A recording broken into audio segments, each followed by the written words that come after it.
Seeing a big bounce here in futures this morning, trying to get back to the upside as we get to August durable goods numbers just out at 8:30 here. Negative 0.2 on this number versus a negative 0.4% reading. So again, August durable goods numbers out there, negative 0.2 versus negative 0.4 expected.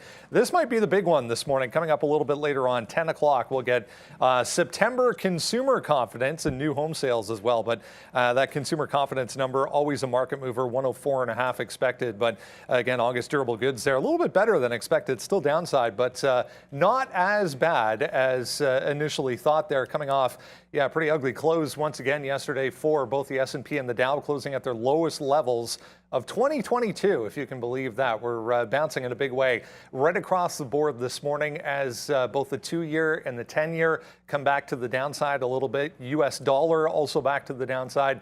At this point, seeing British pound back higher this morning after it reached all-time lows yesterday very briefly before we saw a bit of a bounce. A number of individual names to look at this morning as well. More negative notes coming out on the chip space, specifically on Micron. Remember, earnings coming on Thursday for Micron. We'll talk EVs as well. A couple of notes on Tesla this morning. Also, Lucid getting an initiation at a buy. Very positive note on Lucid this morning. It's Tuesday, September 27th, 2022. TraderTV.live starts now.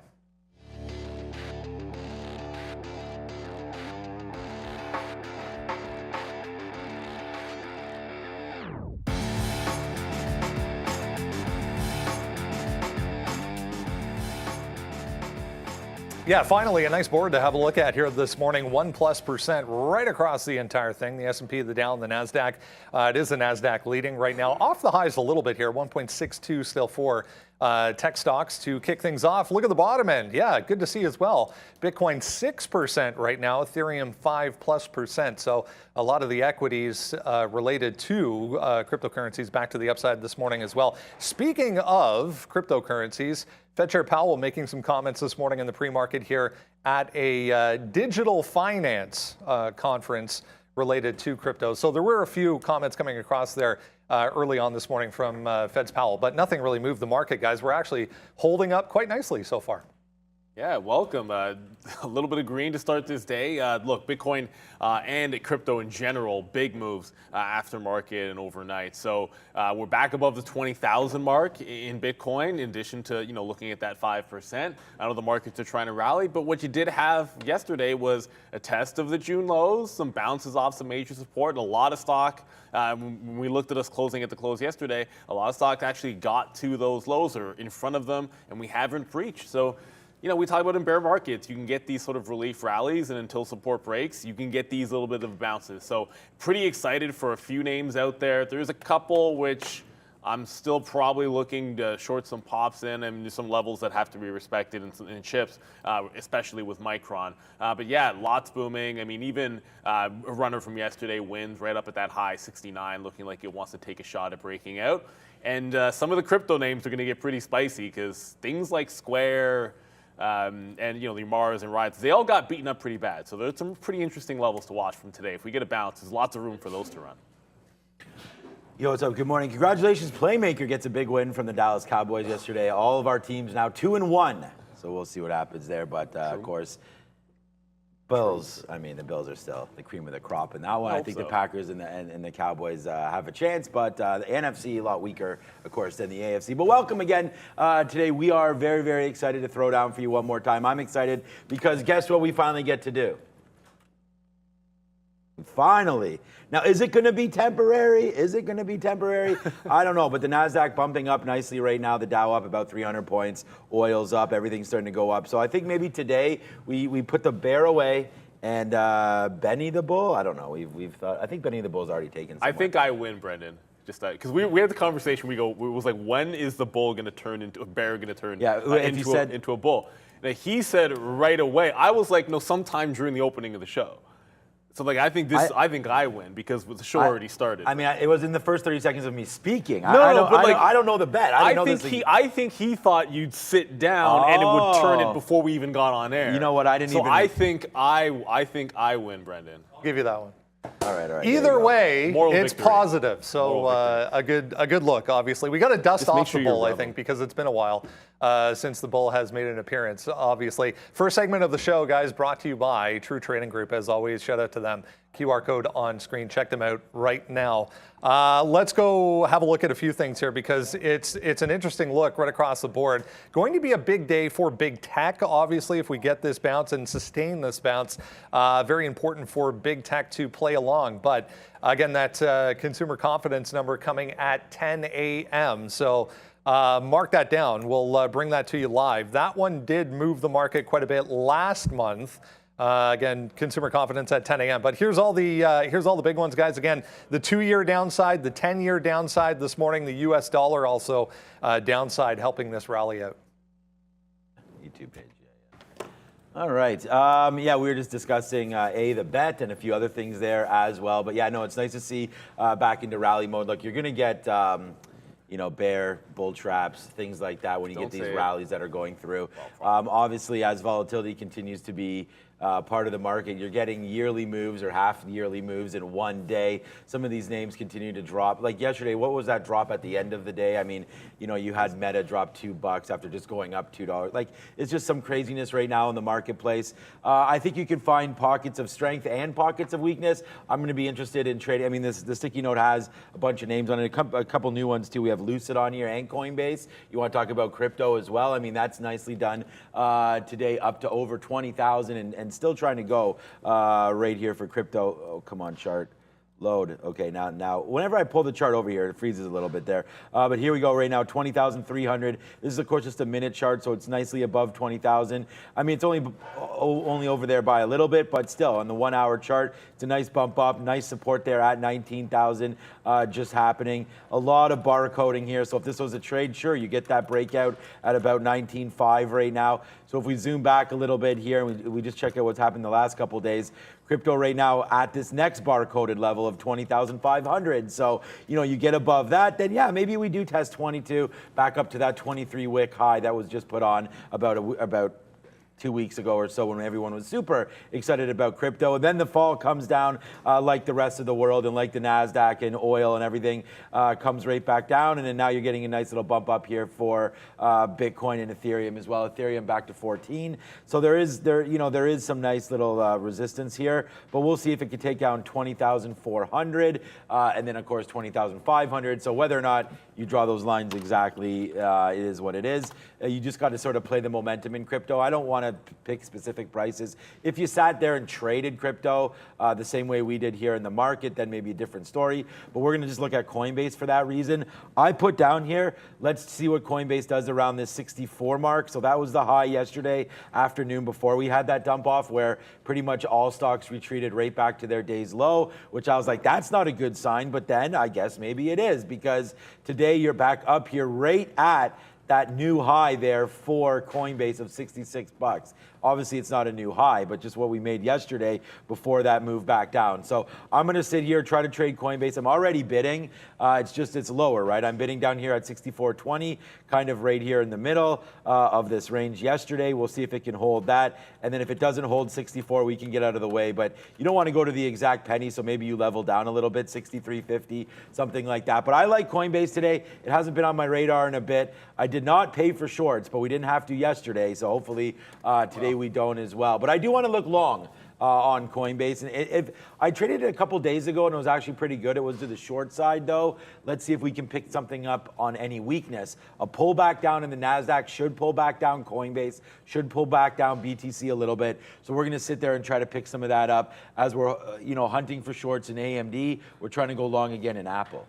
Yeah, I mean, I kind of like Square today. Coinbase has that nice breakout price, but if we dip, there's a double bottom on Square at 50. Oh, wait, everything's in the bottom right. So hold on a second. Oh, there you go. Thanks a lot, Fahad, there. Yeah, because stocks are in the lows, right? So you got this nice little double bottom that got made at 54, but then you broke right back above the end of the channel there. And if you're wondering, consolidating at 56, what's big about 56? That was the June low for Coinbase. But I'm also going to be watching some volatility today. UVXY made an interesting top there before pulling back 12.6. So I marked that one off because when I had that 11.4 marked off weeks ago, it ended up being a pretty useful line from August. So going into the end of this month, I'm going to be looking at that top as interesting. If we do get some kind of a relief rally in the market, if UVXY pulls back down to this 980-10 area, I'm not saying that's going to happen, but if we get anywhere near it, I think that's where you think you get a bit of a slowdown and a bit of a turn. I saw some interesting chatter in at least a couple of people mentioning in our chat about the fact that, PE still have to come down, and the market probably shouldn't be bouncing because we still have to correct. I agree. I do think PEs are going to be coming down. I don't think this move to the downside overall is done, but that doesn't necessarily mean there won't be individual up days and long opportunities in the market. So, Square is about as beat up a name as you're going to get, but when you start to make bottoms like this, 3-day consolidation, yesterday was sort of like that wick bottom holding below the previous low, and then you might be trying to break out of that. Well, sometimes the risk to reward is going to favor going in the other direction. We start making some fresh lows and break that double bottom. I'll be back with you thinking about that, torrential move to the downside. But, relief rallies, you got to look out for them because in a bear market, sometimes those are the best. It's been 5 straight, count them, 5 straight days to the downside for the market overall. So it's about time to see a little positivity. A couple of notes on the delivery space here. Here's a note on DoorDash. First of all, they just came out with this, saying they're going to team up with JP Morgan on a credit card. So DoorDash is higher here in the pre-market. There was also some notes coming out of Washington this morning on independent contractors that work for some of these delivery firms and how they're going to approach rules around that space going forward. But nice look here for Dash, guys, up 4% again.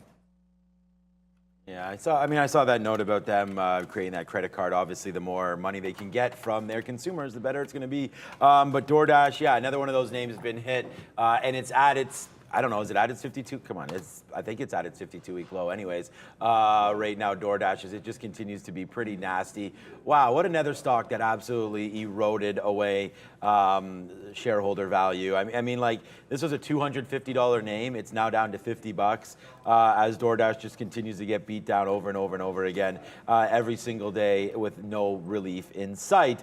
We don't really, DoorDash is not as big of a participant here as Uber Eats or Skip the Dishes. But again, I think when you're getting into that game, is that really a turn in business, or is that really the catalyst that makes you really want to buy DoorDash? They're now going to be offering a credit card. I mean, I don't, to me, whatever, man, join the club. I think everyone's trying to do something like that. I mean, what are you going to do? Buy now, pay later, eat now, pay later, maybe, type of thing for DoorDash. I don't know. I just, you have that 55. If it's going to rally today, it would make a little bit of sense. The whole market's going to rally today, it seems like, when you're up this much, unless it is that trap where we just fade off all day, which is fine.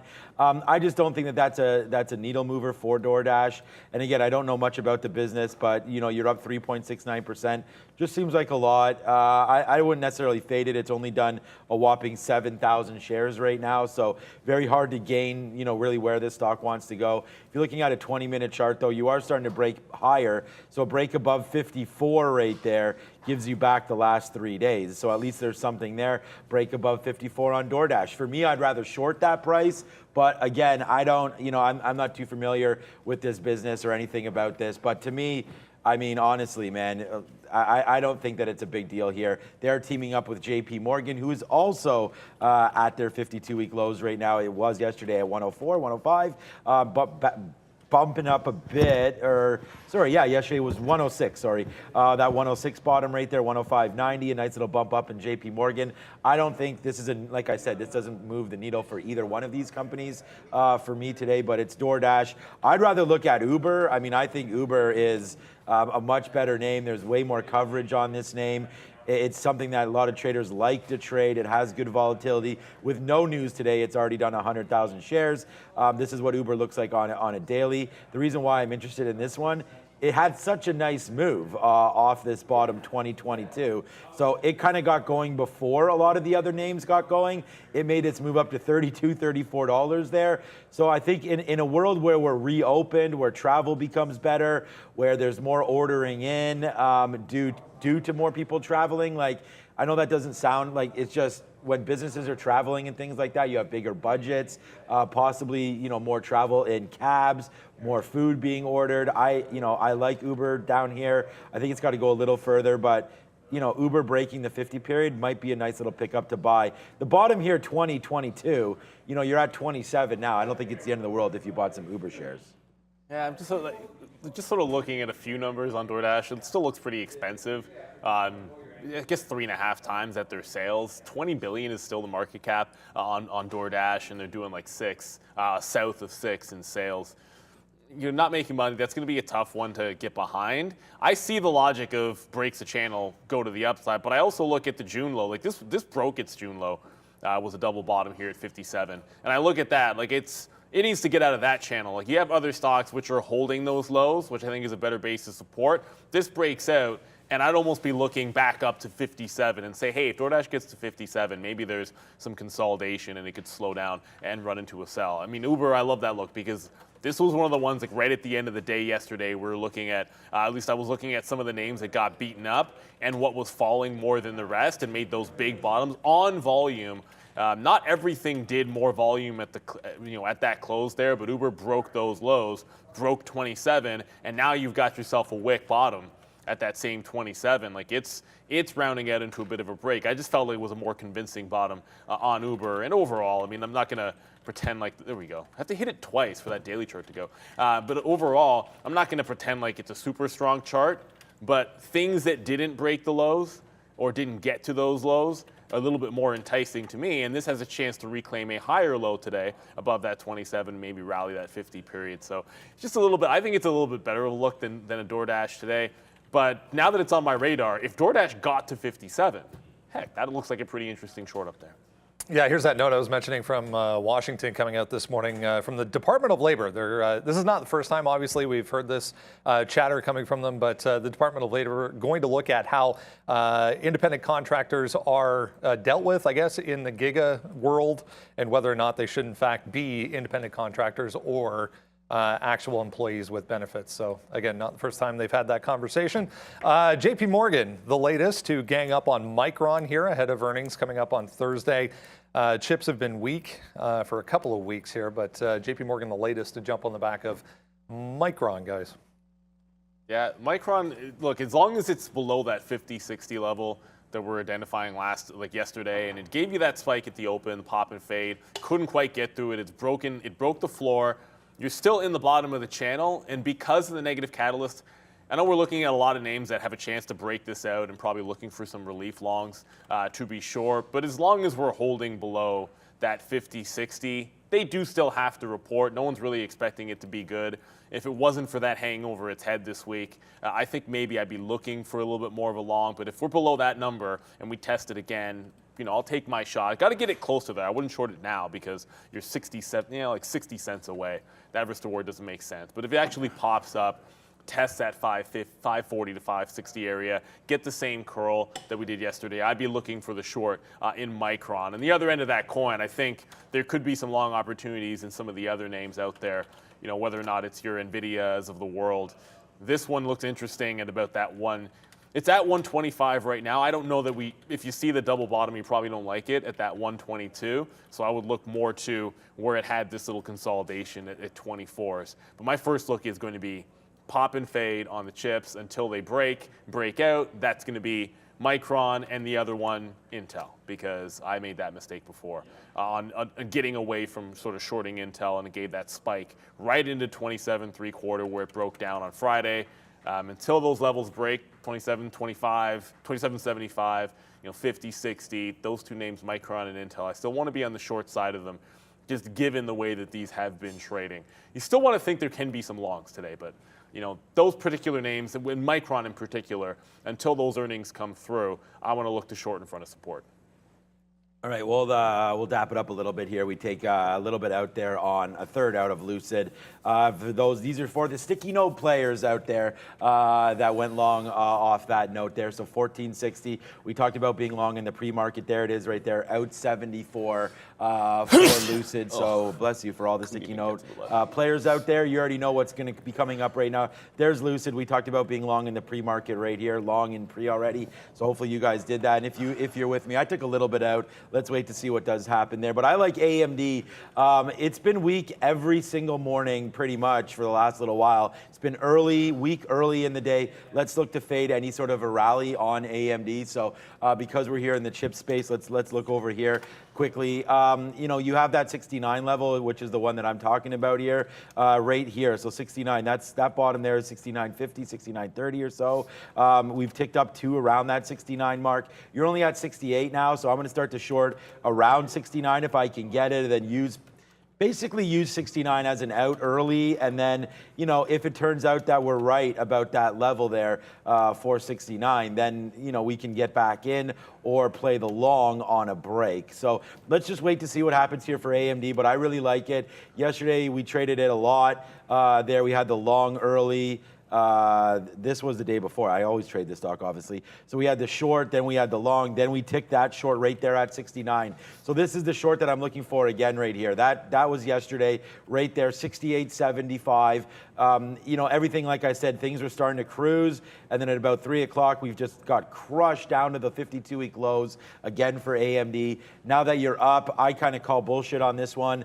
I like the name. It's up 2.5. It's much more aggressive than the market. I just want to be wrong on a break through 69 up there. That's all. Let's see if that's the case. I think Micron's probably going to come out better than expected on Friday. All this crap about this negativity, they're just doing that to get the price down, but we'll see. Been wrong before on those kind of a play, but let's wait to see here. 69 is my fade here for AMD. Sure, we'd love to get long down here, but either way, you drop down $1, we look at the long, you go up $1, we look at the short, but right now you're at 68. Nah, that's going to be a hard pass for me on AMD, and honestly, I'm not going to confuse it. I'm not going to look at Intel, Micron, Nvidia, anything. Stay where you make the money. Mine's been on AMD. I'm very comfortable trading this name, so we'll continue to do that and look to see what happens. If this name gets a 69er, it's on the sticky note. I have to respect it because when I don't, it bites me in the butt. So we're going to watch out for that. We already took some profit on Lucid.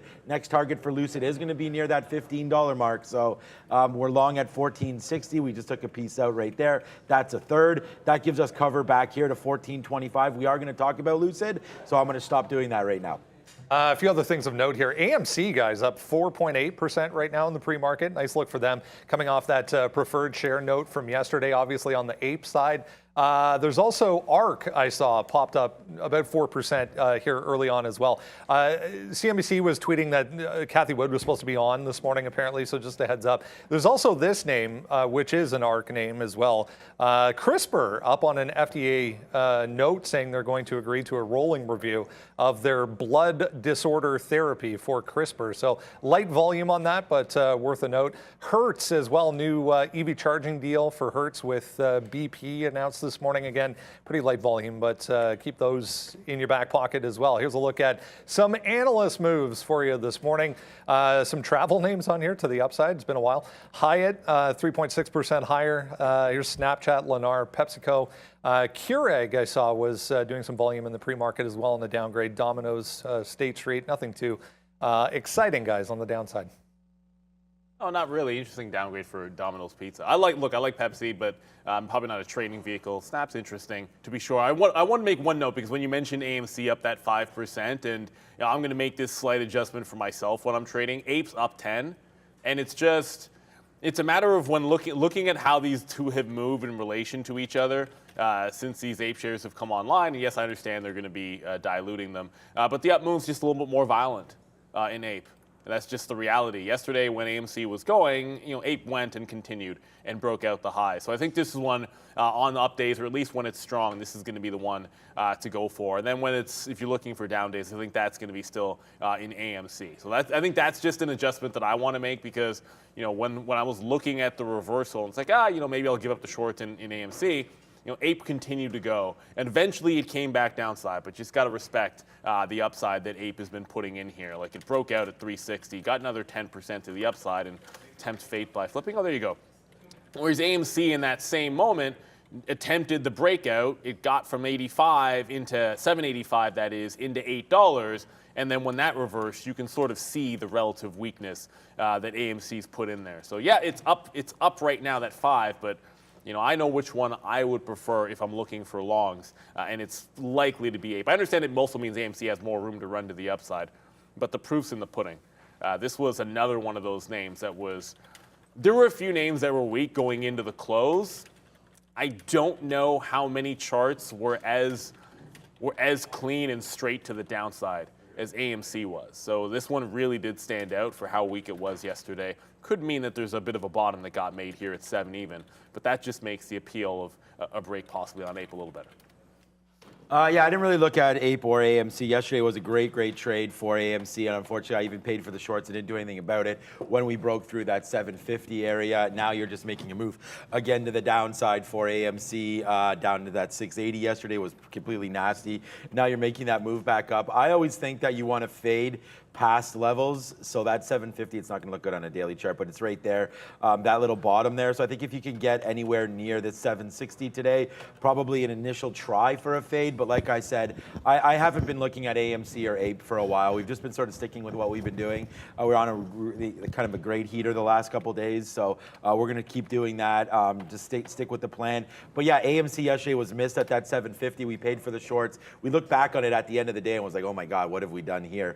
Because we definitely missed that trade. So we'll do that coming through. Bed Bath & Beyond's a little bit more of a tricky name in my opinion. You've now had, I mean, AMC's tricky because you got to watch APE as well, but look at this. This is 1, 2, 3, 4, 5, 6, 7 straight down days before now experiencing a little bit of an up move here, up 7%. For Bed Bath & Beyond, only 200,000 shares. We know the way this name can get going, but again, I just feel like until retail comes back, and I mean, you need the market to bump up a little bit so people can flush out some of their accounts and get some of that cash back so that they can go back into a name like Bed Bath & Beyond. This name doesn't really run until you get the squeeze going, I feel anyways. So you need to have some sort of news catalyst here, and until we hear something about Bed Bath & Beyond, I just don't really see it. We'll look at it. If it's on the social scanner, I think that's something that we like to pay attention, that Brendan brings up all the time. But for me, Bed Bath & Beyond, I mean, if you're going to buy it, it's a little bit high to do that right now. I'd rather buy it back here around 650 and then use that bottom from, is that yesterday's bottom? Yeah, I guess so, right at the end of the day, 634 or so. Like, I'd buy it at 650, give it to 6, because I think that way you have a much better chance here of trying to pick up some of these bottoms before another potential pop. But again, you gotta have catalysts there, and I don't see it on Wall Street Bets right now. I don't see too many people talking about it. Maybe the excitement is on AMC. So Bed Bath & Beyond is 200,000 shares. AMC, we'll look at APE as well. So that's 650. And APE is 450. So yeah, much more on here. And then yesterday, the beleaguered stock that I thought, I mean, they're all down, but I didn't realize how down GME is as well. Yo, what's up, Randy? GME obviously did have that split. We've talked about that, but there it is back down here to that $25 mark. Split adjusted though. Let's have a quick look at what that chart looks like for GME. So I always like to look at this because I hate saying a stock is right at its bottoms when it's not really. There's that $20 mark for GameStop. So if we take down 20 here on GameStop, then you're going to have an issue. It's held it before, and again, these were pre-split prices. So now that it's adjusted up here, you get $20 down there for GME. So that would be the spot of concern. You're at 25. So maybe this is the strongest name of the bunch here. Watch it against that $20 mark, GameStop. Again, with earnings coming in this next little round, I think that's going to be what's important for these names. I'm not in love with any sort of a meme stock right now. I just don't hear the hype surrounding these ones. So I'm going to pass on all that, but if there was one to look at, it would be AMC. Let's get a look at that social sentiment board. Before we do, here is how things in Europe are shaping up so far this morning as we head into the midday over in Europe. Nice positive board here right across the entire thing. 0.4 there for England, lagging ever so slightly.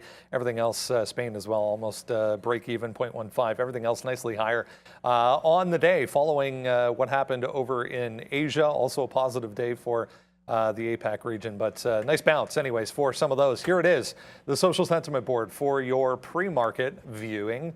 A little bit more positivity on here than we saw at this time yesterday. Tesla on here positive. Yeah, another positive note when it comes to their potential delivery numbers for Q3.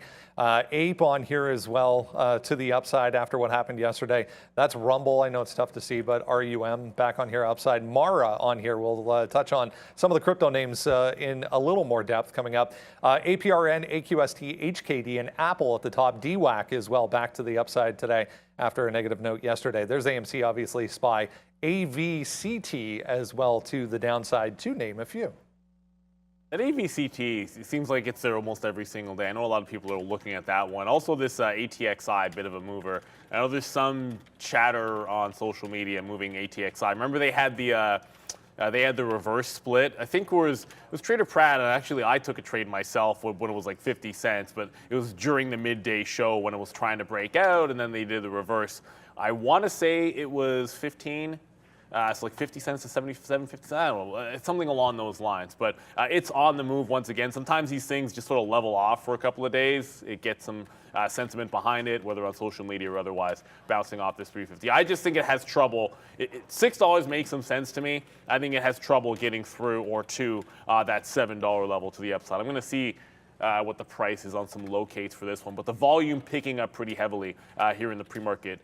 It just happened now, so it might not be on that social sentiment list, but this is one that could certainly get there. It's captured the imaginations of some before. Like when that was up on that reverse split, I remember in the morning we were like, why do we have a stock which was trading higher effectively after the reverse split? Even adjusted, it was trading like 30 or 40% higher, and then came back down to earth. For now, it's going, but I'd be skeptical of how far this move can go.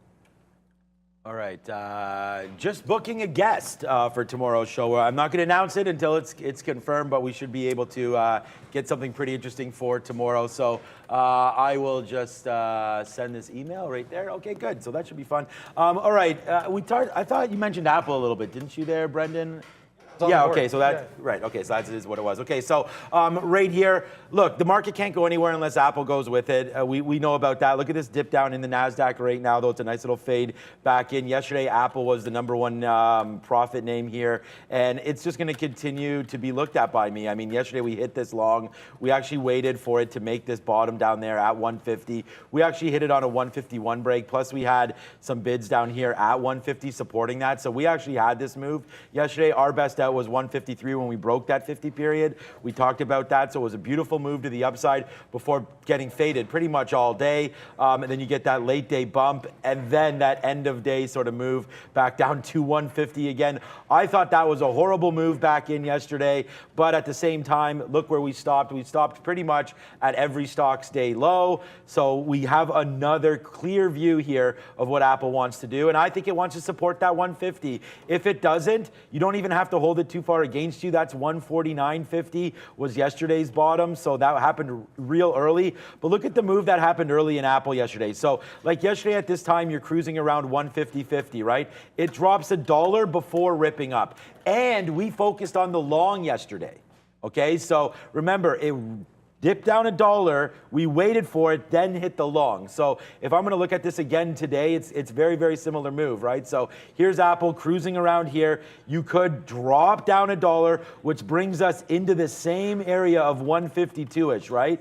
Then you can start to look to say, hey, is there any sort of support down here at this 152 level? If yes, then you can hit the long. But at the same time, you do have the NASDAQ falling down right now. So, Apple's still trying to... Actually, you know what I mean? Apple's fall isn't that bad. Apple's only fallen about 30 cents back in here into 153. So, this could be relatively strong. It's now more aggressive than the market, but you could call that basically flat, 143 versus 138. So for me, I've written down here, let's look to a dip buy of 151. Really, the support is right here at 152, but I'd like to see something happen. So now that I'm looking at this, actually, I already have the bid out. My bid is right in the middle, 150, 150. So I'm right right into here, right in the middle of all this stuff here. So I'm going to try to pick up a bid down here at 150, 150, and then see what happens to this upside. So let's wait to see if Apple dips down. I still really like the name, especially in an up market. It's been the leader, and when it's the lagger, you know, because Apple will be down like 2%, meanwhile the market's flat. It definitely shows its face early. It's the number one name on here, and I have two ideas. You know, one is a support the dip, which I think will probably happen here, especially given this little open. We haven't even looked at imbalances yet. And the other one would be support a rip, which would be breaking through.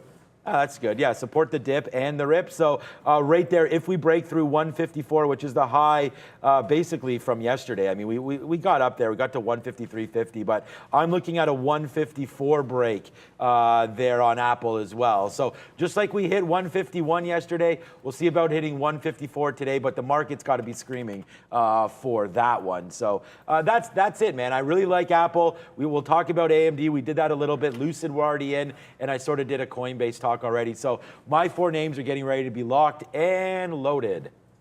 Bring in Arun here, get a check of the overall market as we had under 30 minutes to go here. Back to the downside right now, Arun, but finally seeing a bit of a bounce today.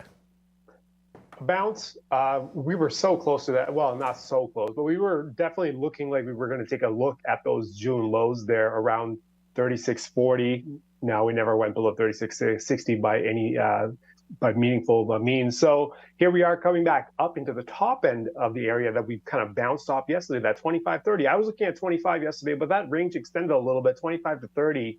So that's definitely an area to watch out for. And what happens this morning, we get back into that same area and completely reject. So what I'm going to keep an eye out is for shorts potentials.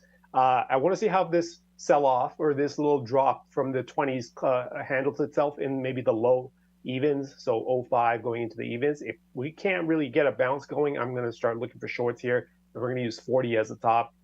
I hesitate to use 40, but 40 is the only available level that's there, because once you get above 40, it's not that far away where you get back into an area where you're looking for fades again, right? So into that 60 area, 37.60 going all the way up to 37.75, there's a pocket of resistance there as well. So if they can't bounce off of this area here, I'm going to be forced to take a look at the shorts anyways against 37.40, and then we'll deal with whatever happens after that. But for now, 37.40 is going to be the top end area. Anything 20 is going on up. Looks like it's going to be a short potential. We're going to wait for this bounce. If there's a bounce here in these evens, if there isn't, we're going to have to come down a little bit in terms of pricing to get those shorts. On the downside, it can be a little bit trickier. 36.35 is my level, is going to be just underneath the June low. It's not, given how obvious it is, I would really hesitate to take the long unless you're really forced into it. It's better to actually get the low broken and then figure it out. But for the time being, that's going to be the level. If there's a super solid setup that you've got to take the risk on, then you take the risk on that. But 36.35 is going to be the bottom end. So you got a really wide range, right? You got 37.40 up top, 36.35 down below, and this market's really putting in a wide range to work with. So trade accordingly. Clearly, there's a lot of space when you get a short at the top end of the range. There's a lot of space to the downside, and then the flip side as well. If the setup is solid on the long side, there's space to the upside. So keep an eye on this. And right now, it's just a matter of how is this market going to handle this 20-point drop? Are we going to bounce straight back up, or are we actually just going to trickle up? Trickle up is a good thing. It means we don't really have enough buy strength to get this back towards the 25. So potential shorts at that point. Important levels to contend with today. Thanks, Arun. We'll check back in again tomorrow morning. It feels like we need to at least test that level down there if we are going to hang out down here for very much longer. That's a watch list, guys. Make sure you grab that every single morning, absolutely free, right to your inbox. Use the QR code. All you need is your email address, and you can have that every single day. Top of the list today is chip stocks or chip makers, as we've been discussing over the past few weeks, have shown relative weakness throughout. Another negative note this morning, as we said, on Micron ahead of Thursday. We'll get earnings for Micron coming up. JP Morgan, the latest with a note on MU, guys. And I don't want to be a dead horse on Micron. I mean, I like the short till about the 50.40 to 50.60 range on the daily chart. It's been pretty good. As a level, it broke those lows until we get back above them. I'm going to favor the short in Micron. I look at I look at yesterday saying to myself, okay, why start with NVIDIA looking for short when I like Micron a little bit better and maybe an Intel as well. But if we get an update, then suddenly this is where I want to be playing it. It's about the relative strength in NVIDIA. If we get a strong day, I expect this to move a little more than Micron, and that's why I'm going to be favoring it. You've got a great double bottom at 22s. I don't know if we actually get there, so I am looking right now. You had some consolidation. This is where things turn at the end of the day. You had some consolidation rejecting 24, and then that's the level we're holding pre-market. So my first look would be kind of the reverse of the pop and fade, to be like a dip and rip. If we try to hold that 124, it's NVIDIA that I would prefer to be long in, opposed to Micron there. So this is the one I will like to the long side. I'll express the trade there if we get that update. If we end up breaking those lows and don't hold it, then I suspect I'll hopefully be able to get into the Micron short. I can't get away from that Micron level until it actually breaks. So I'll be shorting that to 50-60. Yeah, I've already done my spiel on AMD, but welcome back, guys. Hit the like button if you haven't done that yet. Let's see if we can get to 3,000 again here today. Brother. Thank you, Mr. Randy. Yeah, buddy. Thank you. Cheers. All right. Cheers. So, good luck today. Hopefully, the coffee will bring some good luck. Thank you, Mr. Randy, for that one. Should have told Randy I was long Lucid and got an opinion on that. Oh, because he was saying Lucid. Yeah, he likes Lucid, but whatever. He's not a day trade guy, anyways. But there it is, a nice little long here yesterday in AMD. It sucks because my trades aren't here like they were magically here before when I was discussing it about 20 minutes ago. But we had this short yesterday, and we're going to look to do the same thing again here today until we break above that 69 level. It's very similar to that Micron, I feel like. But I love the way I can watch AMD and get a good feel sort of for what's happening. So I always have that up on one of my level 2s. I really like it up here to fade if it gets to 69. I still think it's a buy down here. It's just, every single morning, and it's just like the same thing I said with Apple. I mean, this move was there, 68.50. It made moves down to 67.50, so there's that dollar move before going back up $1.50 to that 69, and then the fade happened all day before we get that action at the end of the day. So we're going to wait to see here. I don't really have any dip buy situations here for AMD. I like it. If we can get down into 66, fine, we'll buy it. But like I said, right now, this is sort of right in the middle, right? Either want to short up here or go long down here. Stay away. Like, I can't say enough about it. It's definitely been, and I want to shout out to Playmaker because he super chatted that Guns N' Roses with patience, and I think that's what you got to have right now in this market. The market will give you levels that you don't think will come to you, so try to be as patient as you can. If it's an inside day, then we'll work with levels that are created at that time.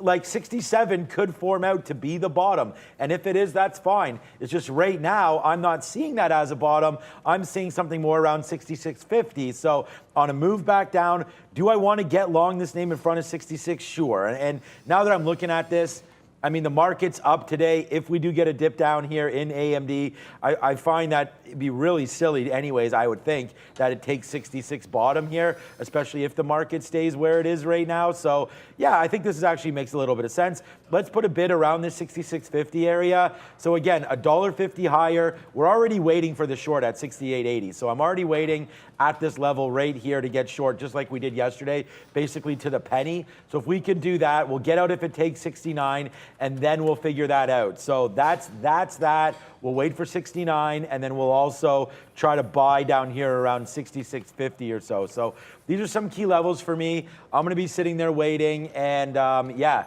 So that's my trade for AMD. And honestly, I know that a lot of you are going to ask me about NVIDIA and all that stuff. I'm just going to trade the name that I've been on for the last little while. I probably make between 10 to 20 trades on AMD every day. So we're going to sit there, wait for it to happen again. Pretty comfortable. 66.50, maybe even a little bit lower, 66.40, something like that. I'm much more scared of the long to protect that bottom than I am of the short, because the short I can get out of no problem. It's the long that I find myself always averaging into. So let's just find out if 66 wants to hold. So that's my price. If we get a dip down of $1, let's take that. But before I go to Brendan, because we haven't done this yet, it's a very mixed board here on the imbalance locator. You do have AMC there, but that's only 199,000 shares, so that's not really doing anything to the stock, although we've already talked about it, up 5%. CCL continues to catch that bid off an 850 bottom. There it is right there. It made 880 last night, so that could be something to look at, although you're nicely bumped up on there. Fisker probably up. I mean, some of these names have just been so crap, like including Lucid, Fisker, all that, even though I'm long Lucid right now. And then there's Uber. We've talked about a little bit of that name there on the upgrade by DoorDash. It's not an upgrade, sorry, on that deal from DoorDash with JP Morgan and a credit card. So I don't think that this board is telling you much. We'll check it back, Brendan, at 9:25. When we get an update from the NASDAQ, because right now New York, very mixed, but with a lot of names that we're familiar with. Ford, AMC, CCL, Ape, Fisker, Uber, NIO. They're all here, Macy's even at the bottom, but none of these are significant enough to do anything. And then of course, if you're really interested in ALGG Plus, some big things happening with that stock as well. You know that there's no action on this when you're a 43-cent stock. You can capture that spread. And your spread is 20 cents. So your spread is like half of your market cap. That's pretty cool. But I don't know what's going on here. But anyways, someone wants to buy 100,000 of ALGG. I didn't even think Plus would work, to be honest with you, on our platform. But a shout out to Day Trade the World and the providers here, quote providers, because we are getting an ALGG Plus quote right now. So to me, that would be a warrant or something. Yeah. What is it? Can't believe I'm wasting time on this. It's Allego. ALLG. Yeah, there it is. Allego N. Yeah, so maybe it's an ADR or something. But there it is. Anyways, Allego right now. The real stock is trading at $5.73. This must be a warrant of some sort or something like that. But who cares, Brendan? Why am I wasting time on this? Nobody knows. Or buys. That's the bigger picture, I guess. Good to see some Bs on that list. Here's one of them that could potentially be a buy today as well. A couple of interesting notes on Tesla here. This one, first of all, Electrek out aftermarket yesterday. October 19th, mark that down. That is Tesla's next earnings day. Electrek saying very high delivery volume coming in that report, or should be coming in that report. In this note, I read through it, they quote a number of internal emails that were leaked. Elon basically telling everyone it's all hands on deck when it comes to deliveries to get to the end of the quarter. So there's that. And then this morning they come out and say Shanghai is going to stay at 93% capacity even after this recent upgrade as far as what they can produce. But still, I mean, look at these numbers down here. It's pretty impressive. 30% to a maximum of 22,000 vehicles. Coming out of Shanghai now. So it's still crazy numbers, even though it'll be not at 100%. Tesla putting up good numbers. I, for one, am shocked. That never happens. Absolutely never happens. But it's already relatively strong, up almost 3%. We saw sort of the carnage that happened to the market yesterday, but non-split adjusted, I'll just quickly go over. There was a lot of support at 840, which is 280. On Tesla. So you sort of fast forward back to where we are right now. We spent 3 days gapping below that 285, well, 2, and then this pre-market back gapping below that 285. There was a huge breakdown off that 280 level the other day. And then in the afternoon, we turned right around at 280. Pre-market lows, 280. So do I like 75 and 80s on dip buy? Sure. It sets up for a 285 break. Ideally, I'd rather be doing dip and rip here off of that aforementioned 280 level. Even if that breaks, I probably like a 275 as well. It's just as long as support got put in yesterday, and a lot of things got back to the low of the day. Tesla did not. Tesla actually bounced about $5 off of that low, so a little bit of relative strength there. You saw some strength in the EVs. Lucid is up as well. A couple of other names moving to the upside. It does set up pretty nicely for a 285 break. I guess we're going to talk big tech, but it's getting on in time. Another top break out there. Yeah, Google's at 100. That one's going to stand out. So 285 on a break at Tesla looks pretty juicy. I'd much rather be getting that dip buy. I'm going to have my order locked and loaded to go for Tesla. I love that little very high note there. I'm not terribly concerned about that, the back and forth in news that happened with Twitter and Elon Musk there and yesterday's trade. It seemed like that just really affected Twitter a lot, and Tesla, for the most part, got left out of it. But ear to the ground, I suppose, as always, with anything that might come from, I guess, this Twitter back and forth. Yeah, that was an interesting story yesterday. We'll wait to see what happens from all of that there. But Tesla and Lucid, both some nice names today. I mean, I like Lucid up 4 and a bit. We've already taken out a third of it up here at 14.75. So a nice little out for me on Lucid. I know we're talking about Tesla now, but we might as well just go over to Lucid. I can throw it back to Brendan if you want to. Okay, yeah, I mean, it's an upgrade from Cantor there, and it's just an initiation of the stock. So Lucid, again, comes out. It's been beat down again here. Cantor comes out, talks all about, how they like the ride. It's bigger, it's a larger battery, and basically just really positive things about Lucid. So we'll wait to see. I mean, I still think the price of the car is going to come into question there when you're north of about 100 grand. I think it's like 120 for the Lucid Dream, which is the big one there for them. So, I worry a little bit about the pricing. I worry obviously about the quantity of cars that they're pumping out. But when you're at this valuation, when you were just back in January up to $50, now you're down to 14. I do think that there's a runway to get going here, especially back to the 50 period. I would buy it on this news and just think that the market might have a few day rally, which could get you out around this. I mean, it's 15 now. If you can get to 17, that's 13%. I mean, that's not a bad move here in a couple days, let alone if you get to 18, which is this 50 period, about 1750. So that will give you about that 15%. I really think you can rally to that on this news. So I'm going to do that. And then just for a trade, again, it's on the sticky note. Follow me at TraderTV Sean. You'll be joining about 36,000 as well. And then this is what we have right here. I have Lucid down here looking to dip by around that 1425. Again, another nice note from Cantor this morning. Upgrade, dip by possible, breakout through 15. So I'm already long in case that breakout happens. I don't know if I want to punch the long up there. We'll wait to see. Maybe breaks out, comes back, bases at 15, then we use that as the long. But I really like it down here, 1425. That was yesterday's high before that dip happened. So, if the NASDAQ doesn't pull back, you probably end the day somewhere around here, 1430, 1440. So I want to start to buy against this 1425. The only way to be wrong on this one, in my opinion, would be a pullback down through 14. So I'm definitely getting ready to be loaded up here on Lucid, especially if we come back in anywhere near this 1430. My bid is actually at 1430. So Brendan, that's the sort of the coverage that I like on Lucid here. I think it's a buy today, and I think both Lucid and Tesla should be on everyone's radar, especially if this market's going to get get Yeah, all right, nice bounce here for the overall market, as we've been saying, back to the upside. Nice bounce for cryptocurrency as well. We'll touch on big tech because if this rally is going to hold, guys, this morning for the NASDAQ, for the overall market, going to need some of these big tech names to participate. Here's a look at Bitcoin currently. Nice bounce back above 20% as we saw more than 6% at one point. We're coming back in a little bit. Does it chop around here at 20 for a while? Possibly. I mean, obviously a big level going back in time, but a lot of the equities back to the upside when it comes to crypto stocks as well. So big tech going to need to participate. We're also going to see what happens with some of these crypto related stocks today.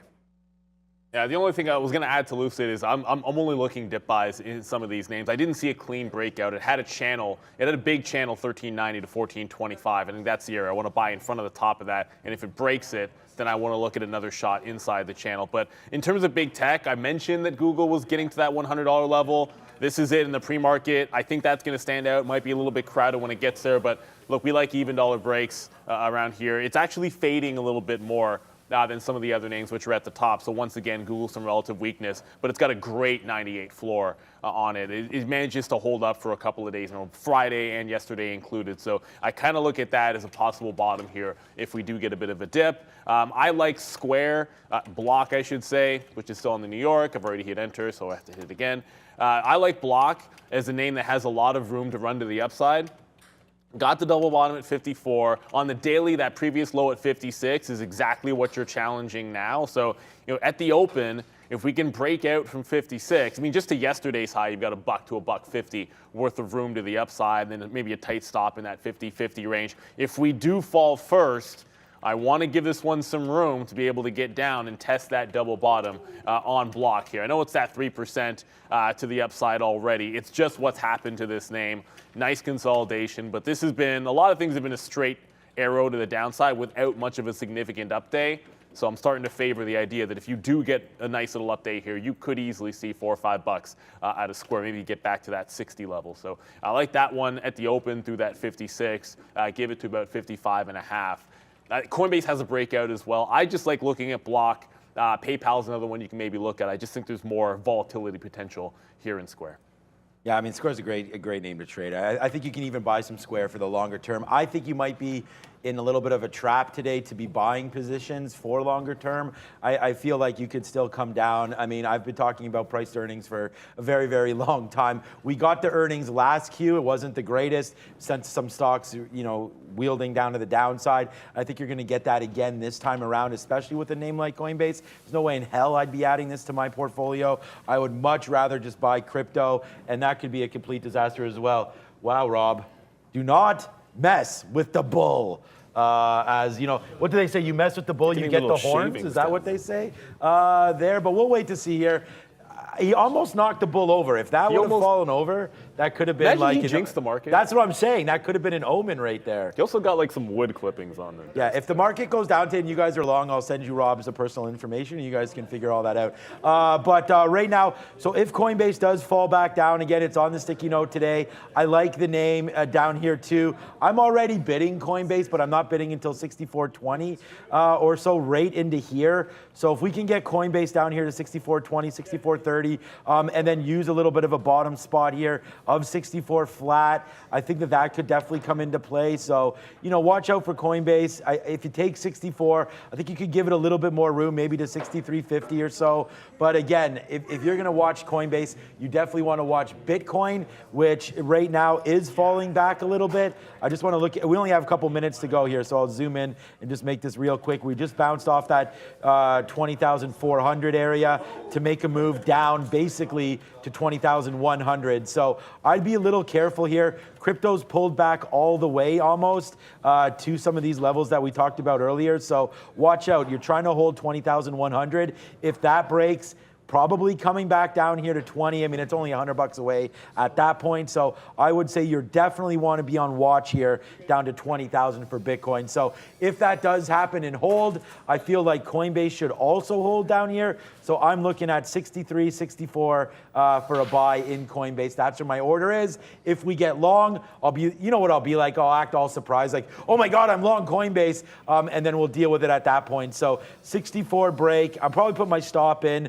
for around 63.60 or so. But right now I am bidding 64.25 on Coinbase. All right, quickly, ATXI up big time here in the pre-market, apparently getting some attention from some online traders as well. But anyways, just took out day highs there on a huge volume spike. If you go back to the split day, the reverse split day, 650, 660 ended up being support, and then all the way up to 750 before you get any kind of resistance. So see what happens up here, 650, 660. 5 support right now from the pre-market. So if we get a pullback, has to hold 5 for ATXI. Yeah, and so like we said, I think be careful with some of those if the catalyst is somebody just pumping the stock that's on YouTube or wherever it might be on social media. It's not a fantastic catalyst. That's sometimes someone using or people using that momentum to get out, right? Like you get a little bit of like a pyramid scheme type of idea, or the greater fool theory is the best way to think of it. I want to get trapped in one of those. We talked about big tech. We didn't talk about Meta a little bit. Meta was one of the weaker names in yesterday's trade, ending up at 136 to the downside. This is, since it broke that floor at 150, it has not really found much of a bottom here. On that big volume spike at the close, you took out this 137. If it has a chance, it holds this 137, then you've respected a bit of a double bottom. This has to form a double bottom. It hasn't happened yet. Like Block I'm looking at, that's made of double bottom support at 54. This has to actually do this at the open. So in this little bit of a dip, Meta holding 137 would be a pretty good bullish look for it, but it's been the relative weak name.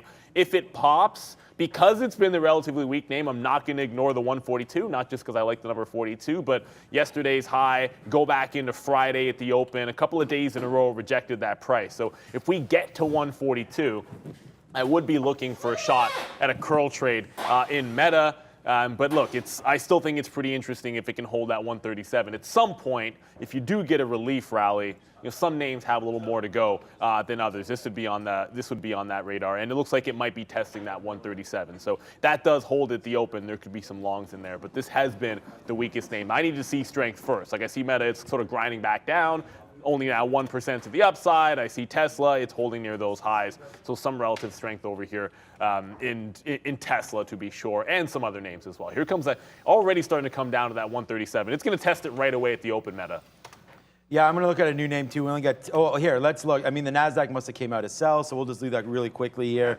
Actually, there's really nothing on here. So, yeah, I mean, now that the market's pulled back, I would have expected to see some NASDAQ names on here, but I'm not. So, we're going to pass on showing you this with only a minute and a half left. There is not a whole hell of a lot here, man. RIG, CCL, NEO.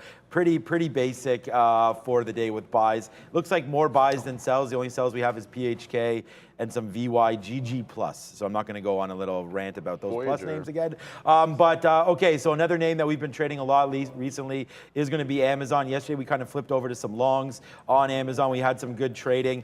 I think, if you can pull back into 115 and change, we'll take an Amazon long on that one. But look what's taking off right now, Lucid. Lucid's starting to go again. So this is the long that we have, baby. We're going to get out. I mean, I don't have any offers, but we are going to get out here if it takes near 15. It just got to 1480. So again, a smooth little 30-cent win here on Lucid to start the day. Well, let's hope so. I mean, we just get to 90, it's 30 cents. I think we can have that with only 45 seconds to go. We're waiting for AMD again to top out on the top side. Yeah, that makes sense. Down there, up there at 69er. If that can get taken out, then we're going to be there for that. We are also are waiting for a bid. With only 30 seconds, hopefully we'll be able to speak better on this market gets opened up there. And then Apple. So I'm just looking at the major cap names here today. So if Apple falls down, which it looks like it might want to do here, as now it's weaker than the market, but give or take a couple pennies. Here we go with only a few minutes left, waiting for Apple, pretend, some support down, 151. 10 seconds, here we go. Here we go. Tony is on the bell, looking fresh and clean. He got that haircut from yesterday. It's Tuesday, by the way, just reminding you right now. Tuesdays with Tony. We'll figure it out. 2 and 1. Ring it. He's got the blue. I wonder if he's going to see the history that Aaron Judge is going to make tomorrow. But Tesla immediately testing that 285. It does look like, no, we didn't quite get there, but it's now trying to pull back a little bit. I'm seeing MU get up to that 50 level, so I'm looking to work that short if Micron gets close to that 50-50. You guys know the level. Meta, that looked like it was going to maybe test exactly that 137. For now, it seems to be holding that bid. I think this is only good in front of that 137 if it can hold. Super weak the last couple of days, and looks like it wants to challenge some of these bottoms already. Yeah, I'm not into anything yet. I'm watching Apple, see what it wants to do. It's literally doing nothing. Amazon did dip down a little bit. Oh, darn, we have those bad wicks again. Amazon dipped it down a little bit to 1690, but again, that's nowhere near any levels that I'm worried about. AMD, again, still doing nothing. The market's not having that dramatic move that I thought sort of it would have had here off the open. So with that being said, we'll look at Lucid. Lucid tops out at 90. I'm still here for that long. I think if the market does find its footing, Lucid will give me that 90 fill that I'm looking for. So let's see if Lucid can get us that one. And actually, the fill that I was looking for would be a little bit higher than 90. Here comes right now, 96, 97. Let's see what we want to do with Lucid. I might just... There you go. We got that 99. Tesla Let's go. Diamond hands for Lucid right there. Look at that take right there. Long 1460, out 15. It's a sticky note nation kind of day, boys and girls. Yeah, Tesla broke that 285. I'm always going to be scalping a breakout trade. It did get to 286 pretty much immediately. Was able to take a couple of legs out there. Going nuts. I mean, the volume is fantastic, but you are seeing spread opening up, so it needs to settle down. We're only a minute and a half in here, but 85 already taken out on Tesla to the upside. Still relative weakness overall in Meta, but it is challenging that 37 and hasn't actually broken to the downside just yet. Micron doesn't seem like it wants to test those lows or those highs, to the upside. It's breaking 50, but I want 50-50. You got to be very patient. When this goes up, I got one level I want to work off of. So just Tesla right now into the upside for that long. But I did want to check out. We mentioned EVs. We didn't mention any of the Chinese EVs. NEO, not participating in that strength just yet. It's actually rolling over a little bit, testing that $18 level. So NEO going the other way. The EVs are certainly strong right now.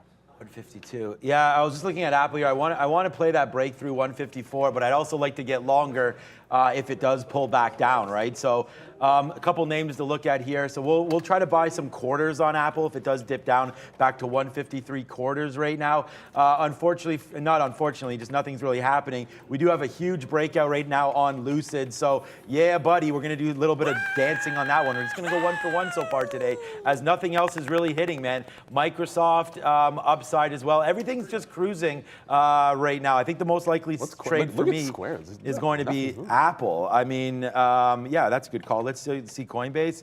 Yeah, Coinbase is upside, so Okay. I don't have any. I'm trying to dip buy here. I don't necessarily believe in the long super strong, but here goes Apple, and this one's going to get me in. So Apple long looks like it'll get me in, breaking through 154. It's a level that we like. We talked about that level right here, 154. So it breaks that. We did have a high tick there of 154.50. So this is a little difficult. That top there too, 154.22. I'm going to get punched long. So there we go. We are now long on Apple. So alert to win. Let's see what happens. Sorry about that. What happened?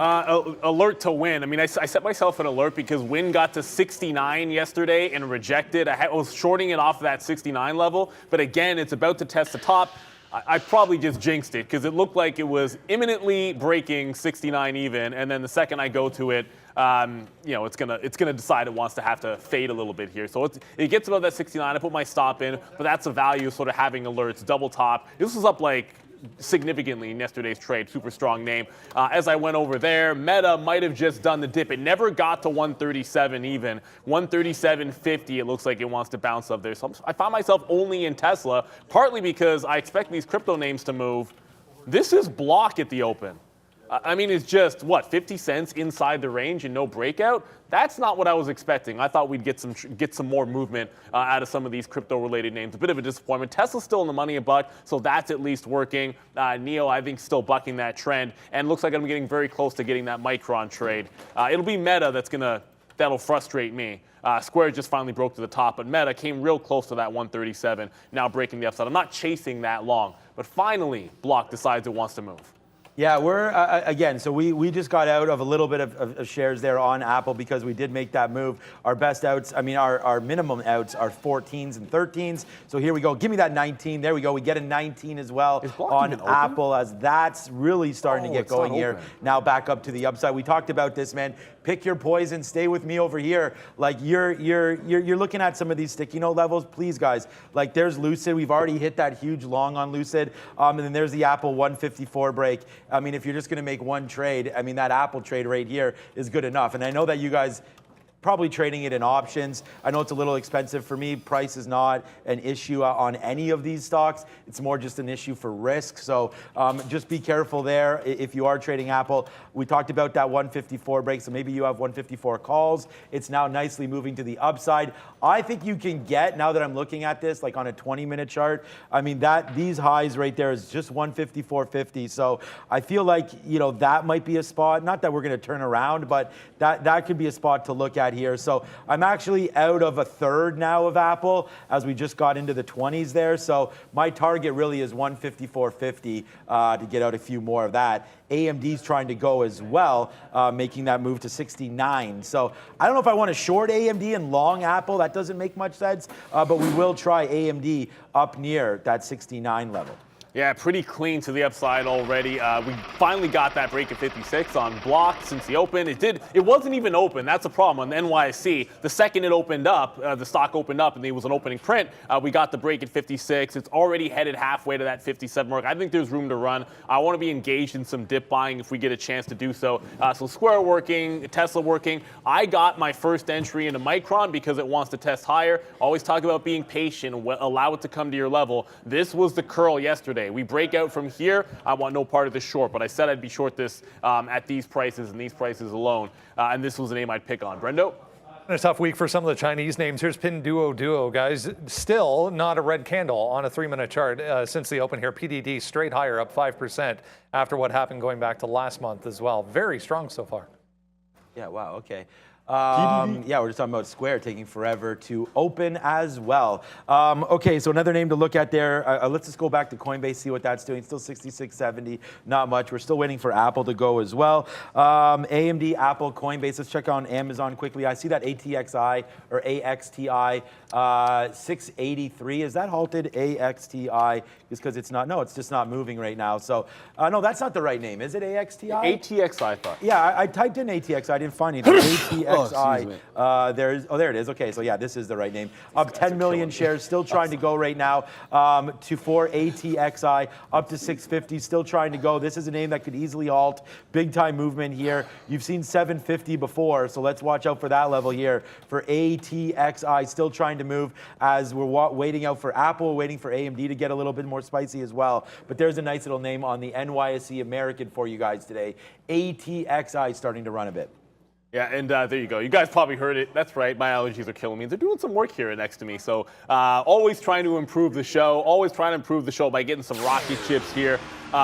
Tesla, look, relatively strong. We're expecting some good numbers. They said they're going to get on the old all hands on deck from Elon Musk. But it was a clean 85 break. It looks like it has a chance. If we can continue this trend up into the 290, that 280 is at 840 level, which was support. So I think on any kind of a dip, I'm looking these $5 increments, 285, 280, and 275 for some dip buys. But the breakout already heading and looking like it's going to be a working here in Tesla. Always strong when the market does go up leading 4% for Tesla.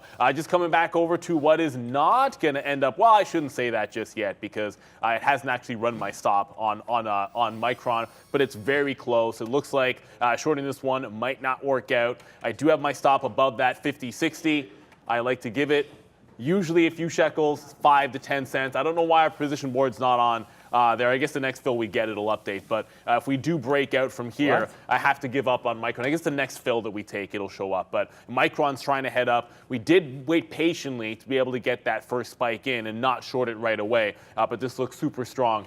Meta, which was another one that we're looking at, it looks like it's going to be only in breakout mode here. Above this 139, it does have tons of room to run because of how weak it was, but it was 137 that I wanted to be defending. I might have to throw that out the window if we start holding a bid up above that 139. And then I liked NVIDIA as a chip name for longs. There was no dip buy to be had. It is now just ripping. 127 was about that high from yesterday's trade. If there's any dip now, I want to buy back in at 125.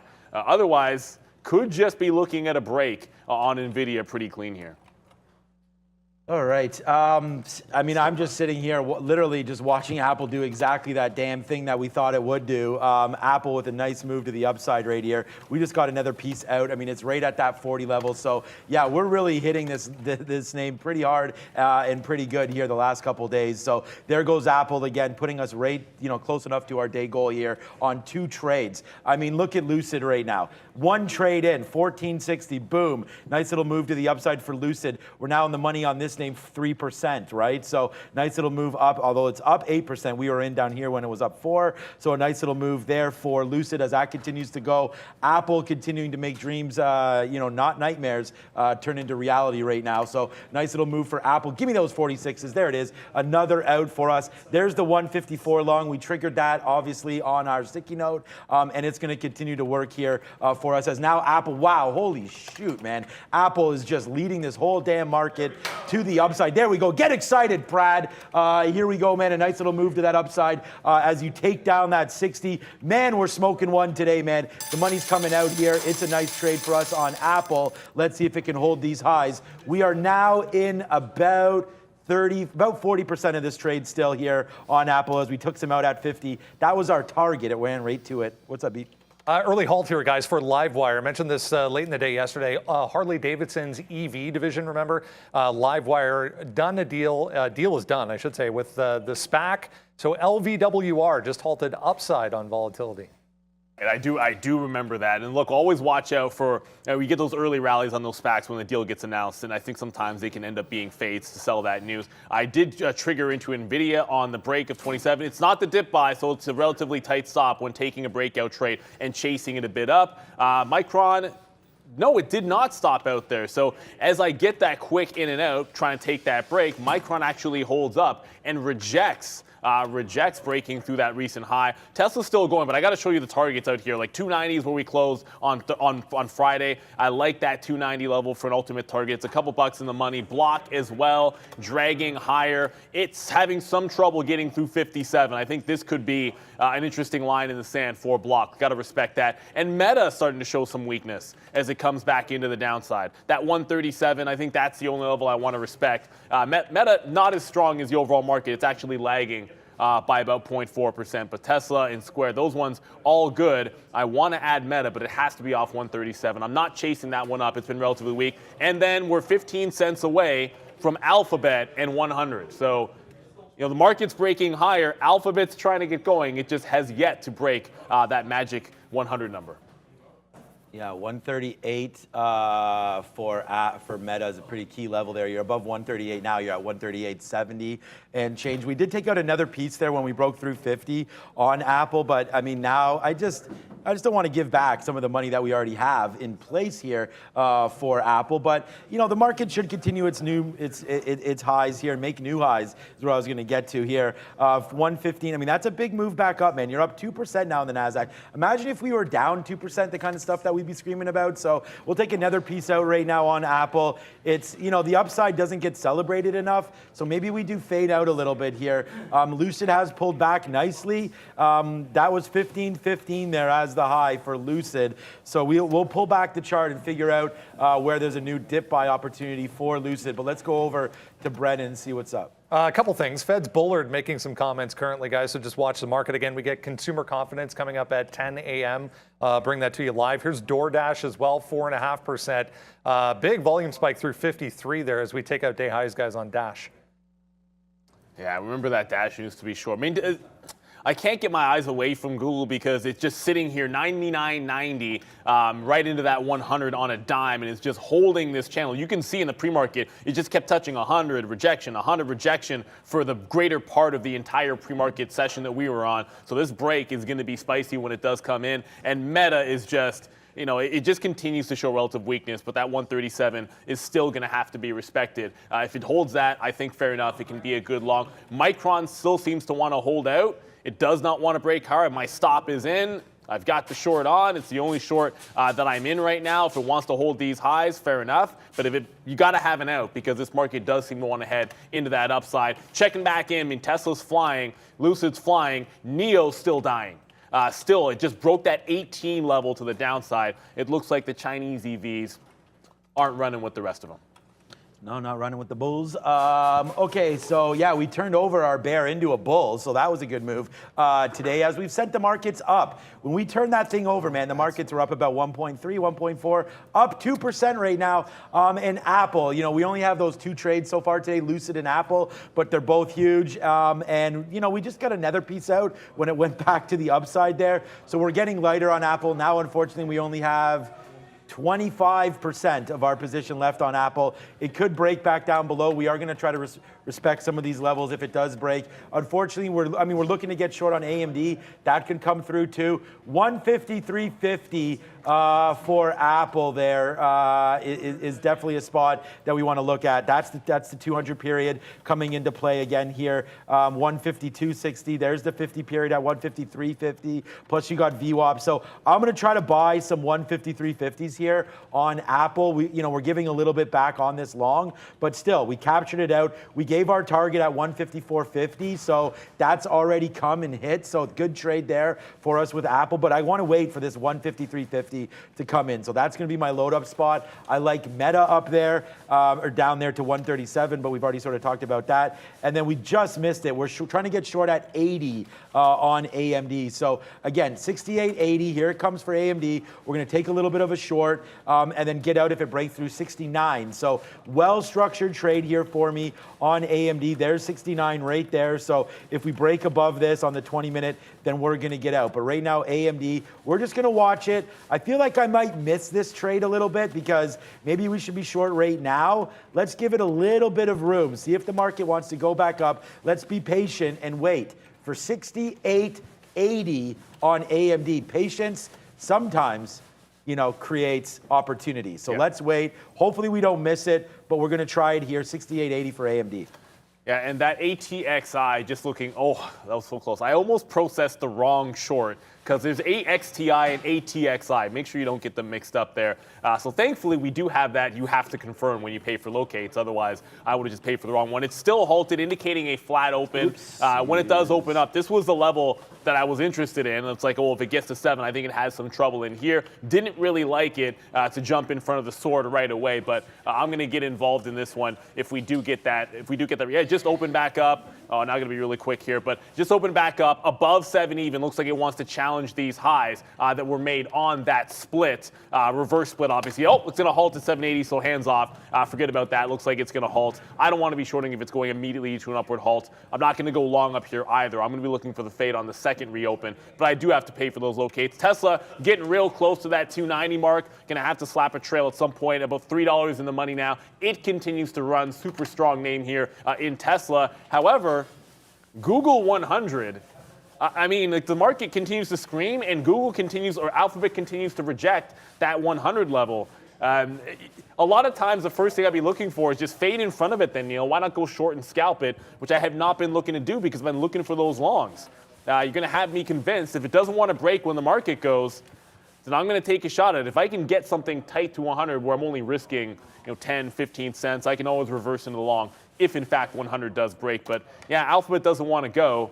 At some point, if I say support holds, you got to go long. If resistance holds, you got to at least consider that short. Yeah, I'm going to start a little short there. I mean, we missed that AMD again. Like, it literally went to 78 there. Like, I mean, so stupid. We should have that short. We don't. That's okay. We'll hopefully get that again in a minute here. We're going to average in a little bit. If I can get a 69 to start it, we'll do that. And then we'll give it upside. But we just missed that short. That sucks because, oh, shoot. Oh, come that would have been a monster short right? there, but we miss it. That's okay. Almost had it, missed it. Therefore, like, literally missed it by a penny. That's just so ridiculous. Whoa, that's that we missed that. But I think we'll get it eventually anyways. Apple did come back up. So again, right there, like as Neil was talking, we got out. That was literally a minute ago.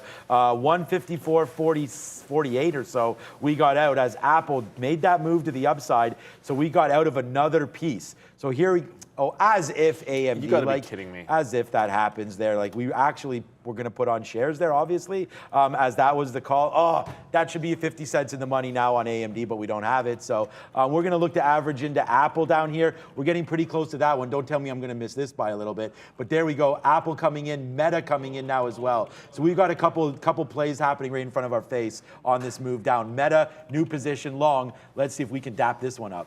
Yeah, Meta getting close to that 137 for me, but as soon as I was trying to get Google off that 100, it just completely rejected. Also, I'm not paying for the locates on that ATXI. It's like 76 cents a share for a $7 stock. That's weight. You're paying 10% just to go short. That makes no sense. So the risk reward's not there.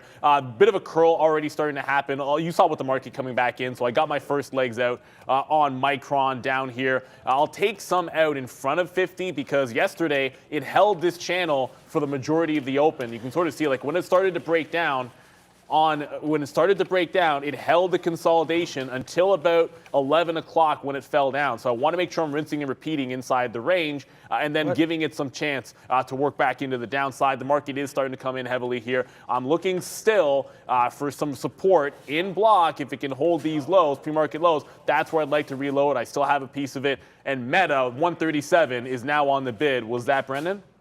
So market overall here, guys. Bullard saying U.S. policy rates arguably now in restrictive territory. More rate hikes to come in the future meetings. I mean, we know all this, but market coming in anyways, guys. Bullard still making some comments. Not happy. Not happy. Like, honestly, to miss that AMD by 1 penny there when it's been on the sticky note, it's the level that I've been looking at the whole freaking day, sucks. And then Apple comes back down, we get out of Apple, and then we miss that one by 4 pennies, but that's okay as well because guess what we have on board right now? The money's coming in, hopefully on Meta. So right now we have this Meta long. Let's see if this one wants to continue to work back up to the upside. Nice move up to 48.50s here. Yeah, we're actually higher than we were. We're at the highest spot we've been at all day now because of this Meta trade. So nice done to Meta as that's continuing to move to the upside. Wow, okay. So we did get dipped out of our Apple trade down there, and missed the reload long, which is crazy, but we were focused on Meta. So now we go back to the highest spot we've been at all day, like we mentioned here on Meta. We want this name because it's super aggressive. Like Meta will rip and tank like at the drop of a hat here. So just be very, very careful with it. I'm starting to get some more out here on Meta as we have a great average price, 133.16 right now on Meta. So let's just see where this one goes. I mean, it could still fall from here. Maybe we have the bottom. We got that 137. Let's see if we can get back. That's to 200 periods, 138. So again, a nice little spike up to 138. We'll be pretty happy with it. But right now, Meta is what we're holding our hat on here. What's up, Bren? For anyone keeping score on this Twitter Elon battle, here's the new date. October 6th and 7th is when this deposition will take place after canceling it yesterday, guys.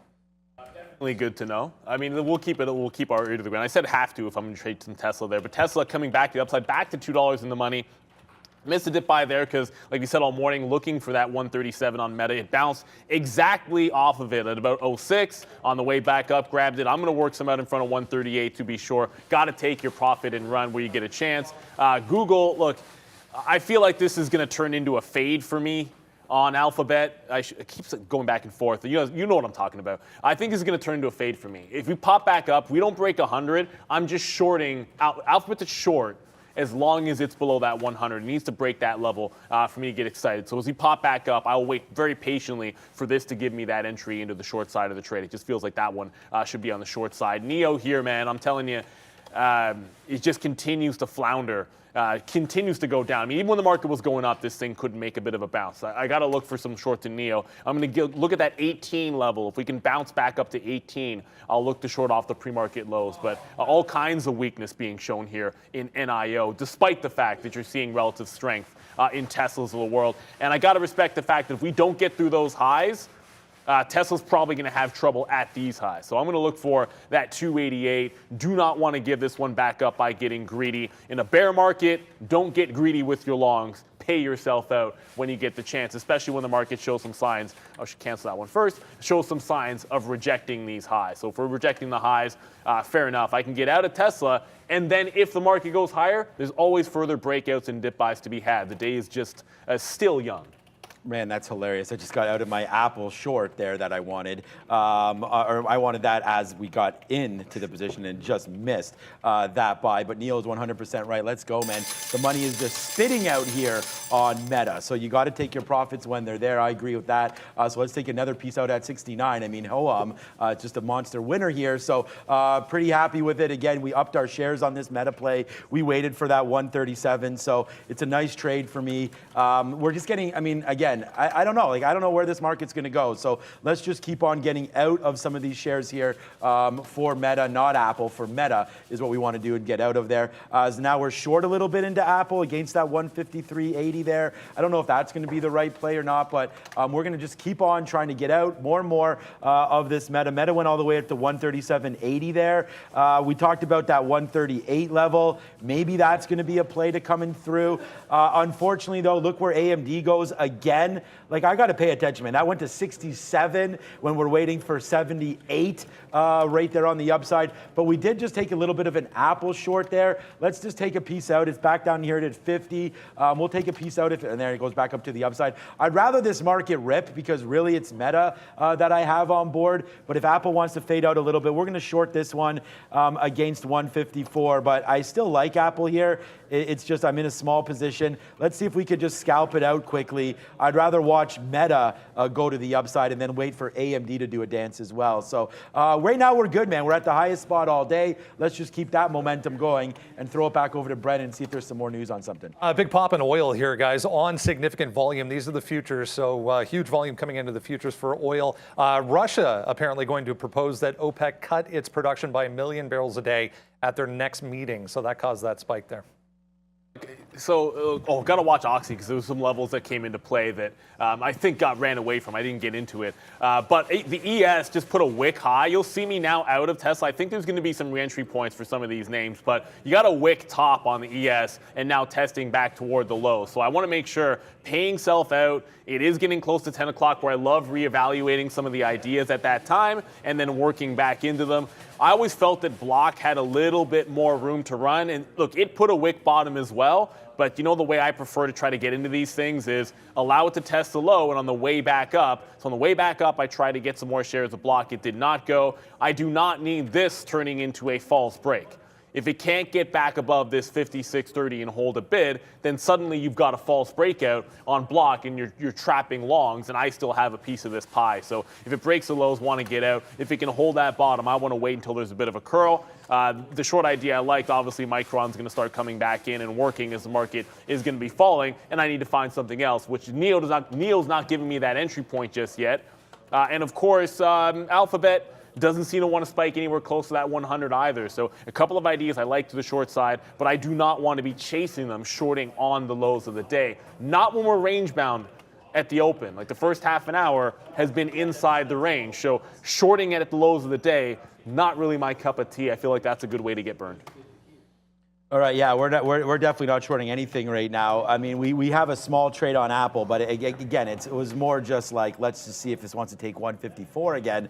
So we'll take a piece out there at 50. What are we short? 64. So that was 15 cents there worth of a trade. We're going to give this up to 154 and then break the long on that. We have consumer confidence in just 2 minutes, so that should rally the market, I would think, a little bit here. So, well, rally or not, I don't know where it's going to do, but we'll see where consumer confidence goes from here, but that's something that I'm looking at. So we do have the meta long. We've just been getting out of it. Like I said, we now have approximately 35% of this long still on board. I'm going to put an offer up at 138. That's where we failed before.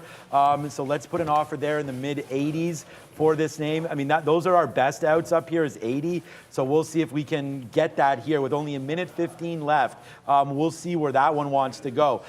Just massaging our Lucid trade. Nothing's happening on this. We're long here at 60. It already ripped up there. Let's just wait to see. I feel like I want to dip by this, but not until like 14.50. So we're not huge into this name. This is a stock, of course, that we traded in the pre-market. So we've already taken some out. 15 was the target. So that's where we got that out. Let's just see what happens. I'm still like, look, we're at the highest spot we've been at all day. No complaints other than the fact that we did miss that short right there on AMD by a penny. So that's going to sting for a bit. But right now, yep, we have happening now coming up with Brendan, and we're going to go and get that live consumer confidence number. So let's see where this thing takes us. Brendo? There we go. All right, we have 20 seconds or so coming up here, guys. We'll get you this consumer confidence number as it happens here. So this box right here will populate as we tick up to 10 o'clock, 104.5 expected. If you missed it earlier this morning, durable goods, 0.4, negative 0.4 expected, comes out negative 0.2 on the durable goods number. But this consumer confidence can be a market mover. So we'll get this to you live as it comes out. So 104.5 expected here. Just heard the alert in my ear. Let's see if we can get this number coming in. It is new home sales out there, 0.685 million, so 685,000 versus 500,000 expected there. I'll give you a look at the market here while we wait. Still a positive board top to bottom.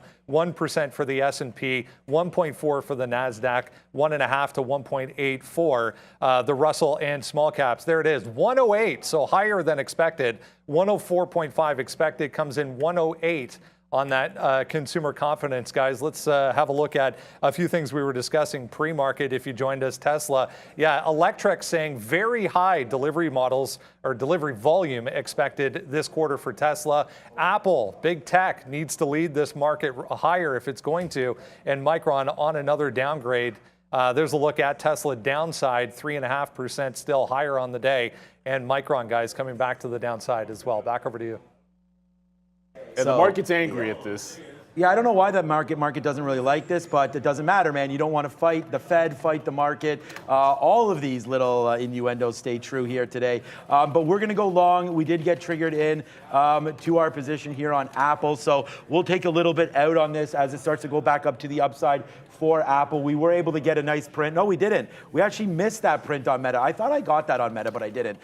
So Meta there, 80s, it went up to 80. I actually thought I got that print, so I was about to tell you. We got out of Meta, but we didn't. So we're going to take that print out now. The market is starting to fade out on that, so I thought it was a decent number. We're going to get stopped out, it looks like, on Apple.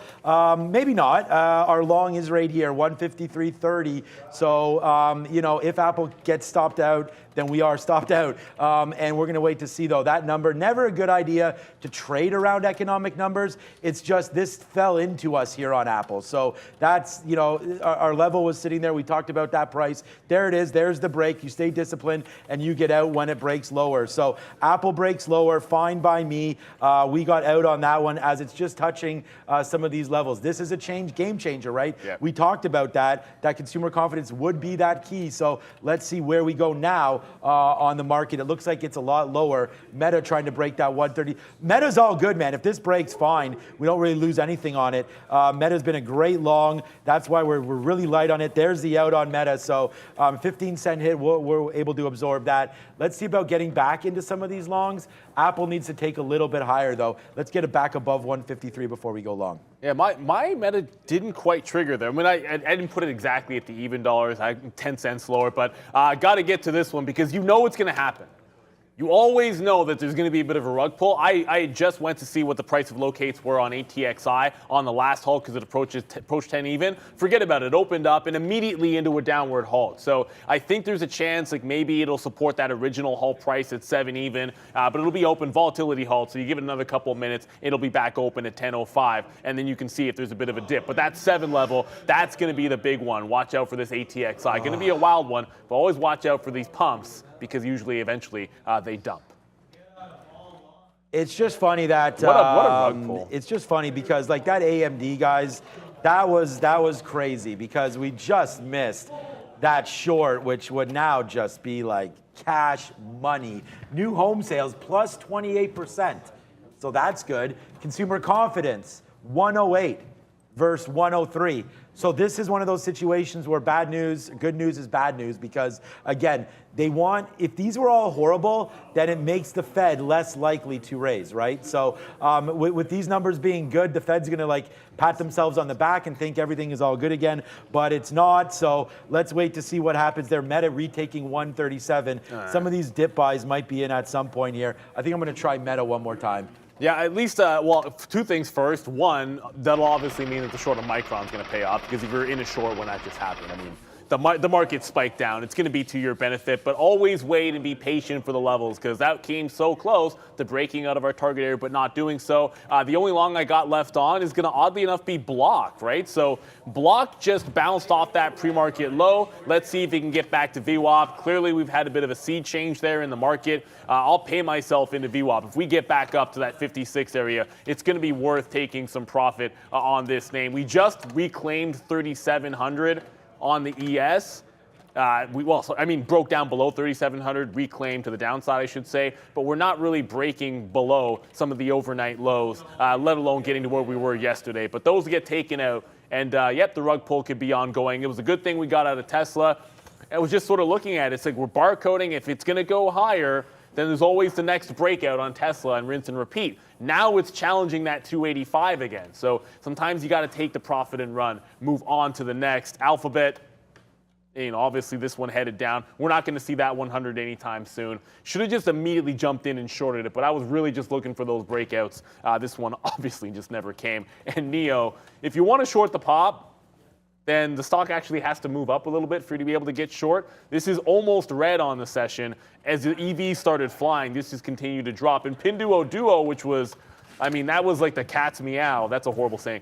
This one was the strongest name out there, breaking out, almost back to break even. If we hold the lows, I like Pinduoduo for its relative strength. If it can hold that 62 to 62.5, this looks pretty solid there. But just square for now as we're able to get a reload on that one. So we just took Google long, but we will throw back to Brendan and see what he's up to. Some context here, guys, on these numbers that came out. The Conference Board's one-year consumer inflation rate expectation at 6.8 in September. That's versus 7 going back to the prior month. Remember, going back to the Fed meeting, Fed Chair Powell was saying consumer still very, very positive, demand still very, very high. So these numbers still indicating that consumer strong, which means there's still more demand than needed to kind of get a hold on this inflation. So that could be a little bit why we're seeing a move to the downside overall. Well, with that block idea, we ran that one up the flagpole just to see who would salute it. And I'm going to get all of my horrible puns out of the way after that cat's meow nonsense. I don't even know where the hell that came from, to be honest with you. But we're going back into the upside here. Hopefully we'll have a little bit less of this in the market and we can catch some bounces here. But block, respecting these lows. But you got to pay yourself on the way to VWAP, because I just feel like I know what it feels like when you get a bit of a sentiment change in the market. And that certainly did feel like it. Anything that held support still going to be valid. Meta did look like a wick bottom. Tesla's catching a bit of a bid here, and I do want to go back over to NVIDIA. This is the one that I actually lost on today, so and went into the long break, took a quick. Actually didn't get it on the break. I actually got it on the way back. Now that I look back, by the time I got to the stock, but that's a huge reversal. Do not hold on to breakouts forever, otherwise you get burned. 125, the original break. Looks like NVIDIA is catching a little bit of a bid. I like that 125 level. You got a wick off bottom through there. It goes down to 124, about 85 or so. So give it to that low. Look to see if we can finally hold something. I'm short in Micron, so if this another tight stop trade in NVIDIA doesn't hold up, then I am in the long elsewhere, of course, because I like the Micron shorts. I should have checked Intel, but as long as you got one of them, they're usually relatively weak together. Yeah, we just went 15 cents in the money or so on Google, but we didn't have any outs. So now we're going to try to have some outs. It just went to 90, 98, 97. Our out was there, but, again, like what else is new? It doesn't fill us. So we'll have to wait to see if Google wants to make its move back up. I'm going to see if it wants to respect that bottom right there. I mean, we just had 15 cents, but we were waiting a penny too easy on that one. And then the trade of the day is that AMD miss right off the sticky note. I mean, that 69 level there really sucks. But you know what's really falling down? So we got a nice trade on Meta again, by the way. Meta, we busted out that 137.20. We just got a piece out at 56. We got a piece out at 42. So a couple nice outs there for Meta on the downside. Okay, we've now averaged in on this name. So let's see. We are now reloaded on Google. So now let's wait to see what happens with Google here on that downside. You are approaching some of those bottoms. Our average price now is 77. So let's see if we can get like an 84 print or something on this name. Watch out for 98.50 coming through on Google pretty soon. So it doesn't really look like anything on the daily chart or anywhere. Google just continues to be pushed near its bottom. So I'm just going to use 98.50 as an out. It's kind of in the middle. I just don't want to hold it all the way back to 98. Just trying to be disciplined. Like we said, we're on a really heater now. So, to throw money away on ideas that, we don't love, not great. So we're going to wait here. I mean, we're out. I'm talking like this. We're out of the money 5 cents on Google right now. Let's see if now we're flat. Let's see if it wants to go back up to the upside. Still trying to respect this Meta as well down here at 137. But other than that, man, yeah, we're just cruising right here, looking to see a little bit of a bounce in the market. Can we get it? There goes Google. What's up, Brendan? That ATXI, guys, obviously one that recently reverse split to avoid delisting. Here's another one, INM, under a million, under 1 million float on this, so 982,000. Just tagged $8 there. Huge volume coming into INM now.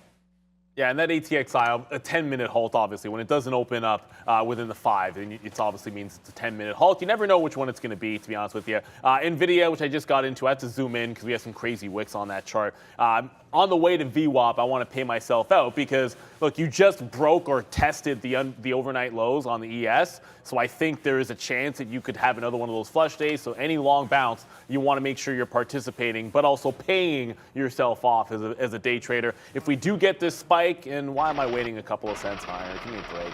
I should just be trying to get some here on NVIDIA if it wants to go. As we get a little bit of a spike here, I am looking over to Intel and saying to myself, I'm in Micron, but the spike in Intel, whether you shorted that spike, was just as good. The market just bounced a little bit. It was trying to hold lows. Intel is holding beneath 27 even, so the weakness over there, it just continues. There's really no end in sight at this particular point. We haven't talked any of these travel names, I don't think, today, but CCL is oddly holding up here, up 5% and above that $9, making a series of higher lows. So I do not want to ignore this name. If this market can catch a bid, it looks like CCL actually might be a buy off these pre-market bottoms. I'm going to see if I can't work in something off these lows. I'll take relative strength wherever we can get it. And bang, we'll take some bangers wherever we can get it as well. Look at Google, man, a big win for us here. 40 cents on a reloaded spot. So, yeah, good. Like I said, man, like when you're seeing the market and you got the right names, it all kind of just comes in. So right here, Google, nice little upside move. We just took another piece out there at 12. You could see some of these reloads down there. I don't need to, I mean, maybe we'll just get, let's take a 15. I don't know, it keeps bouncing. I was waiting for 99.20 right there. Let's take another 08 out. We'll take a 15. And then we can try to hold the rest of this. Meta keeps on bouncing. I don't know, man. It just went to 137.60. I feel like we got to take a piece out up there. I was waiting higher than that. Let's just wait at 70, see if that fills us on Meta. We got a nice little winner on this one as well. We are now out of half of our Google, so that was a good trade all the way up here. I still think we can get out of a little bit more if we need to, so let's pay attention to that trade again on Google. If it comes back up to 99.15 or so, that's right where we stopped. I mean, that 50 period is right there at 99.23, but again, here we are. We just had that dip down on consumer confidence and new home sales or existing home sales, and then we get it up. It was new home sales. Then you get that move to the upside for Google. So buy the dip there at 98.80, which was the low. Respect that 98.50. There's 98.60 wick bottom. Take that long, and then now we're cashing it out high side. So we're long right now 98.71 for Google. So there it is. Give me that 15. There it is. Yes, sir. So we'll go bang on the Google long right now. Nice little tip down. We're near the high of the day for us. Let's see if Google can make that happen. Watch out for VWAP at 99.40. Yeah, the way this market's sort of going whipsaw back and forth, it gives you stay on those edges, respect support and resistance. You don't have to get thrown around too much here. We talked about Uber at the end of the show yesterday and this morning as well. Haven't really gotten to it, but it looks relatively strong. It's about to break again the 50 period, but this 28 level, ooh, goodness.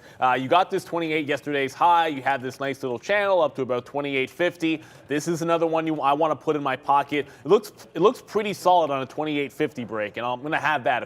If we can come back and bounce off these lows, head toward the highs, then I think that 28.50 is going to be valid for a breakout trade. Just holding the bottom end of the channel and trying to break back to the upside. 28 does need to hold. I did pay myself on NVIDIA that last little bounce that we've had. I want to try to hold on to this off this 125 level. I think if we can hold this and the market does head back to the upside, NVIDIA trying to put in some higher lows. Block is the same thing. We've managed to pay ourselves out on the last dip into that pre-market low. So breakout at 56, up into that 56 half. We tried to hold through 57 for these highs in yesterday's trade. Then we bought the dip in front of the pre-market low.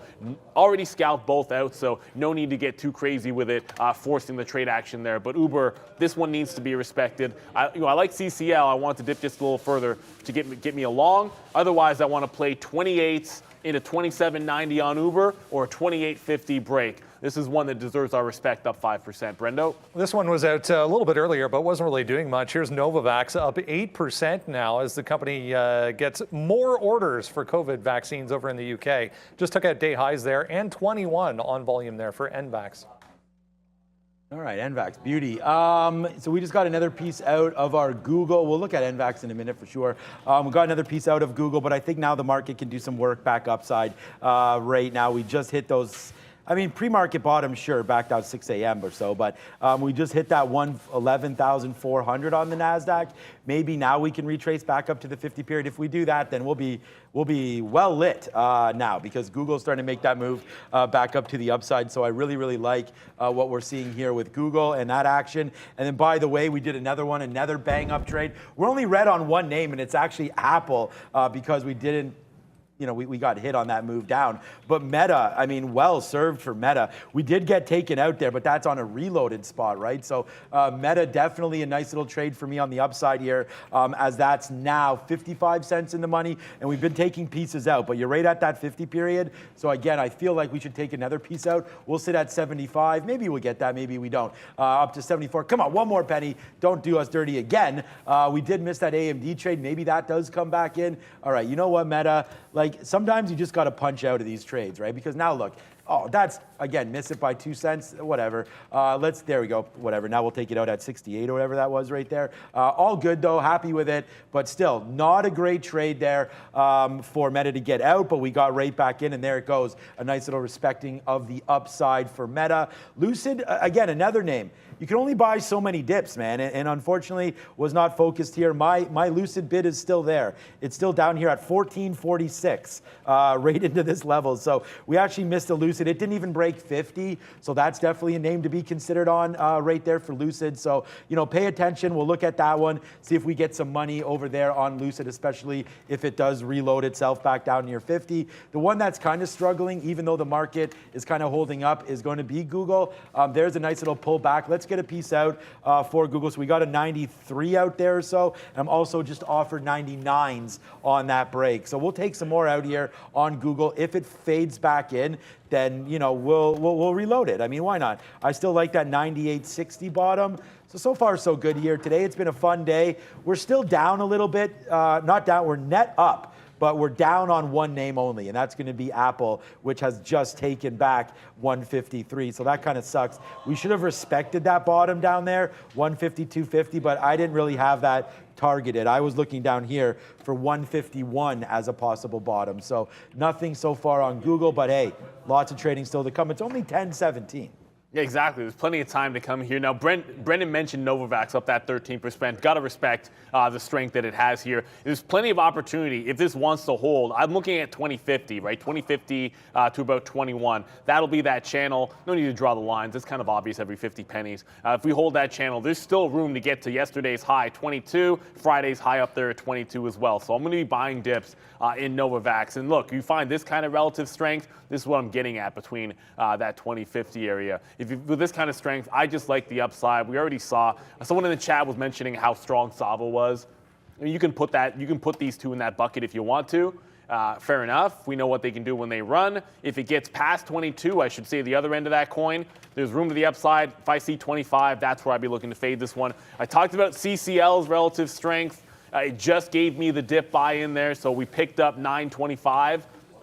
I should say in front of the 9 quarter, actually got 26s. We'll scalp some on the way back up, but I like relative strength and weakness. Just don't want to be playing too much and diddling in the middle, but catching some of these lows is the way to go with the market.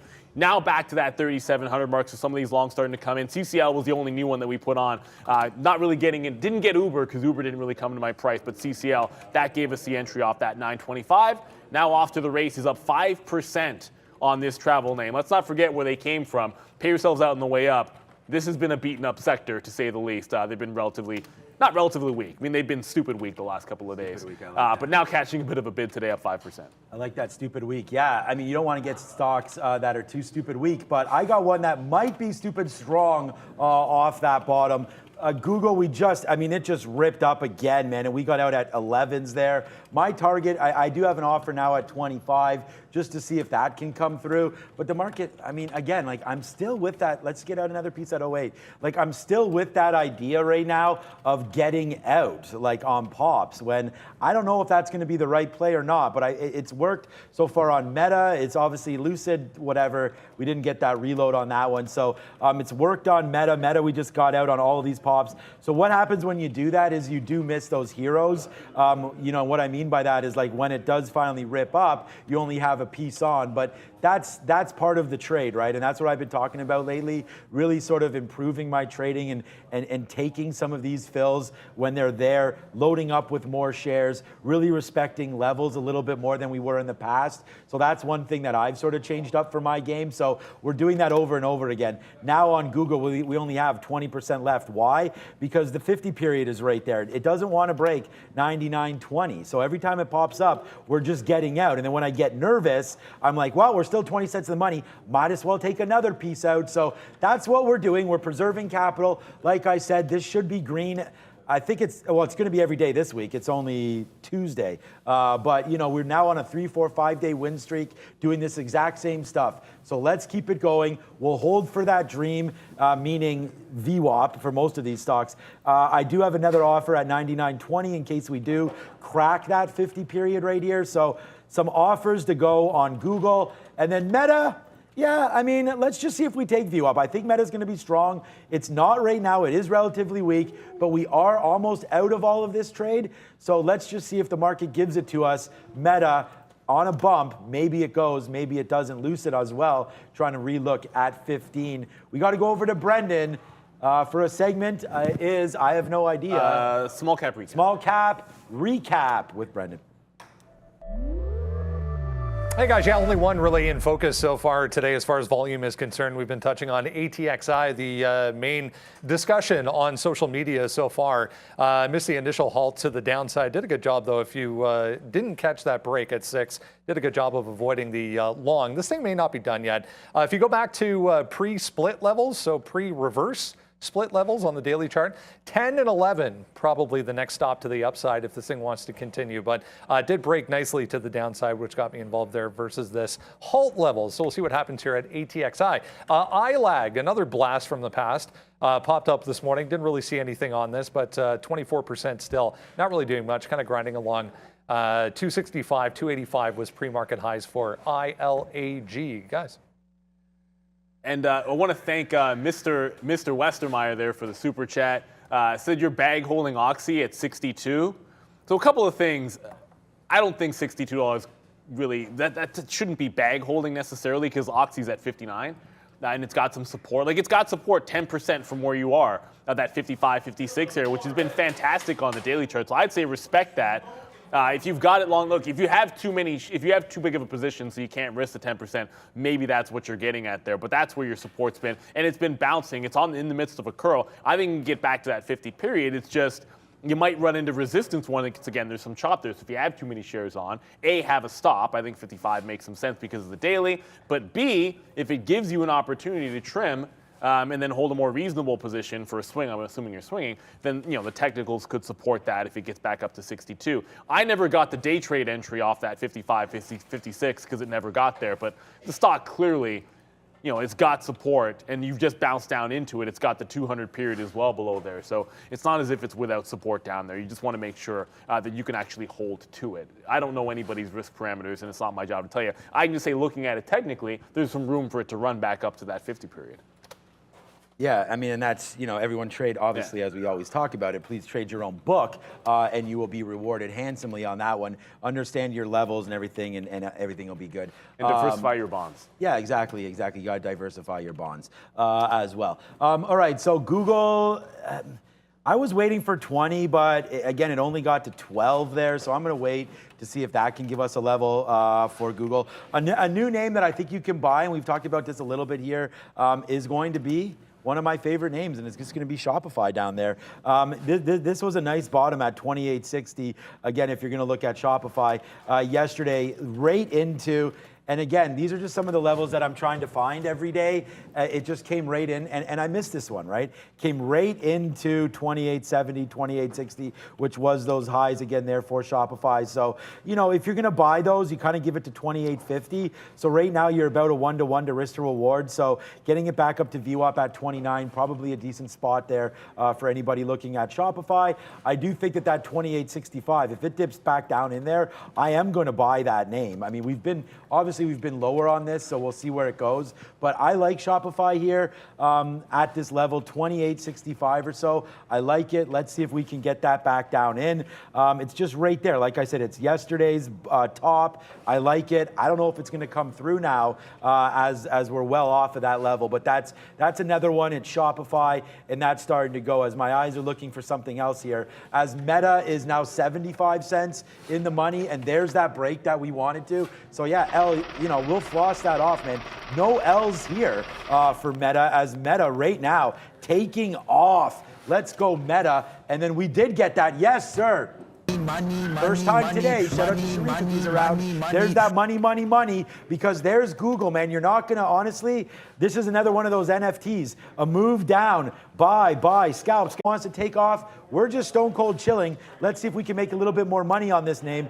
Google will try to hold it. Look at that. There's the out, and then there's the pull back, right? So the only name that I'm being a little frugal with here is Meta, because I do think that we could take this out. 139 might be the next leg here. Let's hold out for a Meta top, 139-ish. If we get that, then yeah, we'll be really cruising. Google, nice 40 cents in the money as well. What's up, Bren? Sorry, Sean. Shout out to Trader Brad bringing this one to my attention. Just might be a technical break here. I'm not seeing any headlines on PM, but this is the June low, and that just got taken out in a big way. So a lot of volume, to say the least, coming into PM on the downside.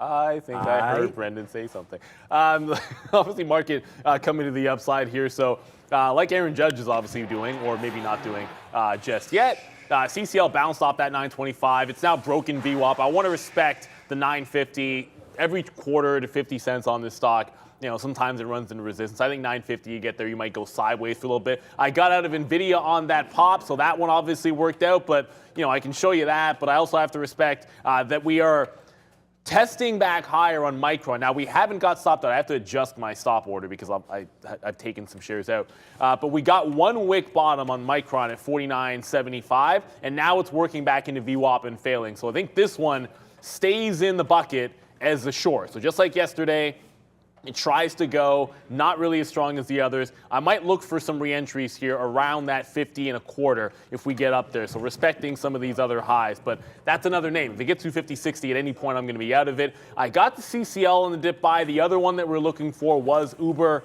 Uber did not come in, but it is now getting down here. You know what? Because I didn't get it before, I'm going to be a little bit more cautious with this because it bounced, didn't get much past VWAP. This looks a little weaker than when I looked at it last time. So I'm going to pull off the bid. CCL was fine, but I'm not liking Uber 28s anymore. I think if it breaks 28, I'll look for some respect down around that 27.50 area. So I'm changing my mind about Uber. CCL working, and I feel that looks pretty strong, but maybe not Uber. And I don't want to look at CCL and ignore some of the casino names. I'm going to cancel my stop breakout at 69. This doesn't feel like, after we got that number at 10 o'clock, I'm not really favoring the breakouts through the highs anymore. I think those can be reevaluated when they get, if and when they get there. That's something I liked at the open, but I'm going to back away from that one on win, at least for now. I'm going to cancel that order. All right. Yeah, I was just debating Meta there and definitely got way too greedy on that name. But greed can be good, but also can be bad. So, you know, we'll just watch out. Look where Meta went to, man. It went into the money $1. Went even more than that, 138.40 rate. Like, I put these lines on for a reason. I should probably try to respect them a little bit. That 200 period right there, 138.30. So I am going to put an order right now to get out of the rest of these names. We'll go a little bit lower than that because I'll be pissed if I miss it by a little bit. There it is. So 138.30 or so. We'll see. If it comes back up into this area, we'll get out on Meta. I just feel like we did let that one dip down a little bit. And look what else is failing right now pretty miserably. Google. So we have 10% left. This is all that we're holding. It breaks 99. And we get out again right there. Remember, like, we're long at 71, so it came all the way back right now. We're going to try to respect that 98.50 bottom. I still have that offer in, so I don't know, man. I mean, this is back down to the downside again. Let's just take a few more shares there. We'll just punch in at 72, 73 and see if this does want to hold. So fades right back in, although this time, just so you guys know, I now have a quarter of the position that I had the first time it came down here. So, you know, I don't want to test bottoms. I would rather test bottoms once they're made. Now we got to wait to see.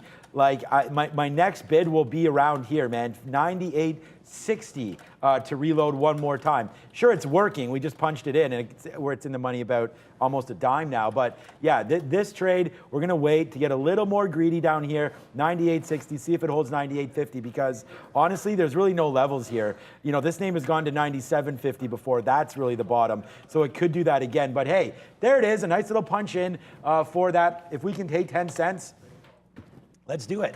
98.84, I guess. We're long at 72.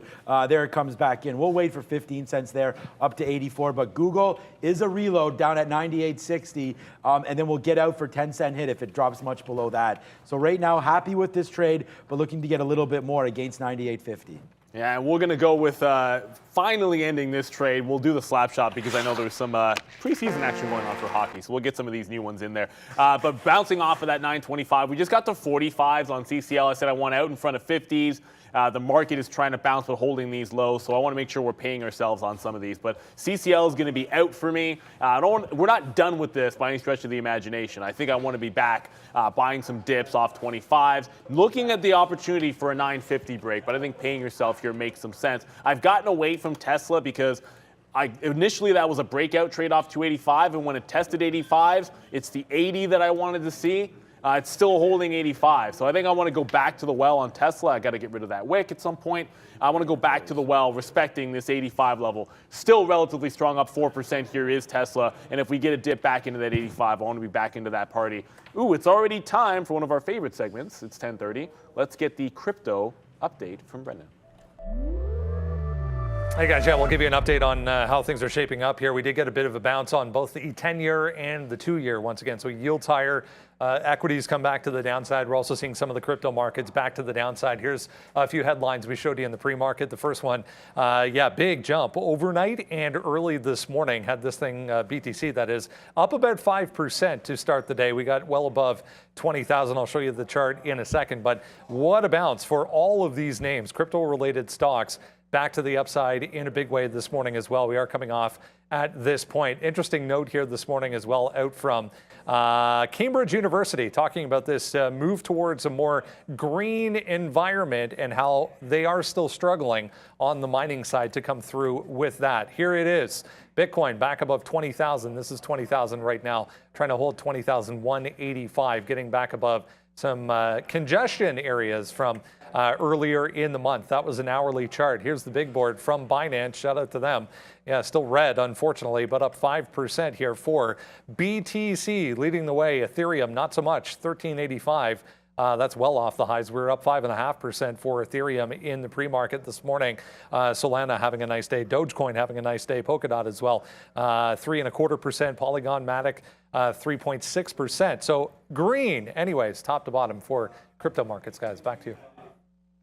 And one of those has been blocked as well. It's up about 3%, but you're seeing it start to come back into the downside. Lower highs being put in. We talked about the market grinding lower. I'm still in it off of this second dip buy in front of the pre-market lows, but it looks like it's failing a lower high. I'm not gonna fight this. If it wants to break that low, it's like 55.40, then we're just going to have to get out of Dodge. Respect the fact that the market wants to come in here knowing what's going on. Overall, all you have, I'm looking at the ES here, the S&P 500 futures. I'm going to quickly throw black charts up.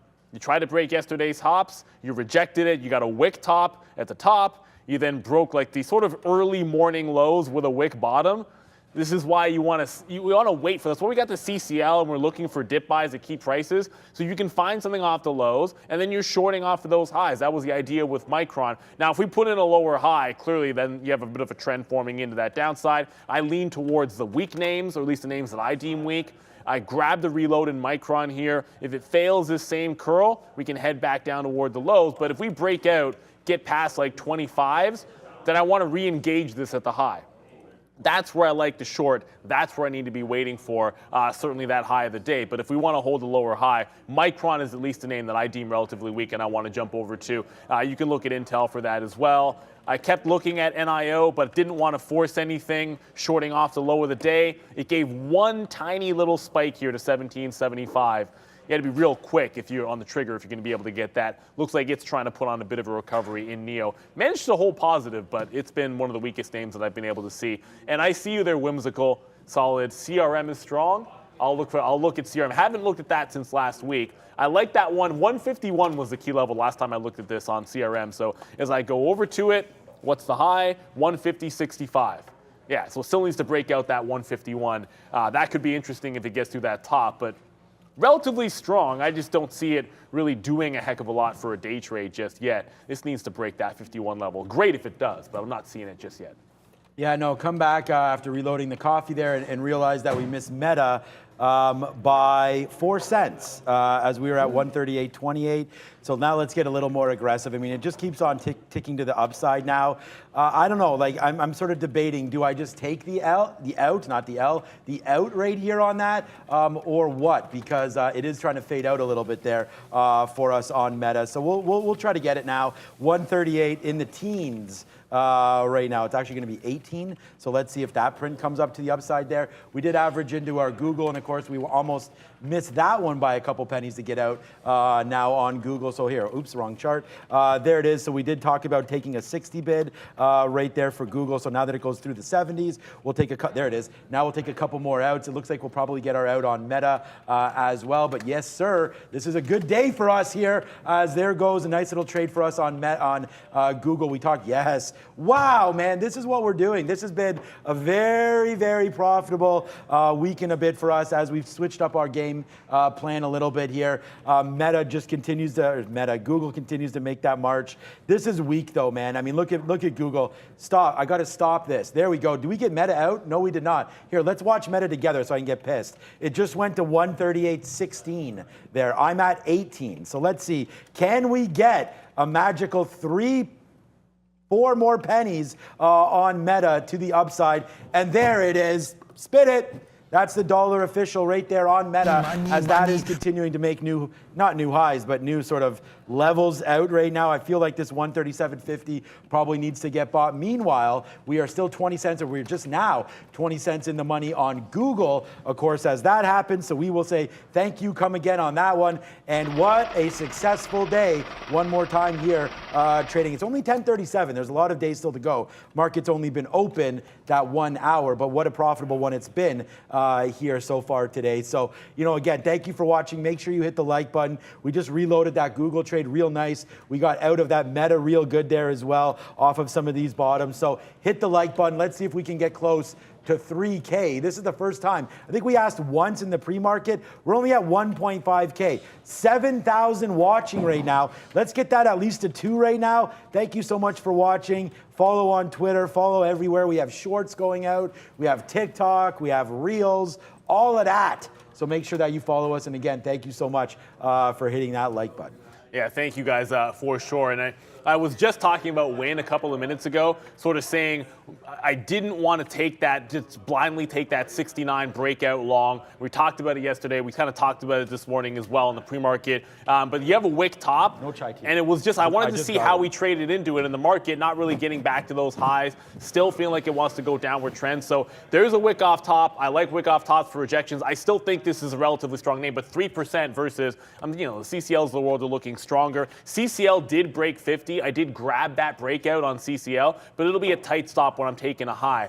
And again, just did not like that break when it wasn't at the open with that initial move in the upside to the market. So if we do break the high of the day, I will be out of Win. I will respect that, but pulling back into VWAP, I always like that VWAP retracement trade when you get a bit of a wick top. So that's a 69 on Win, and then go back over to CCL.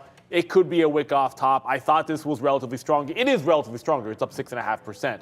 That's why I preferred this break. We grabbed the 925. Now we got a 52 on a breakout. I'll have a relatively tight stop buying these highs because this market kind of looking like it's slowing down here. It is 1040, right? So breakouts at this time you always want to be cautious with. As a matter of fact, when I look at the short coming in on Win, I should almost tighten this up a little bit more on said CCL. This could give us a chance. If we do get a dip in this market, this could give us a chance on Tesla, again, rejecting the high and then pulling back in. It's that 85 that we're eyeballing. I want to see if we can get that 85. But the new trade over there in Win looks like it wants to already go halfway. I'll step up, try to get some out on the way into VWAP. Love the wick off tops and bottoms. They give you great reentry points. I look at Meta.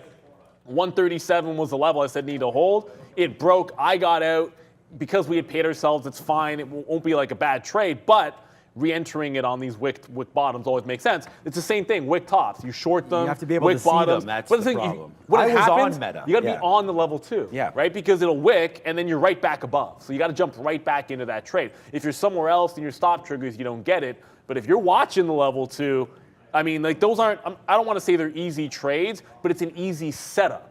meaning you get in, you know where you're wrong, and the targets usually make themselves because you have an established range from the morning. That's what I love about that setup. Yeah, no, and that's what I was going to get at is that, look at, I mean, it's exactly the same talk that Neil just made. It's just like, wait, know your names that you want. I don't think I was on Meta per se, but once we got stopped out, you got to look back and say, okay, where was that flush? What were some of the levels? What are the futures doing? I mean, I really start my journey by looking at the futures every day. And that's what I trade off of. You guys know every day I'm just sitting here talking about these levels in the futures, 11,400, 11,500, things like that. And it's not even that the levels are super key. It's the momentum. It's where are we? Are we below or above? Yeah, above or below, I think is what people normally say. The 50 period, things like that. And then you just kind of go back. Like, look at this reload there. I might as well take a piece out. What am I talking about right now? Take a piece out at, there you go, 67. So, and then another piece out at 69. Like, this is what I'm talking about. Was I here to see these wick bottoms on Google? No. But I know, because I'm watching this name continue to bust to the upside, and I know that if we come back down here, then I want to get long, right? So when it falls back in, we get long 57, and then we're just scalping it back out, right? That's how we trade, and we're going to keep on doing that every day here. So, thanks for watching, thanks for joining, and definitely thanks for hitting the like button. We're up to 1.8K, though. We need 2K before we get serious, so let's get to 2K, guys, on that like button. But there's Google. I'm going to hold now for 98.90, right where that 50 period is. A little bit less than that, but that's what we're waiting for. And always, like Neil's been saying, man, you do got to pay yourself. I'm actually pretty proud because normally I don't do that right there, but we did get out. We adjusted our price. We got out of Meta. So, all right, good day so far. I just told, and Sharif, he's just going to get his chai tea. I told him no chai tea. No chai because today. It's not that. I kind of forgot. Like, I just reloaded a coffee there. Randy brought one. It was getting a little cold, so I reloaded on that. So, yeah, no chai tea for your boy, but I'll maybe get one after the show. I do have to talk to Tony. We have to go to Brendan, but I need to talk to Tony, too. Yo, what's up? Thanks, Ooh, nice, all black there today. Nice job, man. Black on black on black. It's like my truck. Is that a sign? All right, over to Brendan right now for Sector Watch, looking mighty green. A bit of a difference here, guys. What a difference a day makes. Here's a nice green board to show you right across the entire thing versus what we've seen over the past 5 sessions in a row. Top left, travel names back in business today. RCL, NCLH, all the cruise lines here up big time. 6 to 7.5% for all of them. Expedia having a great day, 4.8% to the upside. All the hotels are here. We saw a upgrade for a couple of those this morning in the pre-market we were touching on. Tesla on here as well, 3.5% back in positive territory. Ford being dragged along with it, 1%. Retailers are nicely higher. Outside of eBay, the only one standing out to the downside. Tech stocks down here also among the leaders to the upside. Semiconductors, clean energy names, or clean energy focus names in play here. Enphase, 4.9%, NVIDIA 3%, AMD 2.5%. All you need to know when it comes to semiconductors. This right here is the energy sector. Nice move higher, as we mentioned on those comments from Russia on OPEC. So oil stocks getting a huge bounce on that. Again, if you missed it, Russia saying they're going to suggest that OPEC cut production by 1 million barrels per day in their next meeting. So a nice move up in oil. Everything, though, nicely higher. A little bit of weakness in consumer staples and utility stocks, but not enough to offset the rest. 1.12 right now for the S&P, guys. Back to you. And I don't want you to think that I forgot about Novavax. I bounced off of that 2050. This is exactly what we're looking for the dip buy. We talked about 2050 to 21 being the entry area. So now I'm looking for either a break at 21's fine or just buying these consolidations here. We saw what happened yesterday with Sava. Fine, fair enough. But up 11%. Brendan brought this one to us. And it's just a matter of look at how beaten up this has been. The risk to reward, if it actually holds this and breaks higher, I think you have fantastic upside. Always easier to buy the tops or sort of buy the original move, but I like to get into this part of the upside. Square, wow. Market is now zooming to the upside, finally getting back toward those highs. Block is sort of back in the money, almost a buck, up 4%, but it has yet to take out the high. I still think if any of these crypto names take out the tops, there's so much room for them to run because they got their butts kicked the last little bit. And bang! Jeez, Google. Wow. Oh, huge size test. What a move upside. We are definitely finishing the day at our highest spot right now, as Google is now 60 cents in the money. So that's a good little trade there. Cash flow. Google has a hell of a lot of cash flow, that's for sure. As they're coming in now, nice little move. And look, man, we take advantage, right? It goes right. I mean, this is, I don't know. I mean, I hope you guys are having fun. I hope you're learning about a lot of stuff here today. I'm going to trade today Apple, AMD, Google, Lucid, Meta. Okay, all positive. I said that we're all positive, but we're actually not. It's unbelievable that I'm not positive on Apple here. But again, averaged in, stopped out right there. That really sucked that we got out right there. But again, we're trying to respect some of those levels. We get out on a 153 break. Now, of course, it's well in the money for us, but that does not matter. We have switched away from Apple. Not much movement on Apple, although it's definitely going to the upside right now, so I shouldn't say not much movement. But instead, we sort of pick our poison there. Remember what I said? I was pretty proud of myself for getting out of Meta, but you know, am I really that proud? As now it'd be another 50 cents in the money for that name, but whatever. Still a great trade for me on Meta. And again, you know, buy. Nice upside move there. Let's just see if Google can hold this. We're 20 cents in the money on Lucid, but this has been a lame duck for me. We only traded that in the pre-market. We got a long. It didn't give us. We were waiting here at 14.50. It only went down to 53. We were actually at the pre-market bottom of 45, so we definitely missed that one pretty easily there for Meta.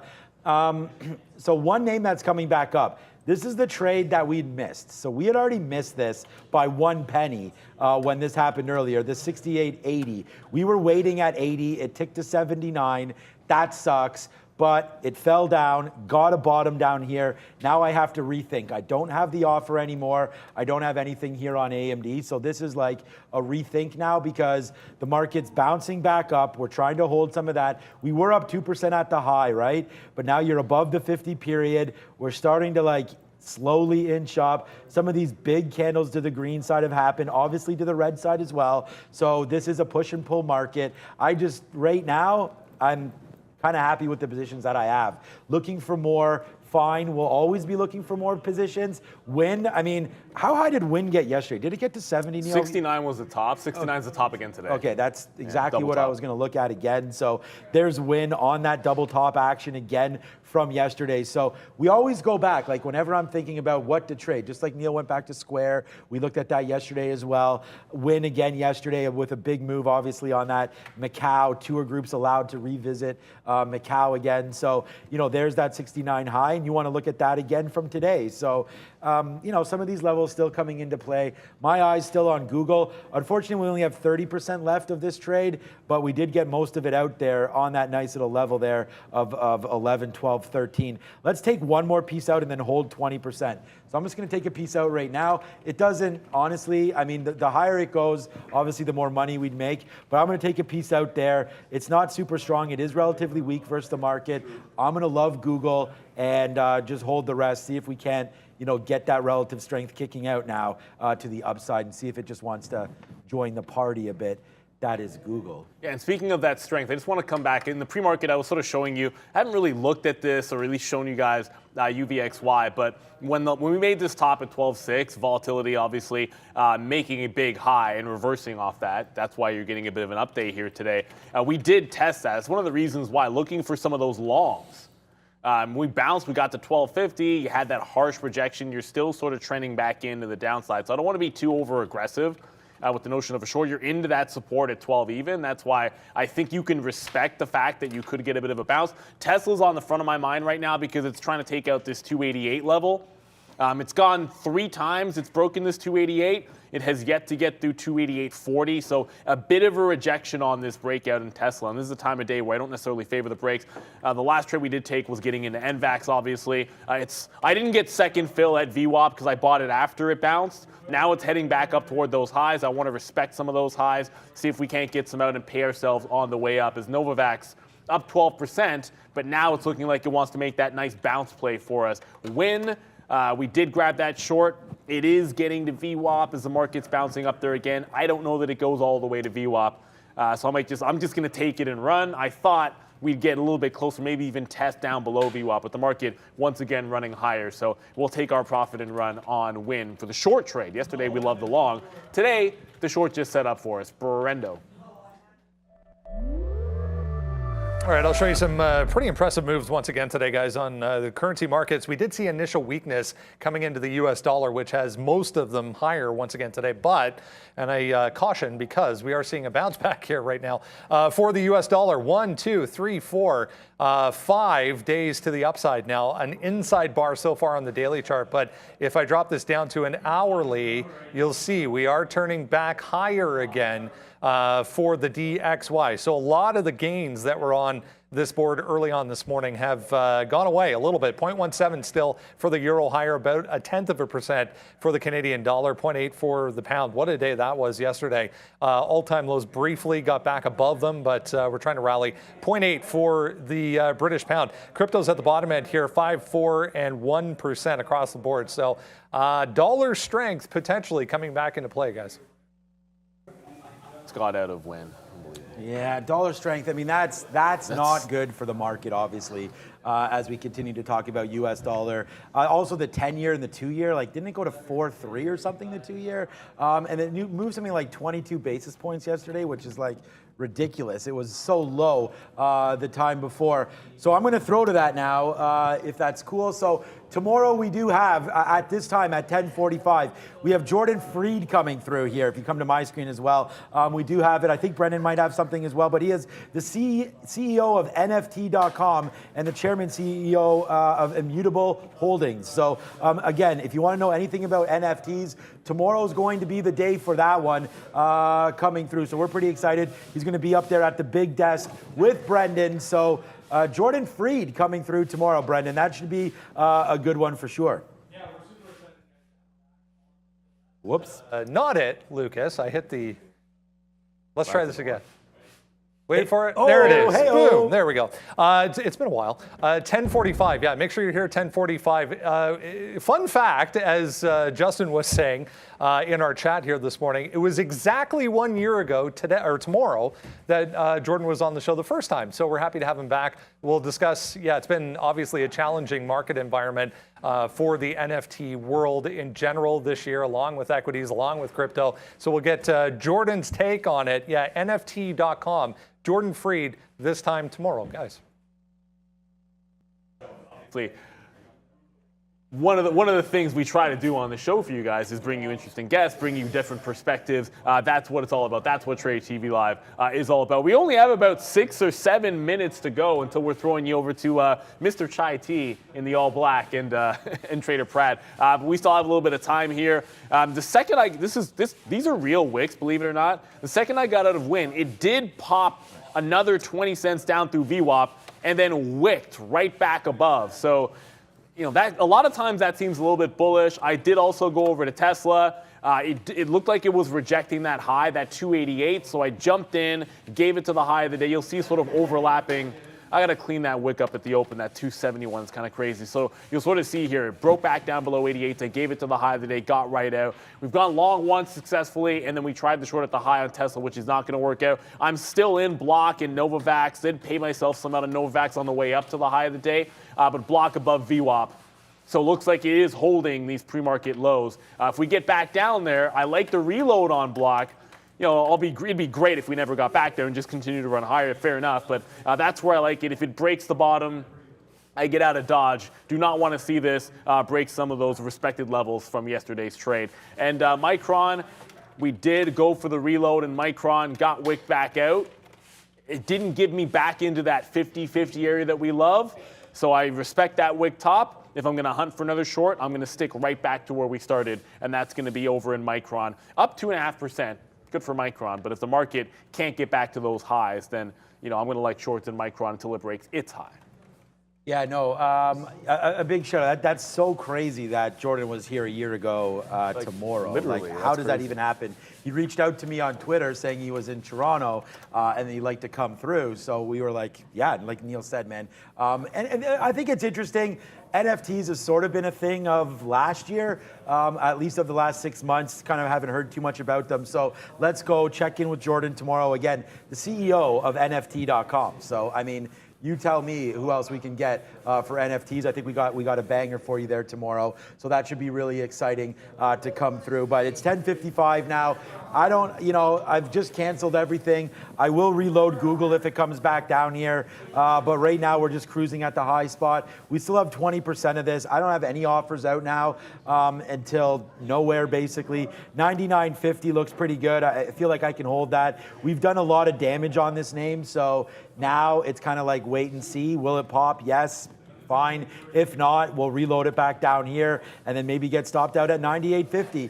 Like, you guys want to talk about risk to reward. Like, there's going to be some other channels that, will get long, then pretend they're not, then pump the stock so you get long, and then they're going to get out when you get long. But, that's not at all what I'm doing, because we're just sitting down here. We've talked about this. You want to talk about real trading, something that you can actually do? Like, what about going long at 98.57 with your out being at 98.50? That's 7 cents worth of risk. This is now 60 cents in the money. This is an 8-to-1 risk to reward right here. Now, sure, it's gone up and I've scalped it out. That's the way I trade it. But if you're going to do that, my first out is still more than 1-to-1. And then as you go up, we respect some of these levels, and then we go back up to the upside. So, hit the like button for us. Not only that, but guess what? We don't charge anything for this. We don't charge anything for you to punch us out of our long. We sit here, we wait for you guys to come through, watch the show, learn from us, follow us on Twitter, get your comments in there. I want to give a big thanks to Bears vs. Bulls. Great moderator. Thanks for keeping everybody legit on that side of things. Thanks to everybody for coming through. And you know what? We're not going to stop. We're back here at 2:30. I also did see someone said, sure, we secured Jordan tomorrow. That's great. But have we secured Tony? Let me go to my own private messages here. Tony, can you come on for 15 minutes at 2:45?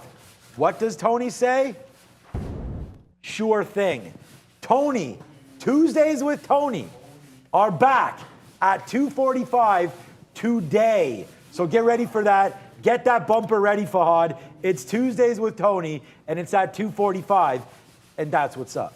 Yeah, we love to have him on. You love to have him. It's been a while, and it'll be good to get him out there. We're only a couple minutes to go. I'm always looking for some new things out there. Roblox 38 is going to be a thing. I don't care which direction you want to play it. A level like this deserves our attention. The bottom channel since you just go back to last week, the start of the week on Monday, you had a big-time breakdown at that 38 level, and then it's been resistance. You got a double top just from yesterday, but really it's kind of like a triple top. So big monster level. I'm going to short it first because as long as it's free, I'm sure it's free, because you've already tested a couple times. This time of day, I always like that risk to reward of, okay, well, if you get 80s, you're risking 20-something cents, and it's 3-to-1 into VWAP. But if it breaks out, up 6%. But the way this market has been moving to the downside, it's the beaten up names that give you the most upside. And if you want to continue something, Roblox does stand out as a growth name that's gotten beaten. But 38, it's a short first. Then look for that breakout. Throughout lunch, only a minute to go here, guys. We'll be back, obviously, at 2 because we don't go anywhere. So always some trading opportunities out there throughout lunchtime, which I know Trader Pratt and Shreve are going to get for you. I just love this Roblox. Great price here at that 38. Super strong if it can get through it. Hasn't done so just yet, though. Yeah, love Roblox to the long side. Or I know you're trying to respect that short side there, but great name to watch here, especially when you're at levels, man. I mean, easy, again, risk to reward. That's what it's all about. I did want to give a big shout out. 19 months. Thanks, guys. I love you, Sean. Say hi. Say me hi. What's up, Esteban? There you go. You get a big hi for that. Esteban Cars, thank you for 19 months of support. So we'll go drop the grenade. Thank you, Esteban, for that one. Thank you for continuing to support the show. You may hear some sanding right now going on to the side because we do have some big improvements coming. You've already seen that real sick desk that Brendan's at. We're going to have a great guest tomorrow there in studio. That's part of what we're doing. And then we have this crazy green screen that's going to come through for you very, very soon, which should be awesome. You can't even call it a green screen because it's a wall. It's a wall. It is a wall. It is a wall. Most green screens are on a wall. This one is on a kind of, I guess, half circle. I don't know, semicircle.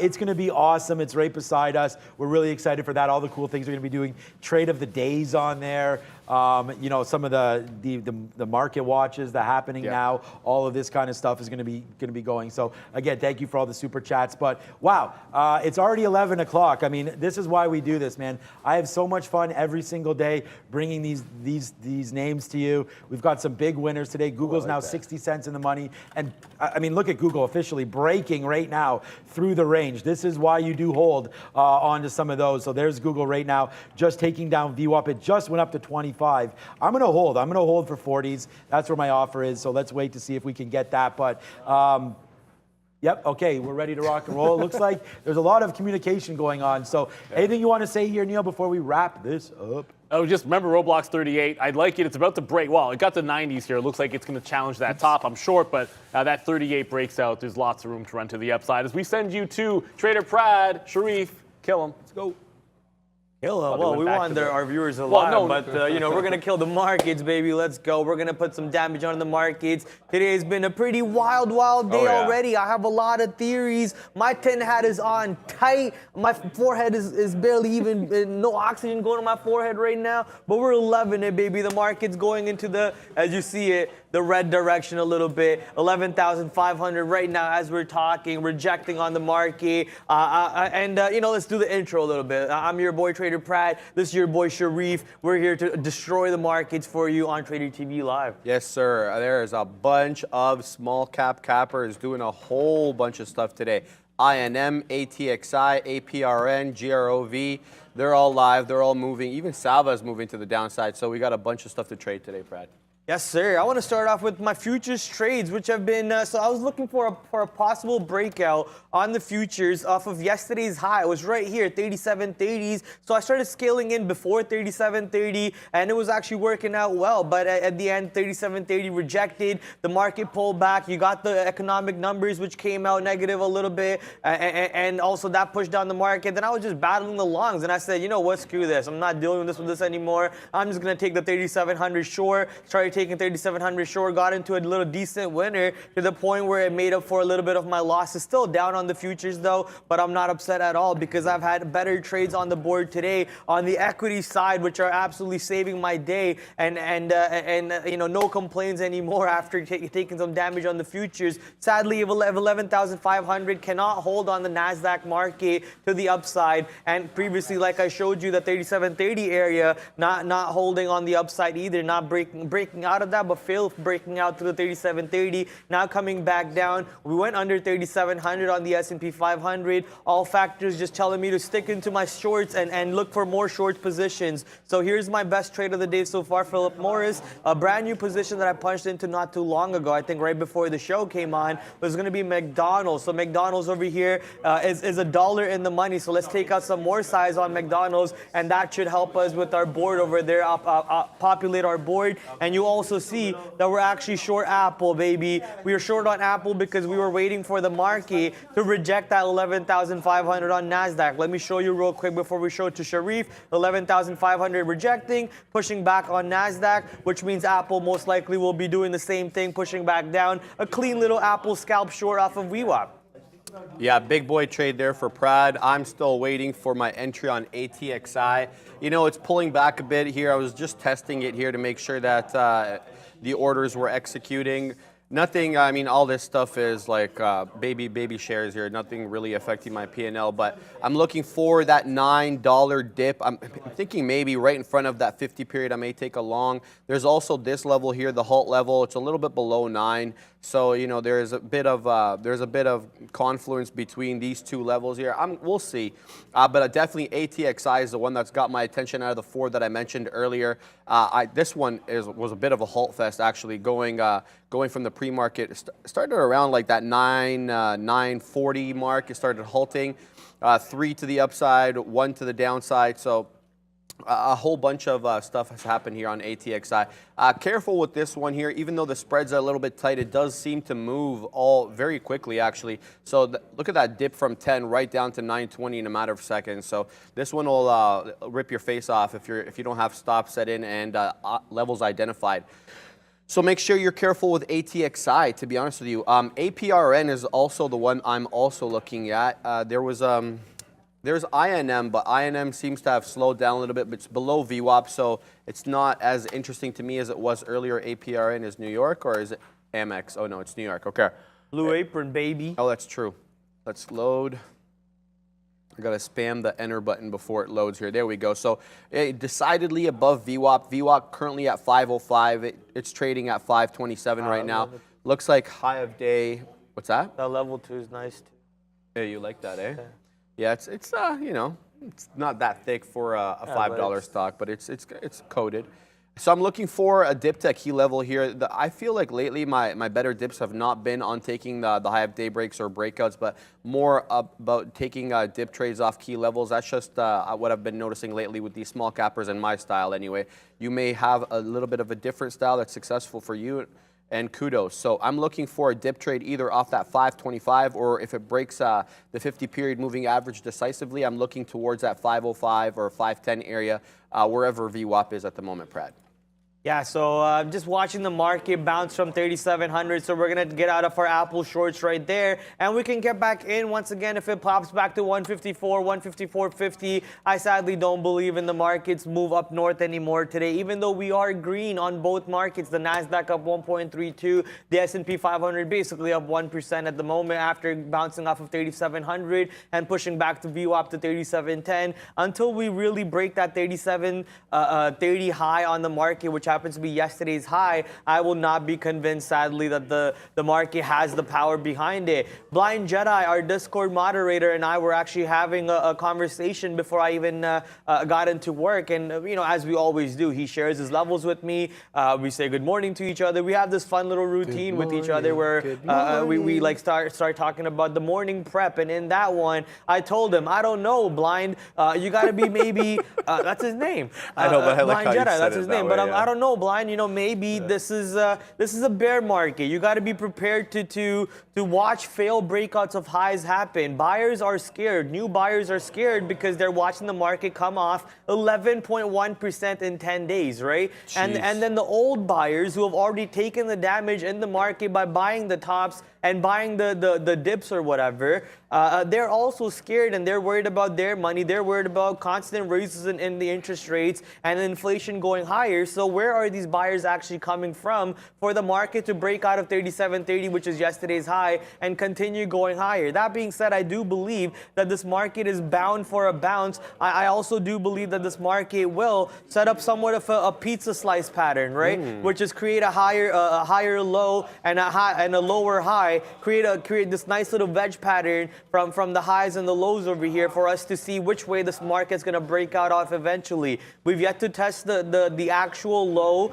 but we got pretty close to it, only 30 points away from the actual low of June. So all things considered, I think a bounce is due no matter what. But where does that bounce go to? How far does that bounce go to? And is it going to happen today when the buyers are not really, you know, showing up? Like I need a volume candle higher than any of these volume candles over here to think that the bounce to step is setting up perfectly. And while we're talking about that, my short on eBay just got stopped out as it takes out 38.10. I had a pretty good short on eBay to begin the day with, but then I added over here and now we got stopped out on the move above 38.10. But looks like that could have been a weak break of 38.10, and I could get back into the trade if I really wanted to, but we're going to leave this one alone and focus on other positions. Yes, sir. Yes, sir. ATXI, I'm long 947. Already scalped out a couple of pieces. I'm a little bit above 50% of my original position. I took a big boy position on this dip trade. So scalping out here nicely. This red candle is actually two red candles. So I got two at the same spot there. You know, I used my flatten key, so I didn't actually get the exact level that I wanted. It's just so fast. the way the stock's moving. I'm looking for a decided break above that $9.60 area. It seems to stall out at that level. The level 2 shows you 1,150 units, actually more, sorry. That's just one level. That's one gateway. So there's quite a bit. There's about 2,000 more. There's about 2,100 units at that level. So we'll see. We'll see what it does at that level, but I'm looking for that break of 10 decidedly here in order to add to this long. So I've got about 50% of what I initially went into. I want to scalp a little bit above 60 here. There we go, right at that 70 level. Scalped more, making big boy money on this one. I'm looking for that. Come on, let's go. There's that 80s, more at the 80s. There you go. You see those triangles lighting up, baby. Come on. We want that decided break of 10. Let's see how much I got left. I got about a third of the position left here, so it's still a really large position, relatively speaking. This was like oversized, typical to what I take usually on these stocks, because I did like this level. It was at the halt level. I've got my stop now set at break even, so if it dips anywhere near that 947, I'll be about, there we go. Now we're getting 90 prints, so we'll take another piece out here. There we go. Now we're even getting 95 prints. Okay, so there's another triangle. Now we've got like very little shares left. We're gonna put our stop at the break-even, $9.47, and so we're going to take out everything at $9. We'll give it to 43 because the spread does typically open up. There we go. So if it breaks that level, we're out. Otherwise, we're done really well on this trade, Bradley. Kind of pulling myself out from the dead earlier. Had a couple of bone-headed trades. All good, man. Gotta like. I was watching this Joe Rogan clip on Instagram, which is, you gotta. Rogan, you crazy. You don't know about that? No. Chappelle Show. Where's Neil? Oh, okay. What I was gonna get into is Brad got shook there for a second. I was just confused. I was like, "What are you talking about? You're gonna choke me out? I didn't do anything." He doesn't know about. Oh, Joe Rogan, you crazy. I love that. But yeah, so in there, he was like, you gotta have those losses to understand what losses feel like, and then you can learn from them. So it's all good. No question about that. No problem about that. Currently, the market's still looking to reject 11,500, and Apple didn't even pull back to my previous short entry, which was 153.40s. That being said, I think if market pulls back down here drastically, or even slightly pulls back under VWAP, I think Apple could maybe break 153, go down to 152.50, where we can look for a possible add near the 100-period EMA. And if 152.50 breaks on Apple, then are we maybe going to 150 today? Right now, we're watching 153 break. We're watching the market reject 11,500. We're watching the market on S&P 500 reject 3710 and also pull back to 3,700. So all things screaming to the south side right now. I did reload on my Lee Auto position, which pulled it back to the 100-period EMA. So I added on that, and I threw my stop up somewhere around over here, and now we're just going to let that position move around, see what it wants to do. McDonald's also pulled back for quite a bit. Now we're only 22 cents in the money compared to $1 in the money on McDonald's. So I might think about adding here somewhere. If it does pull back a little bit closer to 242 or even above 242, I'll possibly be thinking about adding on to my position over there. But it looks like it doesn't have the oomph, the strength in it to even get to there as the market's pulling back currently. Apple is weak intraday versus the overall market. Oh, wrong box. I wouldn't say that. Apple is up 1.3% on the day. Apple's the reason why this market has been stronger for quite a few days now. The way it's been bouncing above 150, even though the market kept pulling back every single day. Look, the market fell off 11% in 10 days, and Apple did a real good job of sticking itself at 150 and not going too much below 150. So Apple has been actually way stronger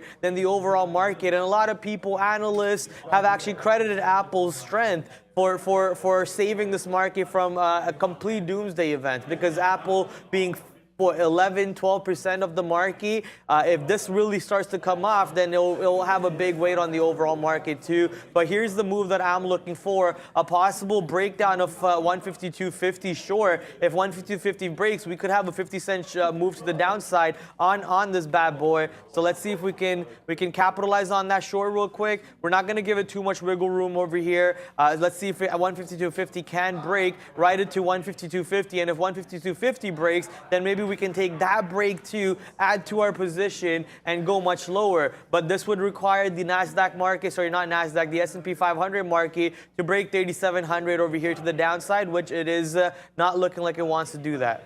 All right, MFM saying thoughts on NFLX. So Netflix, obviously, I heard a bit of an interesting tidbit on Netflix that they're expanding their gaming market, or their gaming, like their market share in gaming.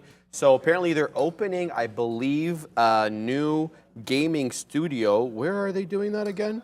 Yeah, in Finland. Netflix says it's opening a video game studio in Finland as streamers tries to boost audience numbers. Yeah, so they're looking for all sorts of way to kind of reclaim market dominance there in the streaming world. It looks as if, you know, Disney and other streaming services are starting to cut into their market share. So they're looking to diversify their portfolio. It's not just about streaming shows and movies anymore, but more about, you know, offering various different products, to be honest with you. So I thought that that was an interesting approach for them. Apparently, only about 1% of their daily users actually use those games that they've got on there. Yeah, because they suck. Yeah, have you tried them? They suck. suck. That was my next question to you. They suck. Have you tried them? Yes. Yeah. They're absolute trash. Which ones have you tried? All of them. They're all trash. Get out of here. All of them. The Stranger Things ones, like. So you know them? Okay, yes, they all you were suck. Talking smack. No, yeah, so they're all trash. So I guess maybe that's probably why there's only 1%, and that's why they're opening that studio so they can get some actual legitimacy into the gaming world. We'll see. I mean, I have no idea how good they're going to be on that. I don't know either why they chose Finland. Is Finland good for gaming? That's not something that I'm aware of either. With respect to the chart, I mean, it kind of speaks for itself. It looks like we bottomed out here back in the early spring at that 165 mark. We kind of got a boost here. This is the boost. We jumped up from this level that we had trouble breaking, which was a 200. We reclaimed the 200 quite nicely, consolidated at that 225 for a while, and then we topped out. It looks like at that good rally we had in early to mid-August at that 255. Now it's currently trading at 230. So, you know, it's there. It's clearly not where it was before. I mean, back in January, this was a $700 stock almost. So December, mind you. So it's got ways to go, and there's probably a lot of bag holders at this level. I know a lot of institutions were holding this, and they've had to sell off as the stock has gotten weaker and weaker. So we'll see if there's a lot of upward resistance into this. But, you know, I don't really see anything on the technical side here to indicate a break up or a breakdown. So I hope that helps. Not sure if that actually helped, but let's see what we got going on here. I saw someone tag me. Okay, that's fine. All right, ATXI now kind of creating a flat bottom here. That makes me a little weary that this may be headed to the downside. It's holding that 50 period quite nicely at that 925 to that 945 level. See this flat bottom here? So we could get a decided break of the 50 period moving average, and I think the next support level below that would be that 875 area, which was the halt level on the way up here. So look for that. Otherwise, we'd have to reclaim that $10 area for a new trend to start on this one. So I'm looking, personally, I have a bias, but, you know, always open-minded to either way, but I'm looking here to the flat bottom breakdown on this guy and the breakdown below 9 into that 875 Bradley. Yeah, I'm currently and just there trying it goes. Sorry.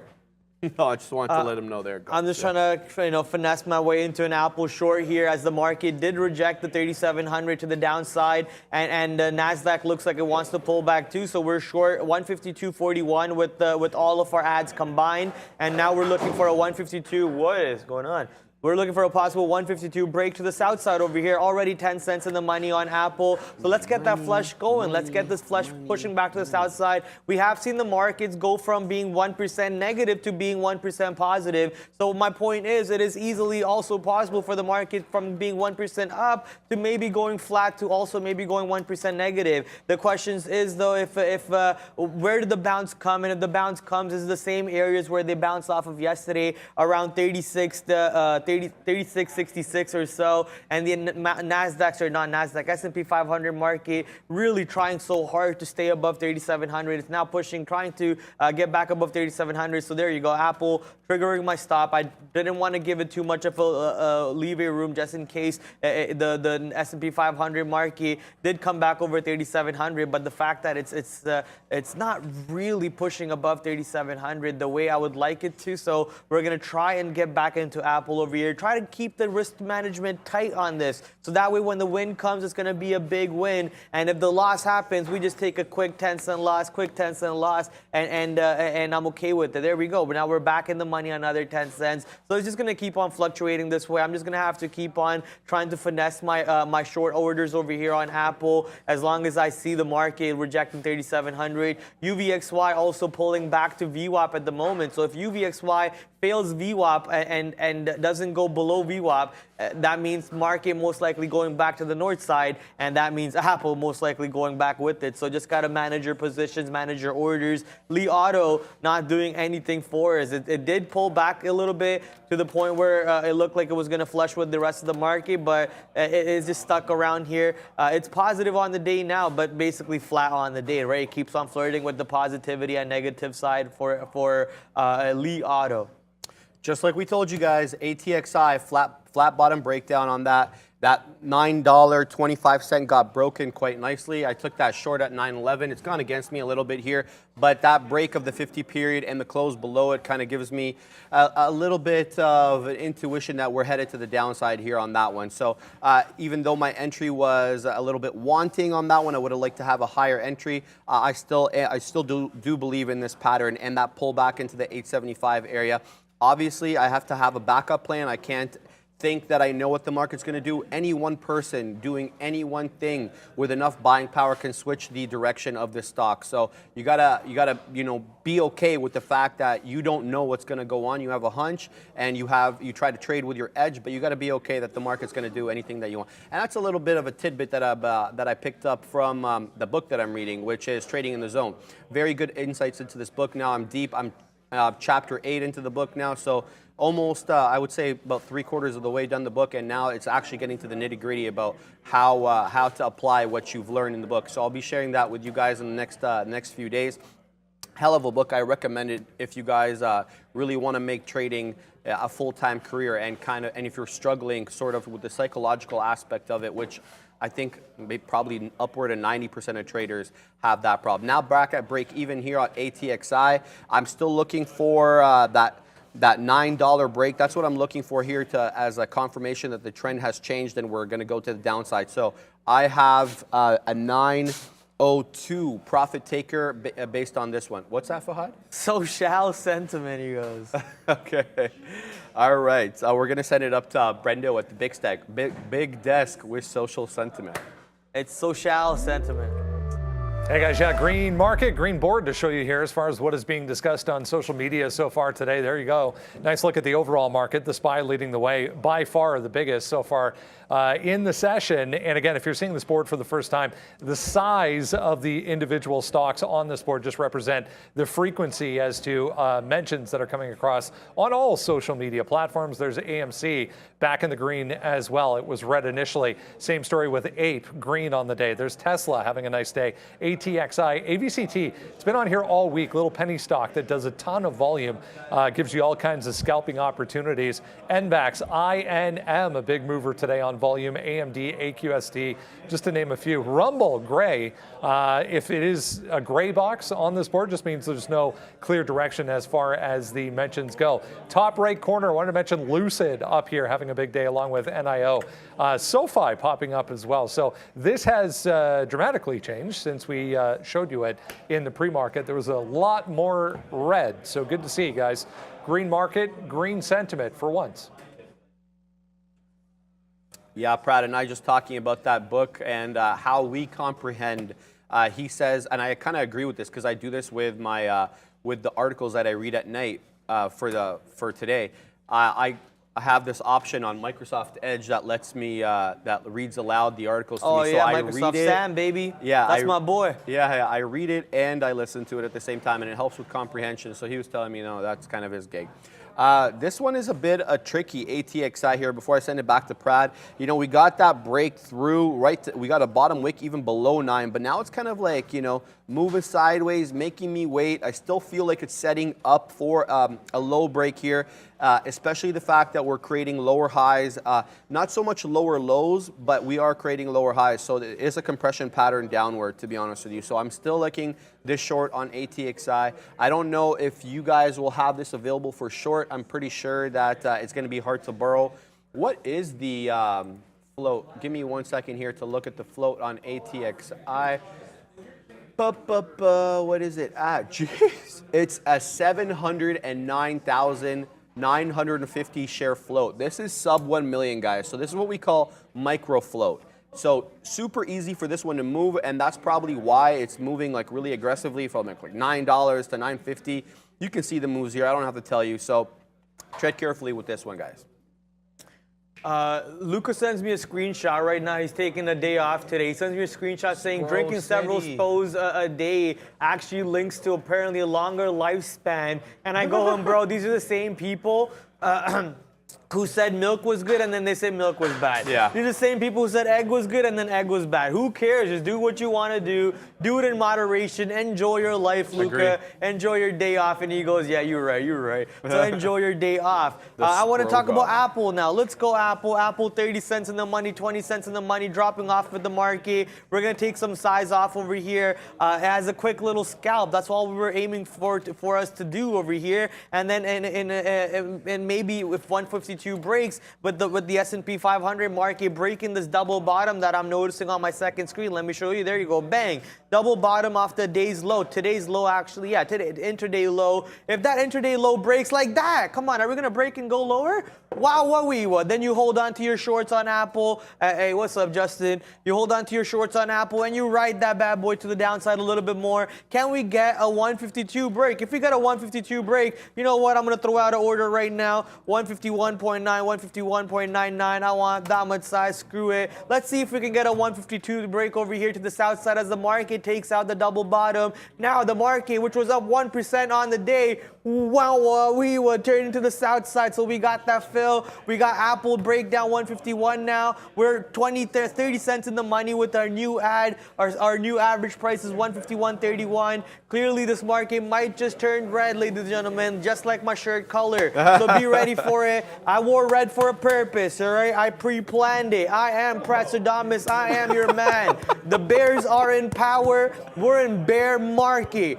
B-E-A-R. Spell it for me. That's fantastic. I love this guy's energy today. I'm feeding off his energy, but I'm also feeding off this dub on ATXI, just like we talked about. There's a flat bottom breakdown. We took off a piece at 9.02, like we said, and then another piece at 8.95. We're still holding about, what is that? I want to say 20% of the position.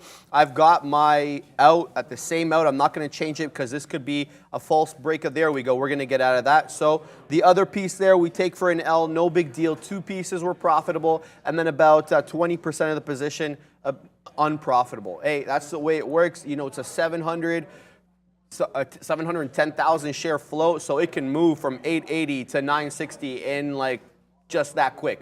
And you know, it's not like I didn't know that. I obviously knew that, which is why I didn't move my stop down to break even, because I knew that it could move that aggressively. Hit profitable trade on this one. I think the short may still be in play here. I think this may be a false breakout, but we'll see. You know, nothing's for sure on this. So I'm thinking maybe if it bounces up to that 950 area again, I may initiate a short. I was too busy talking about it to actually punch in. We're close. I'm going to take a baby short on this one. Then when it breaks 9, I'll add to it. That way, if it is an actual breakout to the high side, I'm not getting my face ripped off. So I'm going to wait till about that 945, 950 area, and then I'll re-add on this one, Pratt. I'm looking at Twitter right now because yesterday apparently there was some news catalyst that came out on Twitter. I was actually at the gym when that news catalyst came out, so I missed out on it. Do you remember what that was? What? What the news thing was? Because I remember coming back after, on Twitter. I remember coming back to work at like 3:50ish or so, and a lot of hype about what Twitter was going on was exactly there. Maybe Brando could fill me in on that one. What was the catalyst yesterday? The Twitter pop catalyst? Oh, Elon's nice. deposition was canceled, so that brought in some volume into the close. Look at the volume spike over here for Twitter. Big volume spike. So I just wanted to see if Twitter was anywhere around those levels, and we're kind of there, but not really. We're rejecting off the $42 area on Twitter today, and I'm actually thinking about, you know, start throwing some orders near 41.90 and above 41.90 to look for short opportunities as this market continues this downtrend. S&P 500 is now absolutely poopy downwards, baby. 0.18% up instead of being 1% to the north side. I did tell you this market could easily turn around to go negative or even being flat on the day, and that's exactly what's happening. 11,500 on the NASDAQ, reject. And now the volume on the market's actually going higher too compared to the last few candles. So get ready to hold on to your shorts. Apple shorts are now 50 cents in the money. I have my stop sent out above 152.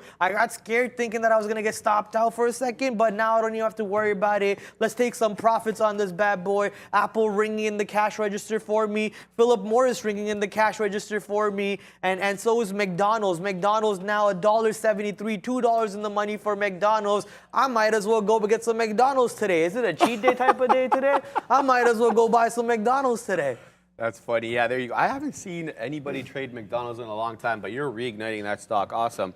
What a nice drop here on the market, though, guys. Keep in mind that we have yesterday's close, I believe, coming up, and that level is, give me 1 second. Zoom out. There we go. 3669, I believe, is yesterday's close. So that's always a key level onto the downside. It looks like we broke that decidedly yesterday in the aftermarket. Did we? That's weird. How come I'm getting that level coming up? Anyway, 3669 is a level on my chart. I'm kind of having trouble looking at the levels right now. But if that comes into play, that would be interesting for a bounce. If that's possible, we'll see. Keep that in mind. I've still got here the pop. I don't want to call it a dip trade because it's kind of like the other way. I'm trying to short on the pop, a pop short trade, whatever you want to call it. I've got it at that level, which is 946.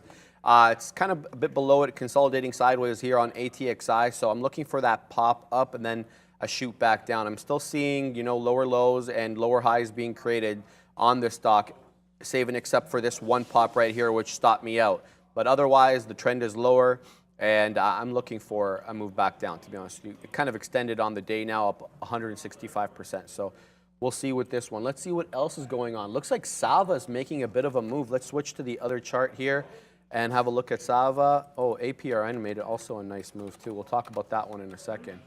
So here's a move on Sava. A nice bounce up from that 43. Why is it not switching? From that $43.40 level, and we popped up all the way to 46 here now, making a bit of a bull flag pattern. Look at this pattern here is a bull flag, and then we're getting more green, so this might be the extension of that bull flag into a new bull flag. So, geez, I wish I got in at that 200 EMA at that 45.20. Now it's kind of gone without me at 45, now 80. It might be a little bit late for me to get in. Let's see. And I don't really want to take the breakout here at 46, but you know what we'll do? We'll take a baby long, and then we'll add to it, if anything. So we'll go ahead and scale down our share size. Now, the spread on this one is about 10 cents. So at the moment, it opens up tighter and wider than that at times. So there we go. We're long at 45.71. And we'll punch and pray, as Prad likes to say. There we go. Now we're a little bit in the money. We're going to add to this one above 46 if it does get there. I'm going to keep this one on the side chart here to keep my eye on it. But I want to flip quickly to, oh, there we go. Now we're well in the money on Sava. I'm going to stay on this one because I may have to add above 46. There we go. Very nicely in the money on this one now. Let's go, baby. Let's go. Oh, wow. Boom. We're out of there. That's a good trade on Sava. Big boy trade on Sava. Got in at that 45.671 and then out at that 46.10. So I didn't get top wick because it kind of opened up the spread a little bit, but geez. Okay, now we are talking exactly what I wanted to happen on ATXI. The pop up and the pop down, and I'm out. Beautiful trade on ATXI. I'm loving this. Break the desk, bro. Take it easy, bro. What is all these dubs that I'm getting today? Fantastic. Just like I theorized, guys, we're going to have that pop up and then we would have the flush down on ATXI. That's how these type of stocks move. Like the algos want to trick you. You know what I mean? Like they want you to, oh, the trend's changing. Let's go long. And then boom, there you go. So look at the overall trend instead of the micro trend and kind of go with the overall trend. Forget about the micro trend for a minute. And there's the short right there. And there's the out. So nice trade on ATXI and a sick trade on Sava. 2 quick ones, Brad. Yeah, you are that wording that market earlier we're talking, eh? What is that? I forgot. Anyways, I forgot the word, yeah. AMD, we're looking for a possible long on AMD over here with the market looking like it may have bottomed out for the current intraday secondary drop that we just now had. So you saw me jump out of my Apple, a bunch of my shorts that I had, and now we're looking to finesse our way into an AMD long around the 5-minute, 100-period EMA. In that meantime, while we're trying to finesse this position, let's send it to Brendo for the European update.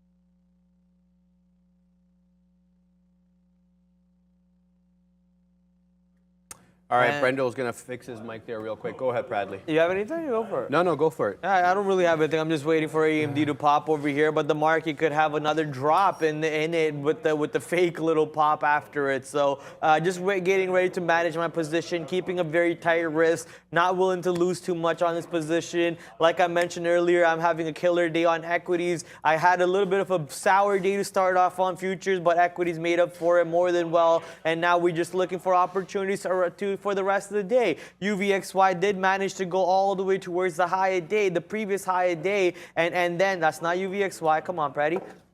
Pratty Dad. UVXY AM. Oh yeah, by the way, that Instagram clip that we posted on Trader TV Live, Neil. That Instagram clip that we posted, did you see my comment on it? You did not? Here, let me show you the comment live, okay? You're going to love this comment. You're going to love this comment. Ready? So if you go to Trader TV Live page and you click on the Instagram post where Neil is rapping, yes. Right? In this one, Neil goes, if you don't recognize this one, well, then you might be Pratty Daddy, but even I'm sure he knows this one. So here's my comment. Is that Channing Tatum verse? I love that song. I'm a troll. Get him, Neil. And the best thing is there's the chat's coming in and the viewers are like, listen, I need to get better at making the beat. I need to get better at making beats. Yeah, I need to get better at making beats. I don't want to give you a mediocre beat, so I'm going to work with a couple of our viewers who want to trade me and want to make me better at beat making. And if it will work out, then trust me, I got your beat ready for you. In that meantime, let's send it back to Brendo for the European update. That battery will never see the light again, or light of day again, I promise. Here we go. Let's get you updated, as I was mentioning, on how things in Europe are shaping up. To end off the day, it was very, very positive right across the entire board. If you joined us in the pre-market, not so much anymore as North America heads back to the downside. All of the major European markets following suit back to the downside. A very mixed board as the final prints just coming in here. Basically flat for England here, 0.04, 0.09 downside for Germany, 0.3. These were mostly 1+% higher to start the day. Italy goes red, 0.36. Spain, same story, 0.25% to the downside. Sweden holds on to positive territory along with the Swiss market and Turkey, but a big reversal, guys, as we're seeing across the board in North America as well. Thanks for that, Brendo. And I can't believe I actually forgot to say this today, but how about them Cowboys? Big dub yesterday. Went to New York, went to MetLife Stadium. You went to New York? Them. No, Cowboys did. Went to New York, took their undefeated record. There we go. Cowboys, kidding them up. Where's a playmaker? Shout me out in the chat, playmaker. There we go. How about them Cowboys, man? Big day from everybody yesterday. The defense, the Cowboys defense is ridiculous. I got to tell you.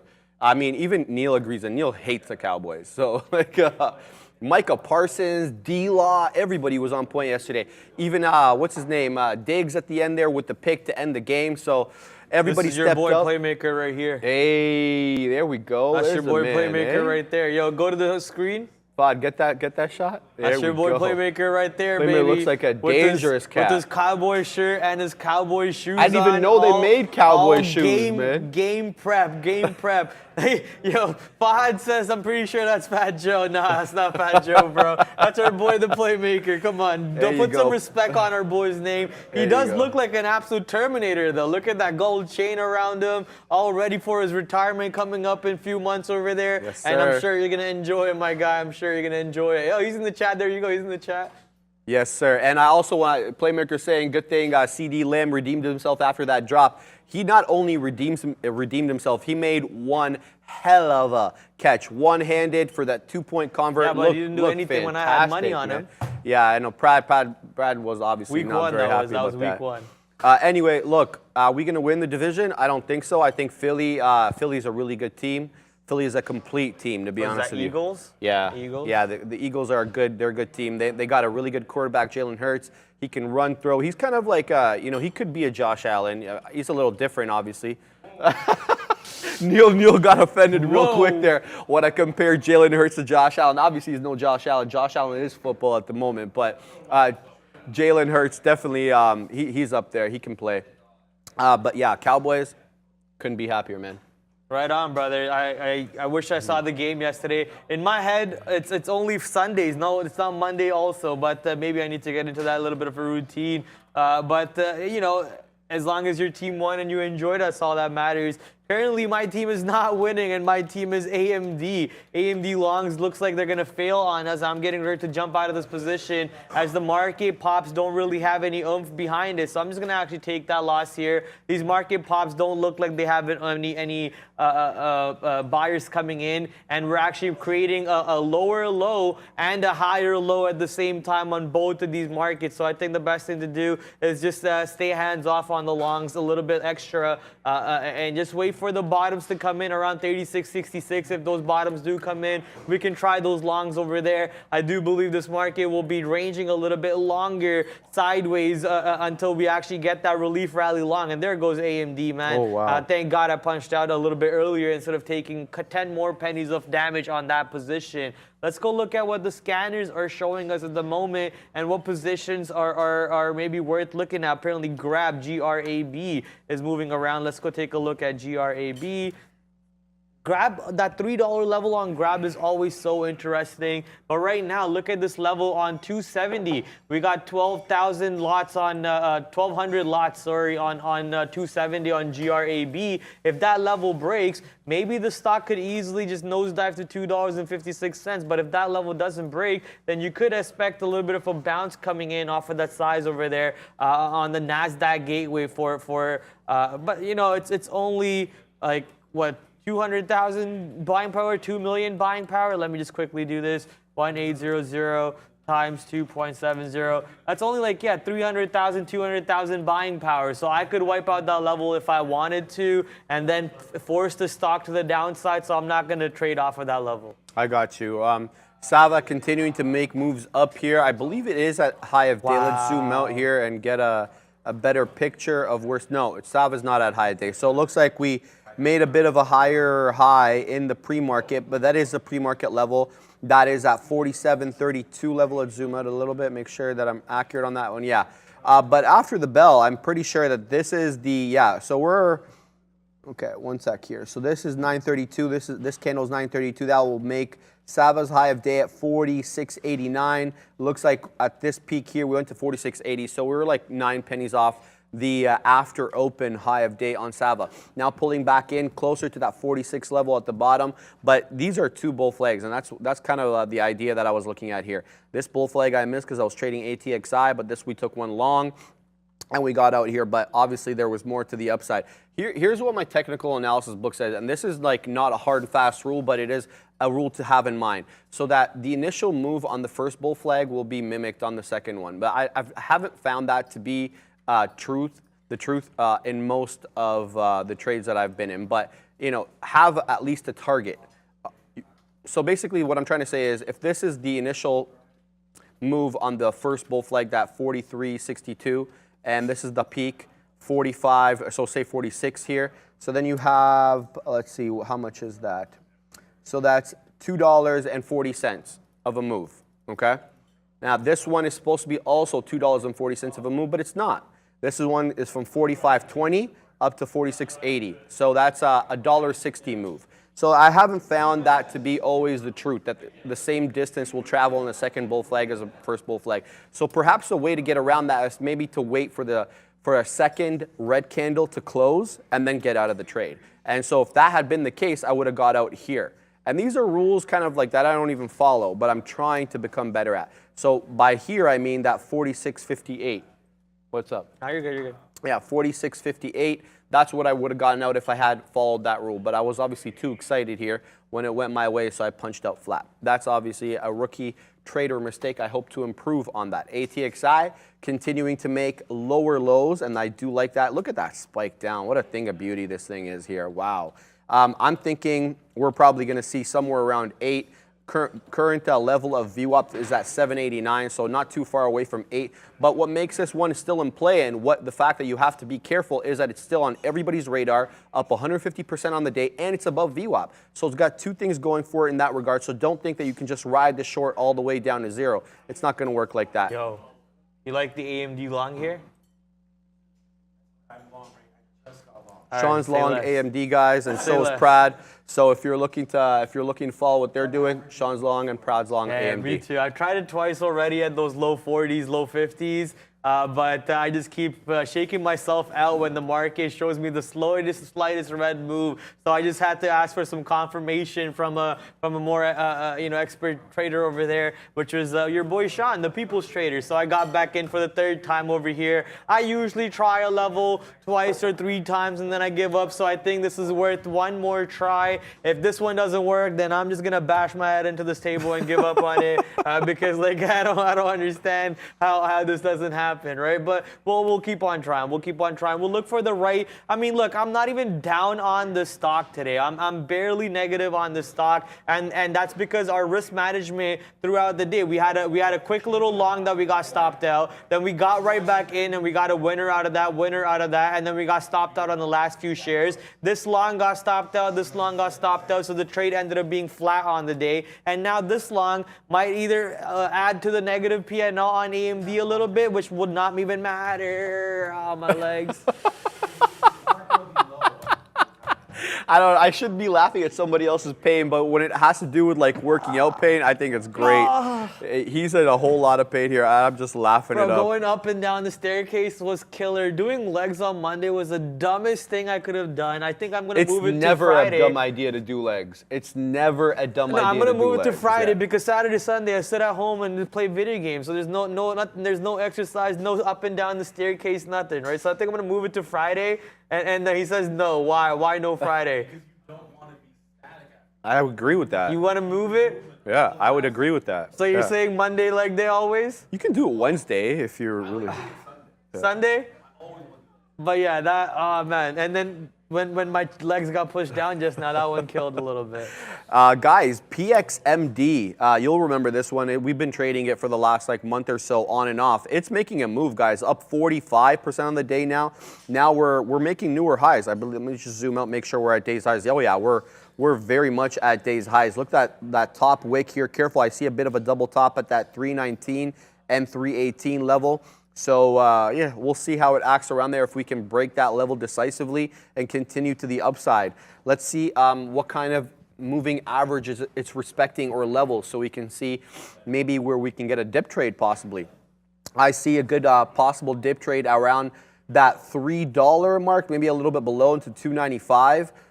With respect to moving averages and respecting them, yeah, not really. It's not respecting the 7. It's kind of blowing up and below the 7. Same thing with the 20 here. It blew through the 20 on this occasion, then right back up. It looks like the only one it's really respecting is the 50 period and VWAP. VWAP happens to be above the 50 period here. That doesn't happen all that often.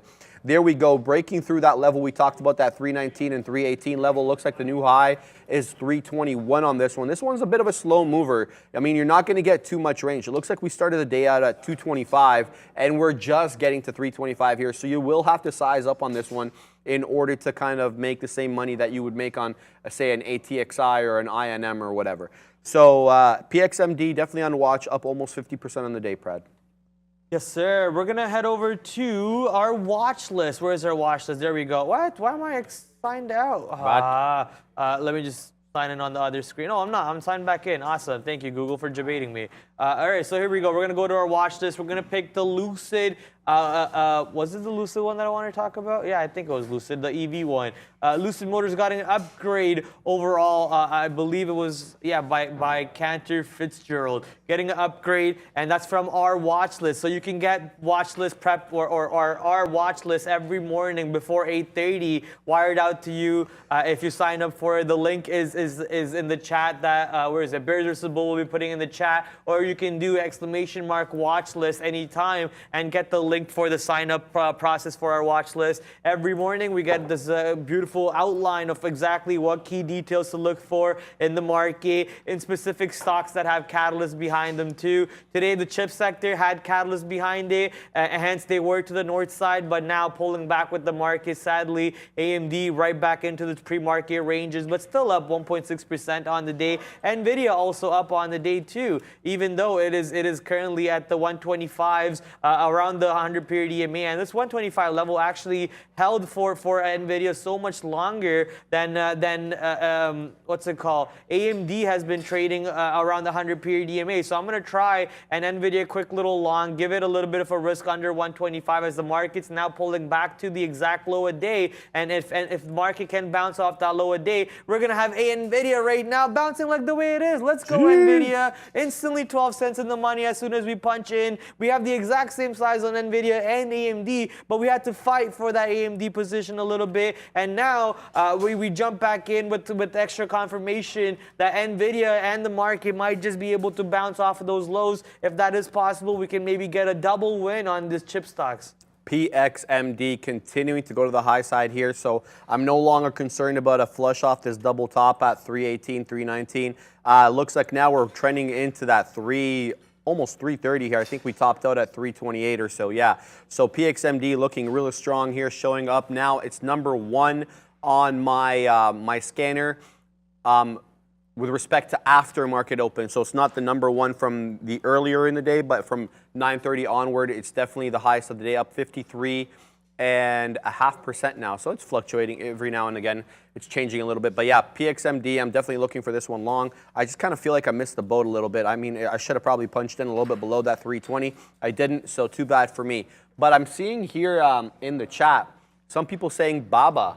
This is probably a stock more like more down your end here. BABA at low of day now, Bradley. Today.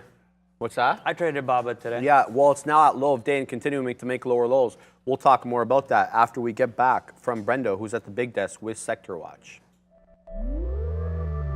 There was actually a ton of strength early on this morning, guys, with some of the Chinese names. We are seeing a lot of those starting to fade. Here's a look at the S&P 500 right now. Weakness mainly on the right side of the board here. Banks back to the downside, notably after what happened yesterday, a big move as well. Utilities as well, also back to the downside. This is the consumer staples group. There was, it might have been a technical break on PM to the downside that happened about midway through the morning, but a ton of volume on Philip Morris there, breaking recent lows. KDP, 2% downside as well. EL, CLX, PG, to name a few, in the consumer staples group. Also under pressure. Healthcare stocks also under pressure at this point. Moderna, VRTX, trying to offset the rest of this group, which is basically flat or slightly lower at this point.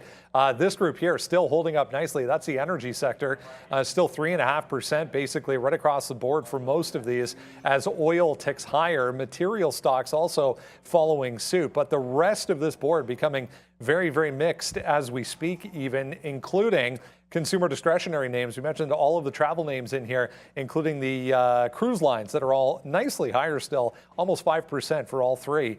Whereas some of the food-related names, some of the casinos as well, there's LVS starting to tick back into negative territory. Same story up here. Software names starting to tick back into negative territory. Semiconductors and hardware equipment makers still the strongest in the tech group. Guys, back over to you. Thanks for that, Brendo. I just want to mention real quick some important levels here on PXMD going forward because we are still moving to the high side. I believe on the 21st, the high of day was 339. So that's like 4 pennies away from where we are. And then on the 19th, high of day was 347. So those are both important levels. You may find resistance in between them. I know they're close together, but you gotta be cognizant of them. And then on the 16th was a bit of a higher level at that 389. So some levels to keep in mind if you're long-minded on PXMD. You may find resistance in and around those areas. I just wanted to mention those daily levels.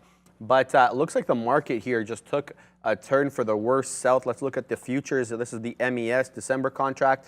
The reason I have this line highlighted here, the 3669, is that's the close of yesterday. So that always seems to be, an important level. If you might find support in and around that level. It's not always a hard and fast rule, but it's good to be cognizant of it. It looks like we're flirting with that level at the moment. So careful if you're looking short. We may get a pop here, or if you're looking for a bounce, this might be your time. Either way, BABA's continue to make lower lows. Are you in it, Bradley?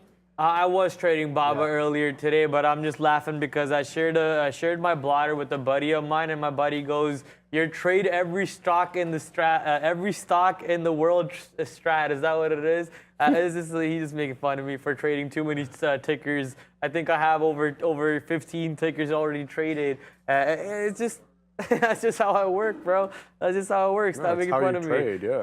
Market pulling back, though, and yeah, here's BABA. BABA pulling back to now negative on the day, even though it was strong at one point. Yeah. As Brando mentioned, I had that long on the $80. I got out at 80.40. Got stopped out on my last few shares. Tried a long at the low of day, failed. Tried another long over here in front of 79. Got the scalp out. Notice how weak BABA was compared to Pinduoduo, and I jumped out of BABA. Then I jumped into Pinduoduo instead for a quick little scalp, which was a successful scalp, and now Pinduoduo at a way better price to the downside, as the market is only 2-3 points away from that 36.66 area. So all of these factors combined, I think I'm going to try building back into NVIDIA one more time. And AMD, we're going to leave that one alone. AMD sucked for the long side, sadly.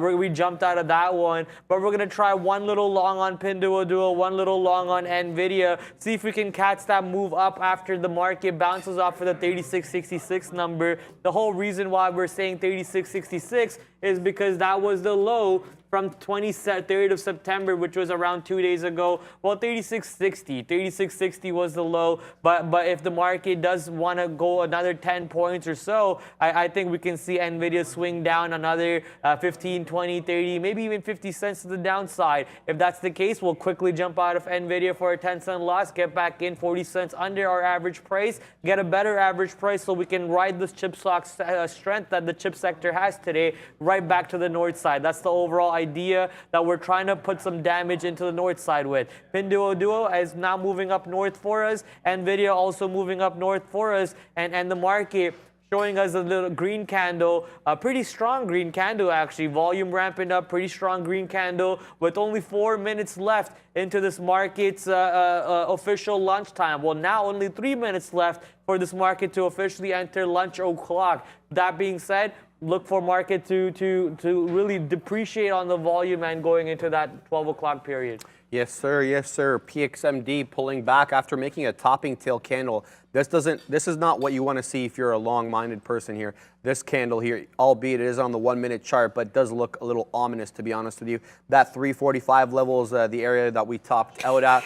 But let's see if this one starts turning back. What I want to talk about, though, is ATXI's pull back into VWAP. This might be interesting. So this APRN, so let's switch this to ATXI, ATXI, which is a NASDAQ stock. There we go. Let's load that for that chart to load. Here we go. So VWAP is right at that $8 level. I mean, this is really, really interesting for me anyway, up 132%, and now pulling back into that all-important VWAP level for the small cap cappers. I'm probably going to take a long here, but I'm a little apprehensive, to be honest with you, because it has been one long downturn. Volume is obviously dropping off significantly on this one, so it's going to be a baby long. I know you guys don't want to hear that in the chat, but it's definitely going to be a baby long here in case I'm wrong, and then I punch out. I'll punch out probably at that 760 level, which also happens to be the 200 moving average. I'll put it a little bit below the 200 moving average in case it's more, in case the stock starts respecting the 200 as opposed to VWAP. I don't want to get, right locked out, and then it bounces off that level and goes north again. So that'll be really frustrating for me. So let's go ahead and put a long at that 805 level. That's what I'm going to put it in case it doesn't get right down to 8. We're going to go long here with baby amount of shares, $8.05. There we go. So now we have that dip trade set up on ATXI. I'm pumped about that. Let's see what else is good. Sava not doing anything, kind of pulling back into. Let's bring my charts over so you guys can have a look. Here are my small cap capper charts, the ones that I keep on my side monitor. Look at this. INM doing nothing, below VWAP, kind of even below the 200 period now, so that is not interesting me at all. This is ATXI. We already talked about that one. BABA, I'm just keeping on here because it is an interesting trade. It's been directional for the better part of an hour, so it's not small capper, but it's interesting me. APRN below VWAP, definitely not interested in that. PXMD and Sava are still the two more important trades for me, to be honest with you. Sava pulling back off its highs at 46.90, now at 45.65. So I'm looking for a possible dip trade here off that 45.25 level that's in between VWAP and the 200 period. That's really interesting to me. PXMD also now starting to pull back close to VWAP. VWAP's a little bit above that $3 level, so you may have to take it above that $3 level. Not a big deal. It's only 3 pennies above, so not too much in the way of possible. I don't want to call it a spread because it's not a spread. Whatever it is, the difference between the whole dollar and VWAP here is negligible. So, yeah, perhaps this 1 minute topping tail candle was just it is on the 1 minute. So take it for what it is here. Otherwise, that's really basically all I'm looking at the moment. Those are the 6 that I'm interested in. I'm kind of hoping ATXI will manifest for me here, and I'll be able to take this one long, but can't really wish something into existence, Brad. I'm watching 136 on Meta, 136 breaking as the market pulls back to the south side. I took a quick little long in front of 136, didn't work out. We're going to jump right out. This is like just trying to catch falling knives. Now the S&P 500 actually turning red on the day, and only 4 points away from that 3,600 low. We're at 3,660 perfectly. Pinduoduo not pulling back much further, but as I mentioned, NVIDIA could pull back to 124.50, and it is doing so exactly that. That's why I had my stop set out with not too much of a room left for that position to really burn me. And now we're gonna try one more time as the market. We're really just trying to time the market over here perfectly with the pullback. As you know, market was up 1 full percent on the day. Now we're about to be where we are red on the day. We're looking for a pullback to being flat on the day for the market to allow NVIDIA to get a better pullback on itself, which is strong. If you are wondering why we're battling the long side on the chip sector,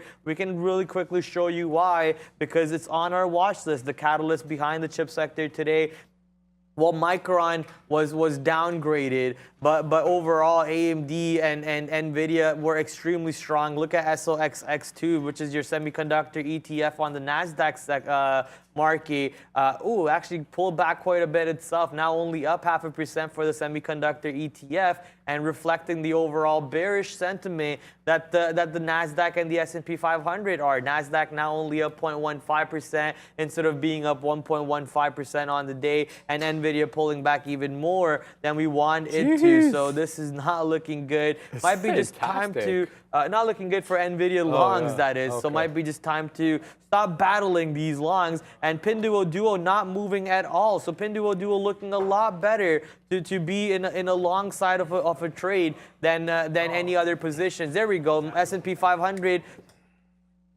D22CM, S&P 500 now only 2 points away from yesterday's low, I believe. Man. It was yesterday's low. Yesterday's low was 36.57. We're not that far away from yesterday's low. So let's look for a possible long scalp on these markets. Yes, sir. I just want to address something interesting that I read yesterday with respect to Papa Biden. Let's call him that. Apparently, he's got some competition committee setting up now, and it's not a political thing. It's actually more of a market thing where they're going to go after companies that are charging consumers excessive fees. By way of example, anytime you sign up for a cell phone plan or a cable hookup or whatever, you know how they charge you like a sign-up fee or like any sort of like whatever gimmicky fee that they charge you. That's basically what he's talking about. Like anytime you have an overdraft fee at a bank, a bounce check, whatever, you know, the bank charges you that. Now he's going after those banks. So interesting to see how margins may get squeezed with some of those business models going forward. But apparently he's kind of made that his prerogative to go after that. And his position is that that's going to help inflation. It'll put more money back into people's pockets if they're not having to, you know, fight with these fees and get, you know, scalped, so to speak, by these fees every time, like, you know, they make a mistake banking-wise or they sign up for a new service. So it's going to really be interesting, to be honest with you, how that ends up working out. But that's Papa Biden's, I don't know, new prerogative, let's call it. Anyway, PXMD. Not doing a whole lot here, consolidating sideways a little bit here between that 310 and that 315 area. I'm looking for a dip trade. I've set it up at 303, just above that $3 level. I may have to move it up because VWAP is continuing to move up, and VWAP is the level we're looking at here. ATXI consolidating sideways a little bit, also making lower lows and lower highs. So it still looks like a short that's in play here. Prad lighting up here on the futures trade. We'll send it to him. Oh, yeah, baby. Come on, keep going. Don't stop. We got a nice little long scalp on the futures over here off that 36.60 bottom. And now we're looking for a pop in our stocks now. So we already got that quick little scalp of 5 points on the MES. That's right, I'm scalping MES over here. But that's if Arun was here, he'd be throwing slippers at me for scalping MES. But you know, we're looking to try to time the bottom on multiple things, and maybe, just maybe, we could have we might have done that on the futures over here. Look at the futures trying to pull back to that 36.60 lows though. If 36.60 breaks today, then the market even starting green was wowza type of question mark type of move, right? So everyone's just preparing themselves for a possible bigger down move on this market, or a possible pop from yesterday's low, and also the day before that low, which is, I believe, Friday's low. Currently AMD breaking $67, is it? Yeah, $67 to the south side a little bit. Looking like it wants to. Oh no, you don't want to do that, AMD. Come on. AMD trying to go much lower than 66. You don't want to do that. Let's see if this market can actually bounce, bringing in the longs, which is what we want to see. If this market continues to turn red and stay red, I don't think that's a good indication for tomorrow. Yeah, I mean, I woke up this morning, I turned on CNBS, Squawk Box is on, I look at the Dow is up like 350 points. I'm like, okay, watch, by the end of the day, we're going to be down 200 points. You know, it's just that kind of thing. I mean, I remember, like, during the height of the bull market, I'd wake up and the market would be red, and by the end of the day, the market was up 400 or 500 points. Just happens to work that way. You know, I don't think it really means anything until the bell rings, to be honest with you. So that's just the way it is. Until the fat lady sings. Yeah, right. Except I don't think there's anybody who's singing at the market lately. Would you like to go like ring the bell at the New York Stock Exchange? Would that be on your bucket list? Definitely be on my bucket list, to be honest with you. I know Sean got to press the button at TSX. That must have been awesome. It's kind of like similar to the NASDAQ, where, you know, they press that button and all of a sudden they're open. The confetti drops and stuff like that. So definitely, when I go to New York, I want to take a picture with the bull. Haven't got a chance to do that yet. Back to trading, PXMD. I've still got my my dip trade order Brampton here. First, then I can worry about New York. Oh. Let me move out of Brampton first, then I can worry about New York. Yeah, well, baby steps, I guess, right? So it looks like we're creating a little bit of a lower high here now. If we on PXMD, the high here on this peak is that 325. If we come down, this may be a change in trend where we make lower lows and lower highs. Kind of puts my dip trade into question here, but I'm going to leave it for the moment. I still like the fact that it's the number one. Actually, it's not the number one anymore. ATXI overtook it.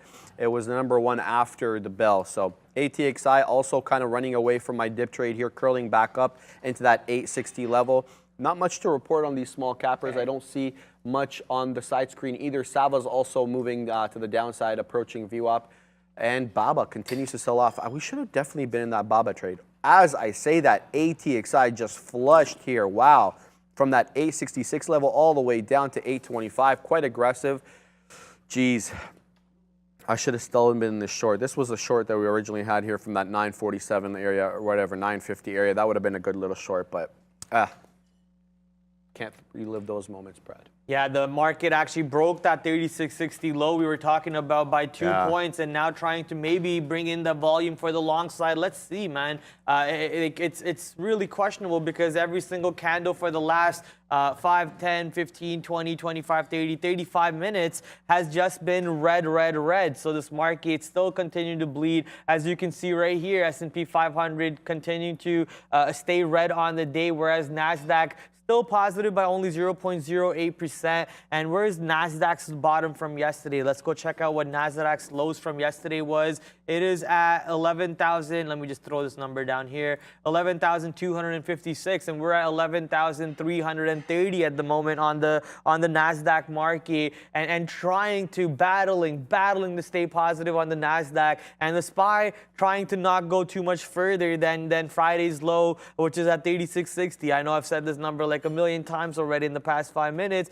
but my attention is basically on how this level behaves. Are there buyers coming in, or at least sellers covering some of their profits over here? If the short sellers are not taking their profits, then are they expecting a bigger move? Is big money expecting a bigger move to the south side? And if they're expecting that, then why am I here trying to build into a long on NVIDIA, which is currently sadly 50 cents out of the money, and trying to hold up at $124? Here's NVIDIA trying to hold up at 124. Might just have to get out of it if this market has no bounce coming into it. I know someone in the chat already said no bounce today. It might just end up being turning out to be like that, sadly. So if you are short, congratulations, hold on to your shorts. If you're longs, it's time to start worrying about your positions and really think about where can you re-enter if that's what you're thinking about. The market now 3 points under Friday's close and looking to extend its weakness. NASDAQ officially turning red on the day and only 15 points away from 11,300. Lots of weakness in this market currently, and not looking good, man. Congratulations for anyone who held their shorts. I want to go cover some of my shorts that I played off today to see how they're looking like. Yeah, Philip Morris. Looks like me jumping out of Philip Morris was a bad call because that's extending itself a little bit more. LCID, if I believe I was short that at one point. Let's go check out what this one's doing. No, I was not short. I think I was short Li Auto instead. Let's go look at Li Auto. Aha, even bigger move to the downside on Li Auto. Only if I had the faith in my shorts and held on to them a little bit longer, as this market now really, really crumbling to the south side. 5 points under Friday's low. Into PXMD here, we're kind of out of the money at the moment. We got long at 303, currently trading at 299, so broke VWAP. The next level of resistance, support, that I see is at the bottom of this trough right here on that 288. So I'm going to give it to about 285. Breaks 285, I'm gone on this one. That's a big area to give it to, especially on a $3 stock, and one that's only moved like about $1.20 on the day, to be honest. So I kind of have a feeling that I'm on the wrong end of this trade, but since I'm already in it, I'm going to give it to this level right here. So let's give it to 286. So we're going to punch in. Oh, right back, just like that, we're back in break even, but that's fine. We're going to give it to $2.86, and then we're going to get out of the entire position. $2. We'll give it to 85, just one penny. I don't think I need to give it more than that. It's not moving all that aggressively, so the stop's in there. Let's see if this just was a momentary break of VWAP, and then we'll bounce to the upside. Sometimes it does that. We'll see. PXMD long, in case you're following. Now let's check out on the other dip trade. The other dip trade on ATXI did not materialize. So as close as it came to VWAP, it did not touch it. Let's see if my VWAP on this platform is corresponding with my VWAP on this. And yes, they both are actually. They're both the same levels on my IBKR on P Pro 8 for ATXI. ATXI now breaking through that $9 level. So we missed that one by having our trade a little bit too low, but how could I have known that it was gonna just hover above VWAP by that level? So anyway, we'll leave that one in. It's still valid, and PXMD moving sideways now. Not much to report on that. Geez, the one that I keep missing out on is BABA. It continues to make lower lows here. It looks like it's moving with the market. Here's the BABA. Here's a BABA chart on here. Here we go. Look at this. And then we bring in the market. Where's the market chart? How come it's not going above the BABA chart? That's weird. There we go. So this is the BABA dip. This is the market dip. There's a lot of correspondence here between the market decline and BABA's decline. So right now, wow, man. yeah, the market does not look like it is interested in putting on the brakes at any time soon, Brad. Nope, it's absolutely getting destroyed right now. Freaking forget all your longs at the moment. These longs are not gonna work. If you had any shorts, I actually had the short on MNQ at 11,500, and imagine I held that for multiple 100 points in the money move. Holy moly! Who I would make have? money moves. Oh man, this is ridiculous. Money moves, as Neil likes to say. This is absolutely ridiculous. Like, we're not even holding off of yesterday's lows or even Friday's lows. We're now below Friday's lows on this market, and actually down 0.5% on the S&P 500 and on the NASDAQ. So, like I said earlier, you be ready for this market to turn around. Jeez, from being positive 1% to being down 1%, and that's exactly what we're noticing at the moment. Yeah, unreal move down. Unreal move down here. It blew right through that level that I identified earlier, that 3669 level. It just, you know, kind of consolidated at it for like a few minutes, 5 minutes tops, and then boom, it broke right back down. Interesting. Let's have a look on the futures here if we can glean any important levels. Let's switch to the half an hour. Oops, that's the hour. Let's switch to half an hour here and see what levels we can identify. So it looks as if all the recent levels from the last 2 days are no longer in play. They have all been broken. So we got to go back further. Where are we going to go back here? Okay, so we don't have any levels here, Bradley. We are at like months low. Did you realize that? Yeah, look at yesterday's. Look at yesterday's lows. Yesterday we bottomed out at that 36, I want to say 57, right? 36.57, 30, yeah. 36.57 was yesterday's low. Today's low is 36.47, so we broke yesterday's low by 10 points. That crept up on me. I guess I didn't have the levels identified properly here on this chart, probably on the one on my computer. But wow, that's a hell of a break. Otherwise, I would have been interested in a long. Good thing I didn't take that. Anyway, PXMD continuing to be at that break even, moving sideways. I'm going to give it to about that 286 like we talked about. Let's flip back to ATXI. Pulled back a little bit after making a recent high here at the 916 level, breaking through 9 quite decisively. Maybe I should move up my dip trade up to that 817 level. That seems to be the trough in and around this area. So that'll be, I'll have to look at that once I send it back to Prad. Otherwise, BABA, wow, hold on. I have a level here on BABA that I identified. This level on BABA, I know I keep flipping here, guys, but I'm trying to find something to trade. This level on BABA is a level that we dipped down to on the 23rd. Yes, that was, now we just broke the low of days on the 23rd. That will be a low for quite some time. Look at this chart, guys. So look where we are. This goes all the way back to mid-August. Hey? On the spider? So we're at 52-week low now, Sean says, on the spider. So make of that what you will, but this is a red market, guys. Absolutely red market, Brad. Yeah, I can't even fathom right now. The words are lacking. It's I have no words. I mean, now I'm only other area I can think for a long is at 36.39, which is the actual June low from previously this year. So we're not that far away, only 10-ish points away from that 36.39 marker. Let's see if this market can pull down to that point and then maybe bounce from those levels, or does it reject those levels and go even further to the south side, proving to us that we're actually in a real bear market and not getting ready to bounce anywhere close to it. NASDAQ market actually quite a bit of a way away from that June low. June low on NASDAQ is around 11,068. We're currently at 11,265. 11,241 is the low from yesterday, and 11,000.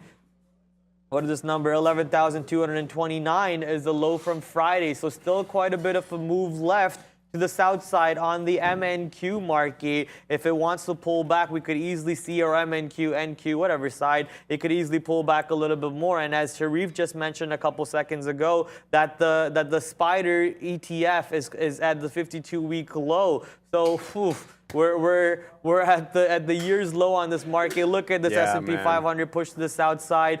Congratulations to anyone who has shorts. And now I'm just waiting for my long order to come in and to come into play around the June bottom. Can the June bottom hold up one more time and stop this market from being down 1 full % on the day, or will it actually bounce off those numbers and rip to the north side? Yeah, guys, wow. You know, I didn't think that, first of all, I had my doubts a little bit that we would get to June lows. I thought maybe we'd bounce a little bit above it, you know, flirt with it a little bit.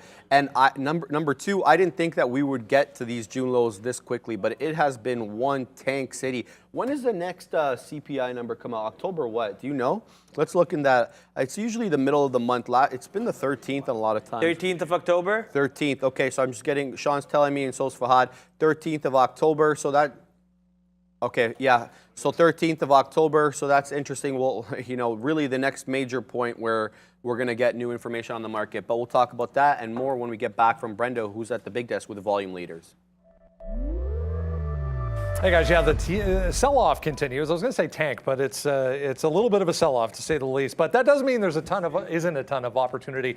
Here's the board right now as it stands. Here's 10,900 U.S. listings on this board. It's actually very equally split. 4,977 still holding on to positive territory. 4,867 in negative territory currently. Among those, some of the big tech names leading the overall market to the downside. 138 million TQs top the list right now. The volume list, that is. SQs, number 2, 76.5 million. SOXL, another ETF, obviously, 68 million. ABCT, I've been mentioning this for the past couple of weeks here. Just an absolute volume king over the past month. 51 million again today for this little penny stock. SPY, LabU, AMD, Ford on here again today. Mullen and UVXY. Yeah, volatility back in full effect for sure. ATXI, the big mover today, still holding on to a pretty impressive 143% gain on the day, even with what the market's doing. 39 million traded there, guys. Back to you. Thanks for that, Brendo. I just want to update everybody on my PXMD trade 303 long. Now we're starting to hold above VWAP. It's not just a momentary pop and then back dip. We're starting to test that $3.10 level here. I've got my first profit taker at that $3.08 or 9-cent level. I can't quite tell. I have to look at my blotter here, and I'm too busy talking to you guys. So, oof, just as I say that, the algos heard me and it dipped back down. But now a 5-cent spread. Wow. So the bid on 3 and the ask on 305. So that's a bit of a weird one. The spread's been super tight on this one. A penny 2 max. Now opening up a bit. I wonder what that's about. Anyway, so PXMD, we're still good on that. We're looking for the move up. Definitely confirm a new trend if we can break through this 320, 325 area and start to test the highs at 344. So I'm still bullish on this one. I'm starting to think, though, that maybe I should move up my stop. Originally, I had my stop at that 286 area, but that's when it was below VWAP. Now, reclaim VWAP, now dipping below. I'm thinking maybe if this breaks that 294 level, I should be out. I think that is exactly what I'm going to do. So let me cancel my stop on this one. I'm going to put it at 293. So we're going to go ahead and put, oh, crap, I got out of the position like a moron. Anyway, okay, so I hit the wrong key there and I got out at 25% of the position for a loss. Not very smart of me. We'll go ahead and put at 294 and then we'll take out everything 292 for the remaining portion. Geez, that's a fat-fingered mistake if I've ever made one. Eek. So, yeah, PXMD, we're still holding on that one. Let's flip and see what the other guys are up to. ATXI now kind of still holding above VWAP nicely, not coming close into my dip trade, sadly, though. And nothing else is really enticing me. Sava's below VWAP, so is APRN. And Baba, look at what Baba is doing now. It's basically holding at that level we identified on the 23rd. This is the low of day of the 23rd, this 77.60-ish level, maybe 1 or 2 pennies above or below. But look at this consolidation area now, not breaking that level, moving sideways above and then below, above and below. So interesting here, level on Baba. This could be a flat bottom breakdown and a lucrative one if the market can continue to head to the downside. So now I've got my eyes plastered on Baba. In fact, after I'm done talking to you and I send it back to Prad, I'm going to put a dip trade here, or sorry, a break of this flat bottom breakdown on Baba. by a couple of pennies lower. So here it's 77.60. I'm going to put it at that 77.51 or 2. And that way, if the market continues to trend down, then I'll get a short on BABA, Prad. Yeah, I'm just watching the market right now. Market did dip to exactly that bottom of 36.39 that we were talking about from June. And we were watching some longs possibly coming in. I punched in a long over here. You see my 2 longs punched in. And now we're waiting to see if this market can launch itself to the north side and allow me to make some of my losses that I have incurred on the futures today, previously in the starting of the day, and make some of those losses back. Hey. I think your boy... Yo, look at Apple. You get one guess what I'm... AMD. Look at Apple. Look at Apple. Look at Apple. He says, let's go. Apple 150, baby. Let's go. It's not that hard. That level has been holding too many times in the past few days, especially when the market has been inching its way to the downside. Apple 150 holds, and now he's instantly 50 cents in the money. All you have to do is wait. Instead of catching those falling knives, all you have to do is be patient. Catch that falling knife at the perfect time and allowing himself to push himself to the upside a little bit more on the PNL side. Congratulations on that long, Sean. UVXY now pulling back to the south side, which means the market might just be ready to move up to the south, move up to the north side as UVXY pulls back over here off that $13 level. Highest volume candle on UVXY, at least as high as this previous one over here that we had when it topped out at $12.50. So let's see if this market longs can help me on my futures longs. Yeah, just talking to the Hayes Records here, telling him a fat-fingered mistake on that out on PXMD. Definitely not my first, and definitely will be my last. If you're using a keyboard, you guys know what I'm talking about. Anyway, so now I've set up that BABA break through the low on this one. So I've got a short set up at that 77.52 or 3, I can't remember, in and around that area. So if it breaks this flat bottom here, which is currently trending at, what's the lowest part here? At 57s.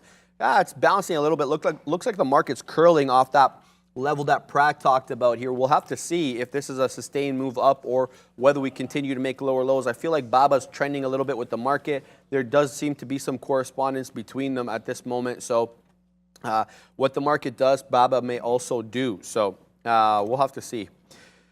PXMD going against me now, starting to make lower lows, 297, but we've got our out on this one, and you know, it's not going to be much of a loser. 303 is our entry, so no biggie on that one. Let's see what this scanner is up to, if anything's showing up. I got FNGR here showing up on my scanner. The volume's not, the volume's horrible. 10,400 shares on the last 5 minutes, that ain't going to cut it. So let's bring down the scanner so you guys can follow along if you are watching your screen. There we go. INM, we already talked about that when it's doing diddly, so I'm not interested in that. Diddly. SJ. Diddly squat, yeah. Ridley Scott. It's not doing much either. SJ. CTSO, not enough volume. GROV, we talked about that one earlier, but that volume is also dropping off. 5,600 shares in the last 5 minutes. That ain't going to cut it either. So not too much here in small cap world, to be honest with you. Let's see this hollow one, $1.77, which is not what I like, to be honest. And then maybe SKLZ. That just showed up on my scanner because it broke baby. $1. Oh, okay, something's happening here. What's up, Brad? Market popping off that bottoms finally. Now we're 6 points in the money off that lows. We have decent size to pay us some of our stress and our mental capital back that we put onto the side, put onto the board over here. Let's see if we can get that move up to at least 37.60.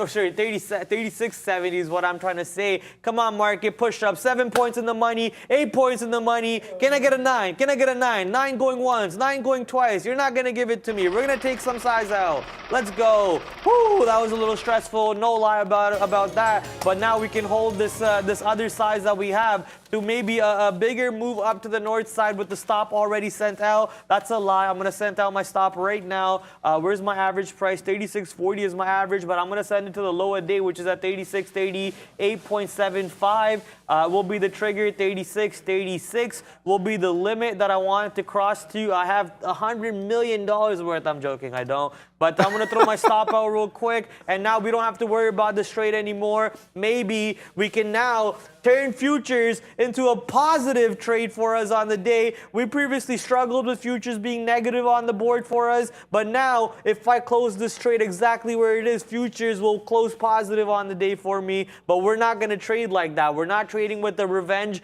of making our money back type of mentality. We're going to trade the setup. We're going to trade the probability of the setup and whatever the rule set of that setup involves us to do, which is I have my stop sent out. Now we just let the position move up until a point where I get too giddy and I got to take my profit. No, I couldn't agree more with that. What I don't agree with is this long that I took here on PXMD. This is honestly starting to look to me like a flat bottom breakdown. The longer it holds at this level and the lower the volume declines, it's starting to look like I should switch and punch out here and start looking for the short. I'm too stubborn to do that, though, to be honest with you. So I'm going to stick this one through until I'm stopped out, mainly because my stop is so close to the break of this bottom here, so that if it does break, I'm able to switch quickly. In fact, I may actually try to do like a reverse trade here. So if it does break that level, I'll reverse into a short. I'll have to adjust that one after, but look at this, guys. Holding below VWAP, the volume has, exponentially declined. Look at the volume here. I know sometimes you guys can't see the volume because of the bar at the bottom, so I'm bringing it up. This is the volume in the last, hour or so when it was hot between, and there we go. Just as I said, it breaks down right below that level. Let me punch out here, and I'm going to go short. Wow, that was an interesting one. I kind of read that one like a book, to be honest with you. Here we go. So we're going to take that one short. We are short. We're short the full position now.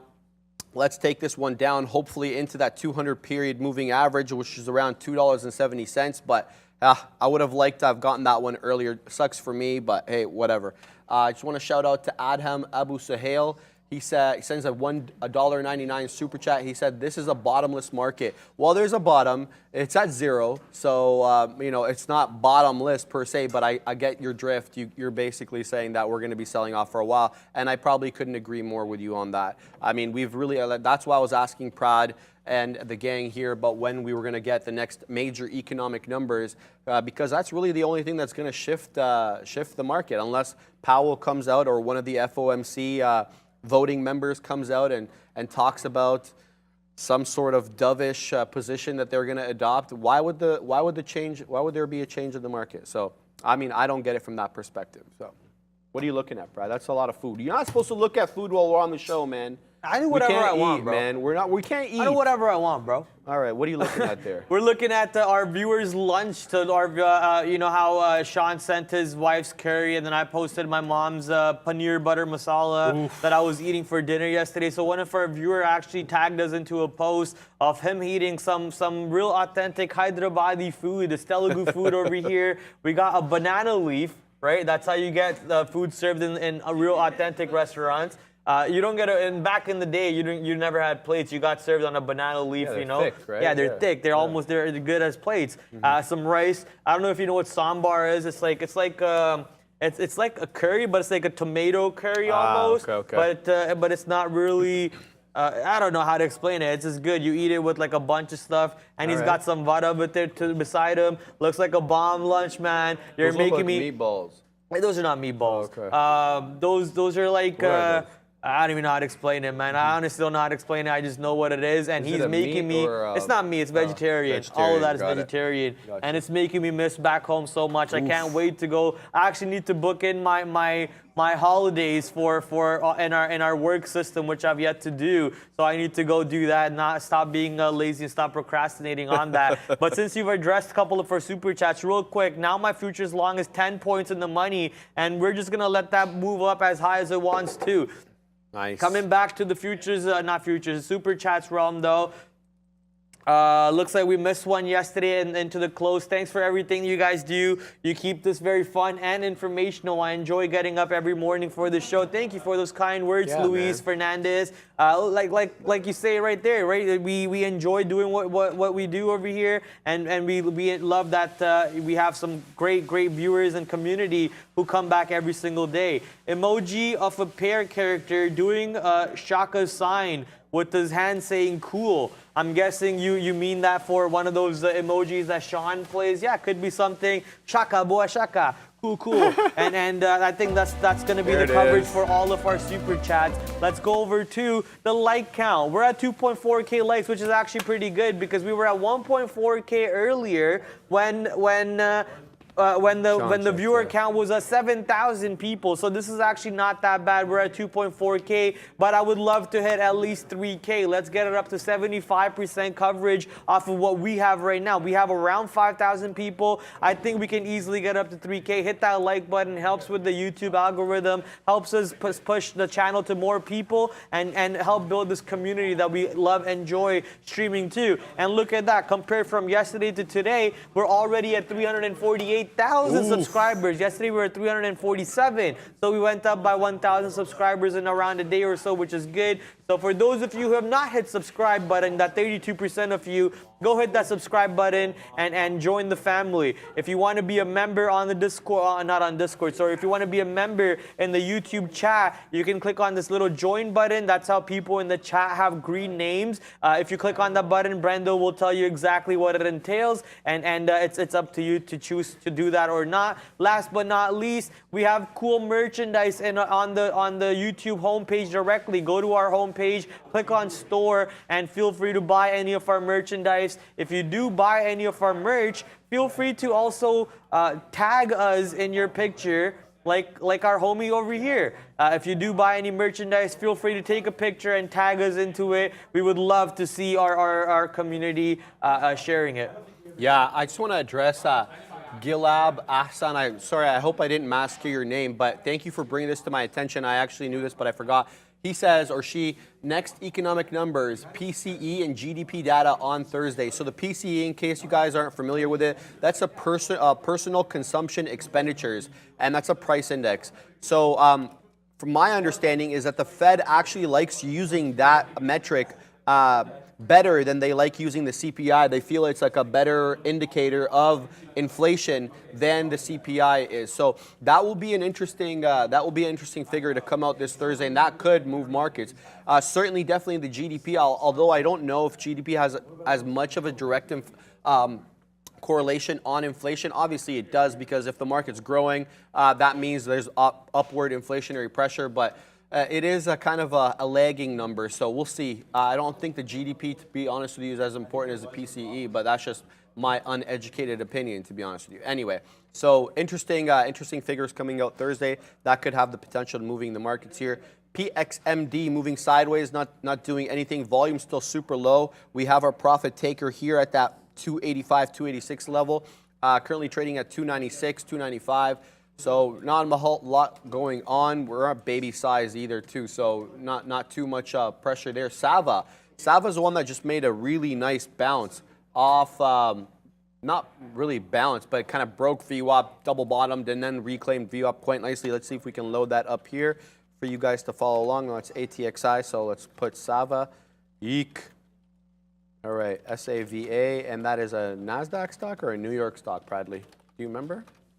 Sava? It's a NASDAQ stock. Okay, there we go. Keep trying until you find it. Yeah, that's my solution. Here we go. So now making a move back to VWAP here after reclaiming it. This one's a little bit tricky. I'm going to continue to watch this one. I don't know if I want to punch long here off that dip on the VWAP because we were decidedly below her. But what I do like is this double bottom here. It's usually an indicator of a trend reversal. So let's go ahead and punch a baby long. Why not? What do we got to lose? It's only money, right? So here we go. Where's the ask at? So the ask and the spread now, it's a 19-cent spread on this, and that really does not make me want to get in because you can get really ripped up on the spreads here. I'm going to hold off on this one, to be honest with you. I'm not going to punch long on Sava, but what I am going to look at is Baba, who is now testing the bottom of the day here, despite the fact that the market is not testing its current lows. Current low on the market, 36.38. But Baba seems to be weaker than the overall market. So that's where we're going to take a short. We're going to take a baby short here on. There we go. A nice decided baby break. Looks like we missed this one. The best entry would have been a little bit higher, obviously, into that 60s area. We're short Baba, 77.52. So break even now. We're going to wait for this one to continue to the downside, unless the market wants to go back up, in which case that would suck for me. do you guys trade on a prop account? And if so, what one? Yeah, if you do exclamation mark sponsor, or is it sponsor? Or I forget what it was. Day trade the world, maybe exclamation mark day trade the world. One of these commands should, I think I spelled sponsor wrong. SPONCER. SOR. SPONSOR. Yeah. SP. Huh? Sponsor. Someone spell it for me. Sponsor. All right, there we go. The chat. Okay, you know what? Bears versus Bull did it for me. Thank you, Bears versus Bull. You're heaven sent.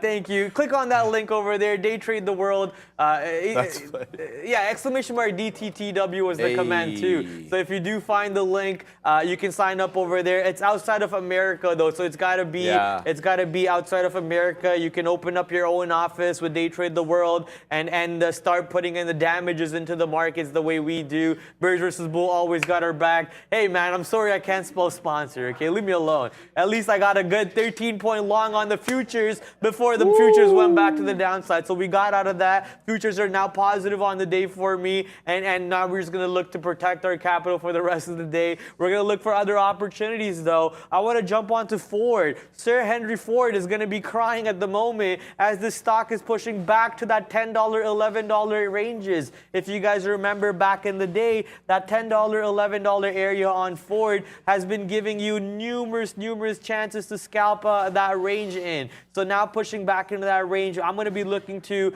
trade Ford right under $11 up to $10 in case it does nosedive back in that range. But I think, as mentioned earlier, right, the previous $20 to $21 area on Ford now should be 10 to 11 or 11 to 12. Maybe we actually see some buying action coming in at 11. I still do believe companies like Ford are better off for the EV transformation than companies like Lucid and even Rivian and so on, because Ford has been existing in the game for so long. Look how quickly they transformed the Mustang into an all-electric car. Yeah, it's not even. That's not a Mustang, man.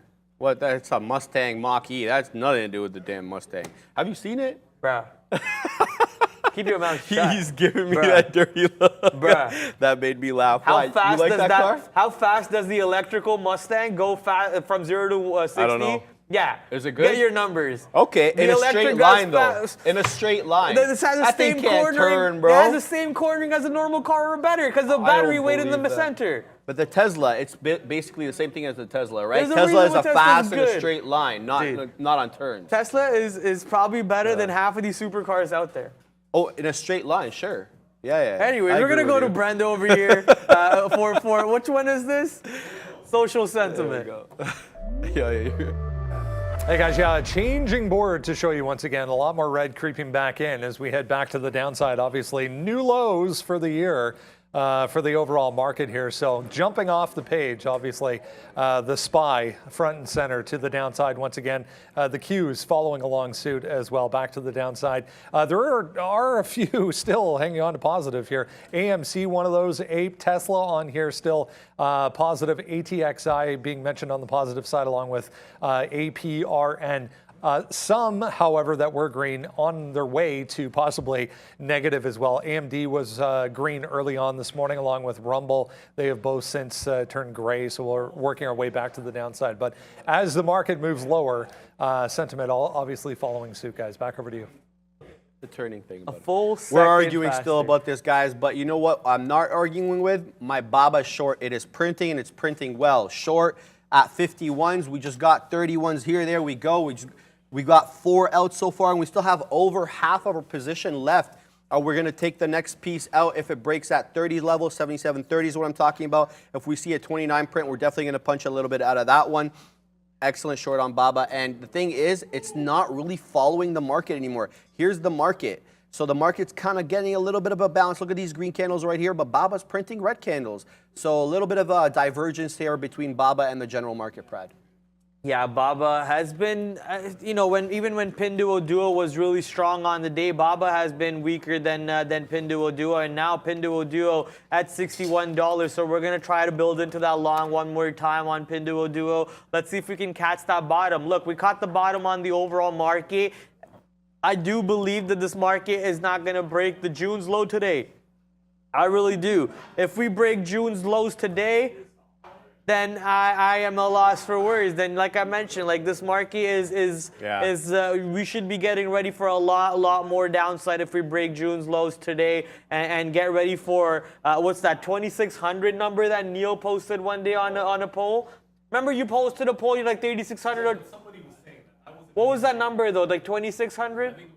2600, yeah. So one of the chat apparently mentioned 2600 bottom if 3600 breaks. So that was on the poll that Neil mentioned. Now I think that poll's even more valid than the last time. Does 3600 break or hold? And if 3600 breaks, where are we going to? Ford trying to push back to the low a day and take out the $1.70 area on the bottom. If $1.70 breaks on Ford, then are we going to $11 today? Or is the market going even more further to the downside? There's so many questions over here. Thankfully, we have a lot more time to keep asking these questions. Yes. The market continues.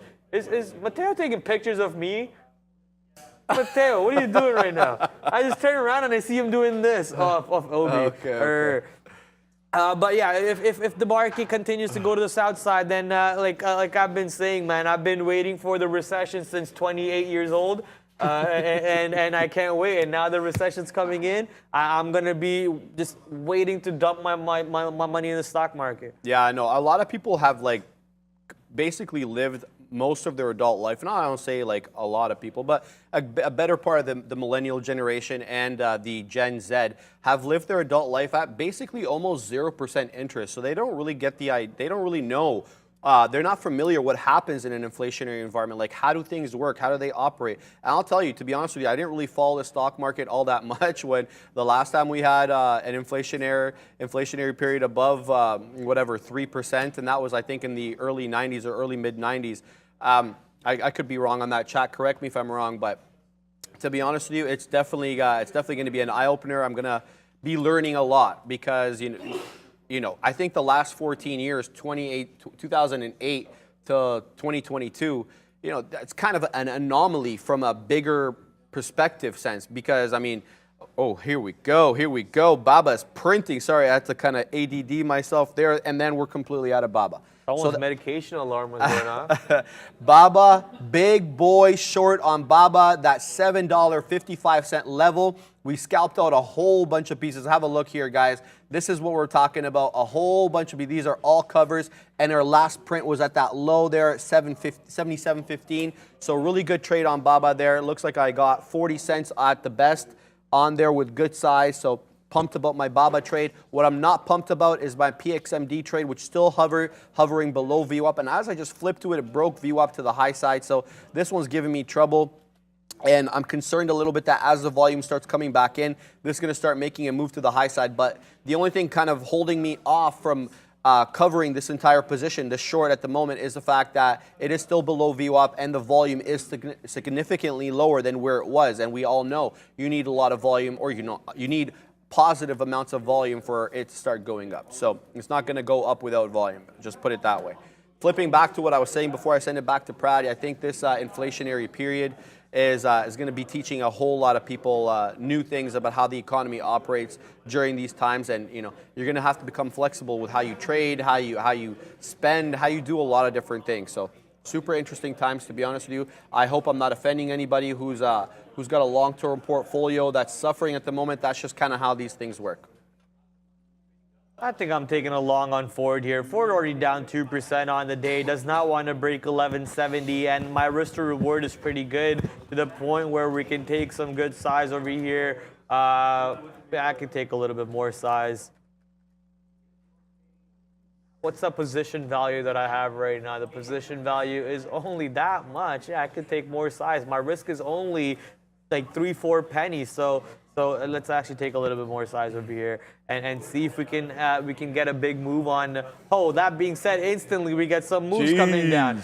This is why I hate trading in the middle of the day, because as soon as you throw an order, the algorithms see you and they're like, oh, we got one, we got a dummy. Let's try to shake him out. Let's try to push him across and take his money away from him. Like obviously everyone stops at the low of 1170, so they know that if someone's punching in with the size right now that I'm punching in, and with no volume coming into the market, they think that my stop is is also going to be at the lower day, so they're going to try and shake me out. So be very careful. Maybe give it a little bit of more leeway room than previously thought. You know, I'm not giving it a lot more than 1170, but just got to be ready to take a fill. Says, oh, okay, they did fix the position board. We'll take a small 10 share out just to fill the board over there, and we'll get back in with those same 10 shares back into the position. The position board failed though again, boys. Position board failed again, so maybe they'll have to fix it one more time, and if it fixes it, we'll come back to our board in a second. But in the meantime, man, we're looking at the S&P 500 market successfully hold up at the June lows. The UVXY is now rejecting the $13 area and pulling back to the south side. Most of the stocks that are on my scanners are now to the red zone instead, sadly, and we're just going to keep on looking for a possible either catch the dip action over here or short the rip action on a couple positions. So right now we're catching the dip on Ford and we're catching the dip on Pinduoduo, which is also dipping an extra 10 cents past our entry. Guys, we're starting to look at ATXI here because it did do a nice curl up off. It didn't quite hit VWAP, and that's why we didn't get filled. Recall we had a dip trade in and around that $8 area. It was above VWAP at the time. But now we are creating decided higher highs and higher lows on this one. So it looks like the downtrend that manifested itself for like the better part of, you know, an hour and a half is basically over here. We broke through this peak too, which was important to create a newer high. Now it's just a matter of setting up the right entry. Ideally, I would like to have a dip trade on this one, perhaps at a key support level here, maybe like that $9 level if it can make its way back down. Let's go ahead and put an order here to go long at $9. I'll put it at like 9.04 just because I'm feeling whimsy.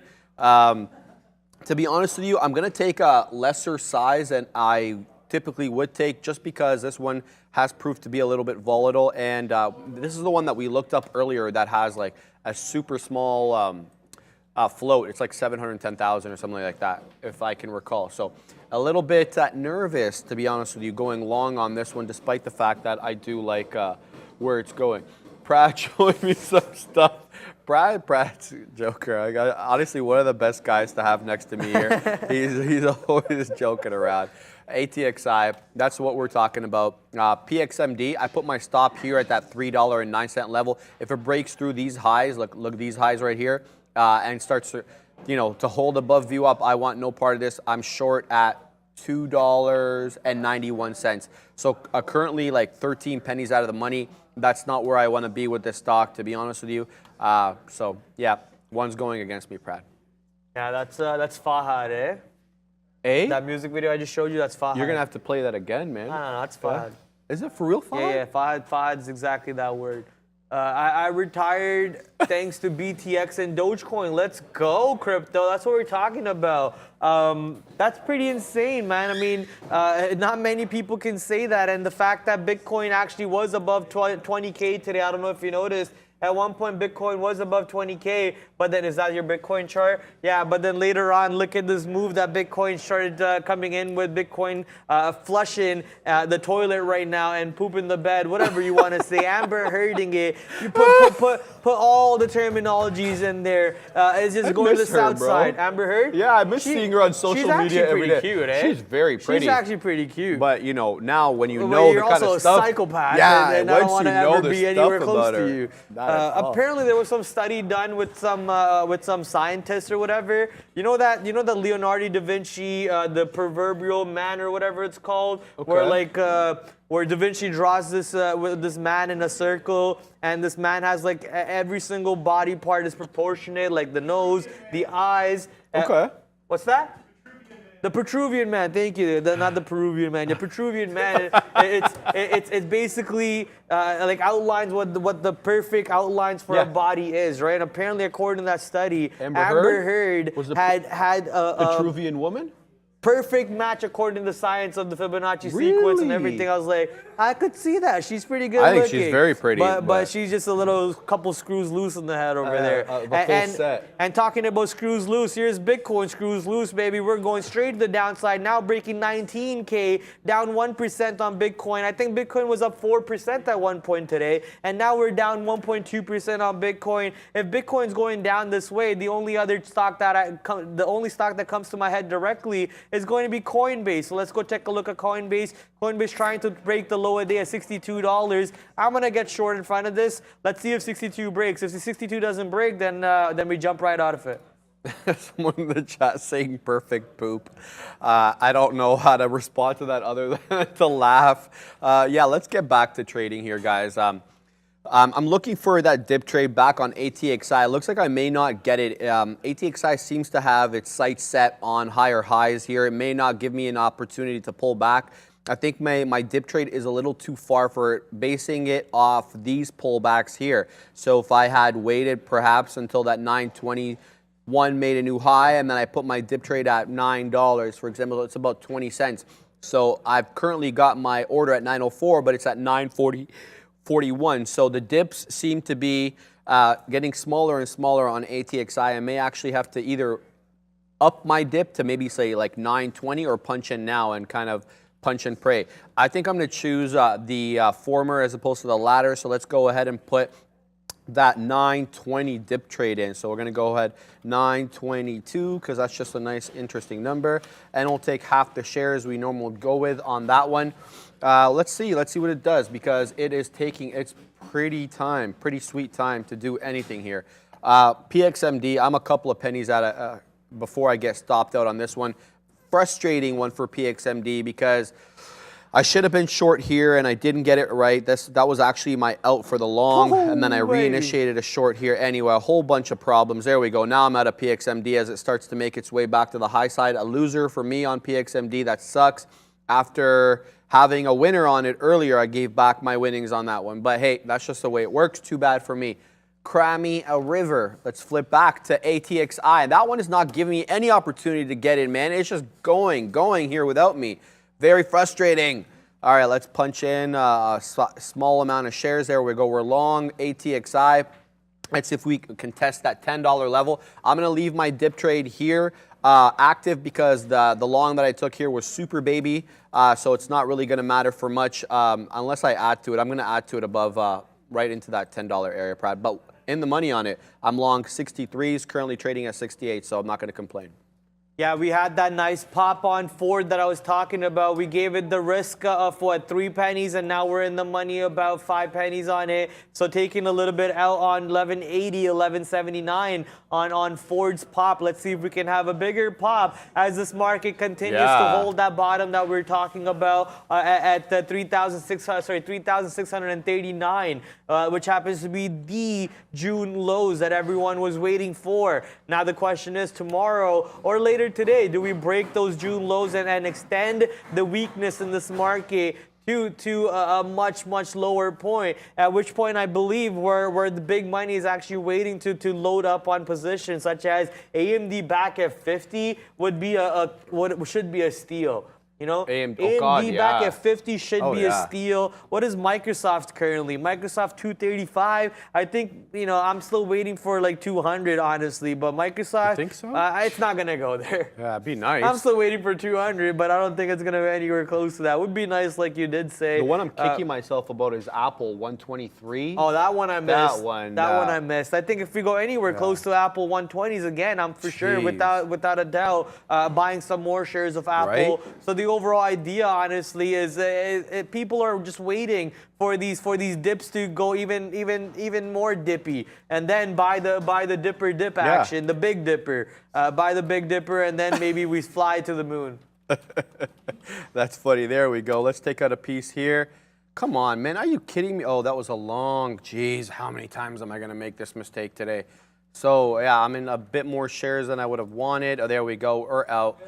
Beautiful long there on ATXI. Very good, very good. Come on, give me more. Give me more. Give me. Stop. Give me more. Sorry, guys. You got to keep yourself calm somehow, right? So it looks like if we can break through that 85, I'll pop some more out here.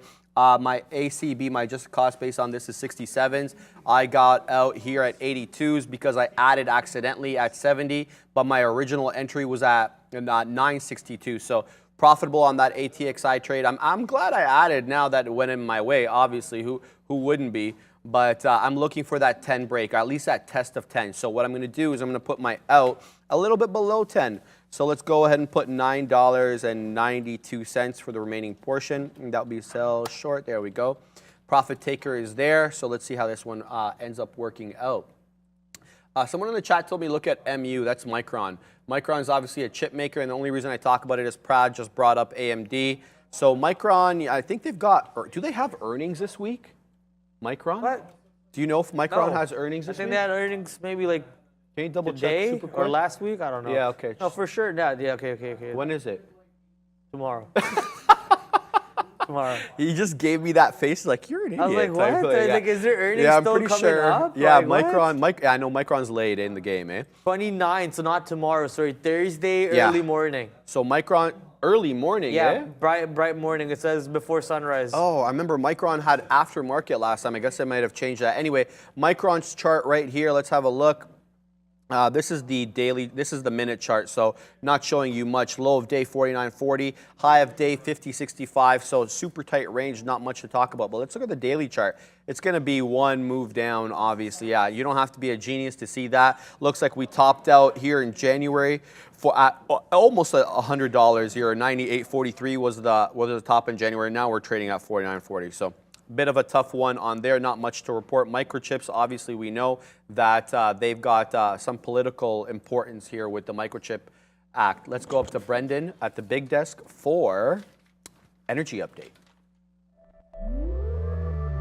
Hey guys, yeah, wild day for stocks, wild day for some of the energy markets as well. A ton of talk coming out of Russia today around this ongoing gas leak and this line that continues to be top of the headlines here, suggesting some possible sabotage happened for this gas leak that delivers natural gas to Europe. Also, if you missed it this morning, there was a big spike in oil after Russia said that they will suggest to OPEC Plus to cut production by 1 million barrels per day at their next meeting. So that caused this move this morning, which was just before 10 o'clock. We went from 77.75 all the way up to 79.5. It kind of held around 79 for most of the day and is pulling back down towards day lows now, but still up 1.5% after 5 days straight to the downside for oil. So yeah, we're higher, but starting to fade once again, guys, for oil. Back over to you.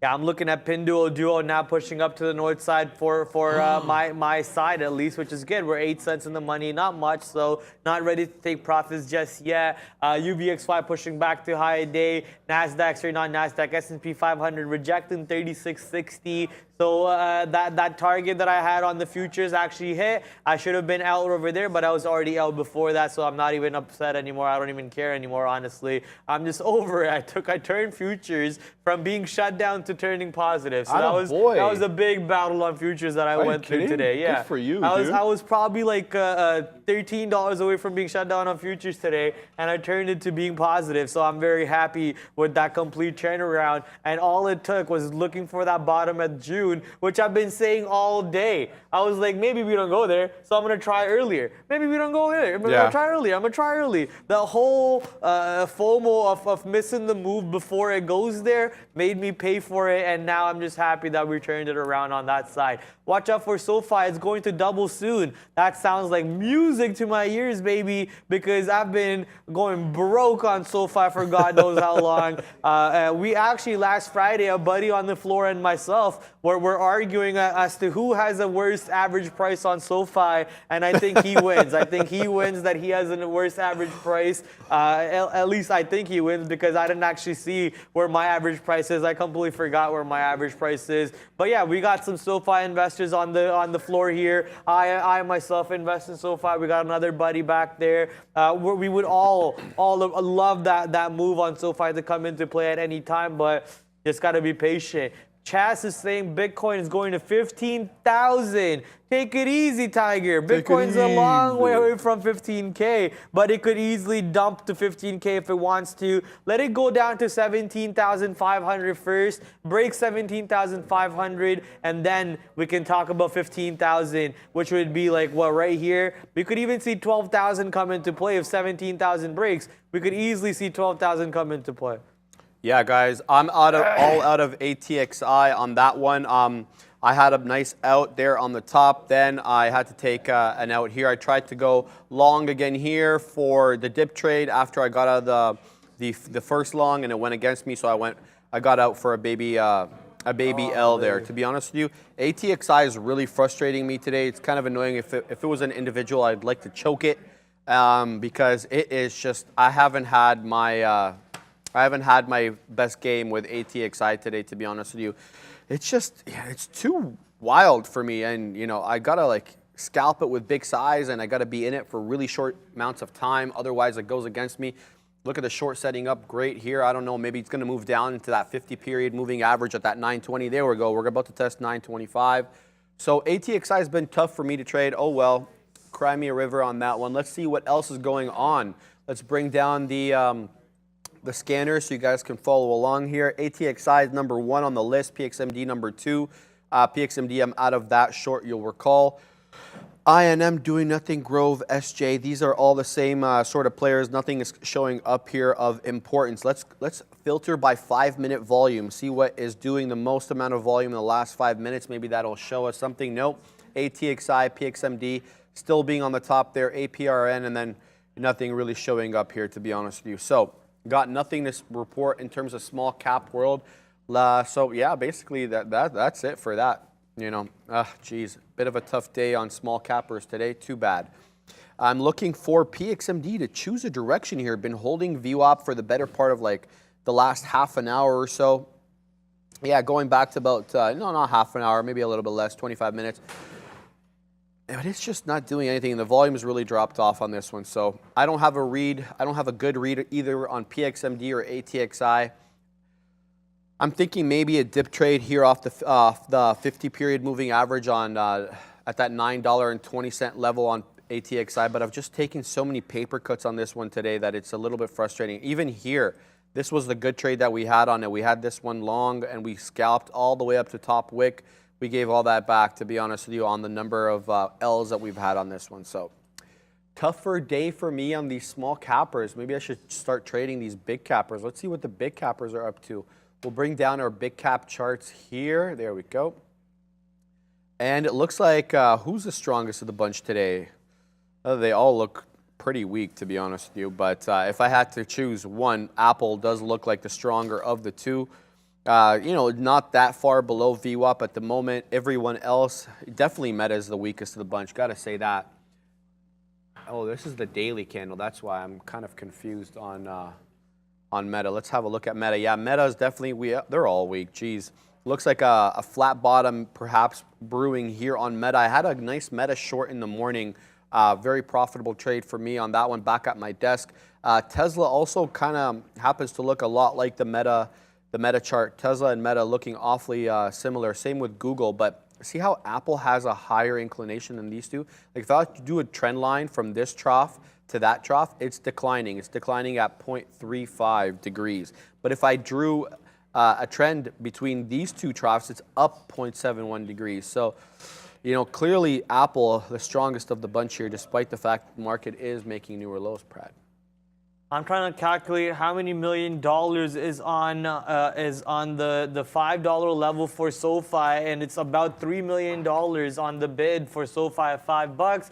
and I'm only a penny away from that. So obviously I'm going to take a long in front of that on SoFi. Let's see if SoFi can push up to the north side for us off of that $5 level, as the S&P 500 market clearly bottomed out, and so did the NASDAQ market bottomed out for the time being, bottoming out at June bottom. So all of these factors combined, I think we can look for a clean, easy longs by only risking 1 penny. If $3 million on the bids get wiped out, then yeah, obviously we're wrong on that trade. We get out, we take a loss, and we move on. But if that doesn't break, then we have a good size to depend on for a possible move of even 5 pennies or even 10 pennies. You take 1,000 shares, you get 10 pennies. You do the math, right? So that's the whole idea behind it. Let's see if SoFi can pop up over here for us off of just 1 penny risk, baby. And Ford moving up to the north side once again. 3 pennies in the money off of Ford for risking like what, 2 pennies on that. So we didn't even have to worry too much off of these trades.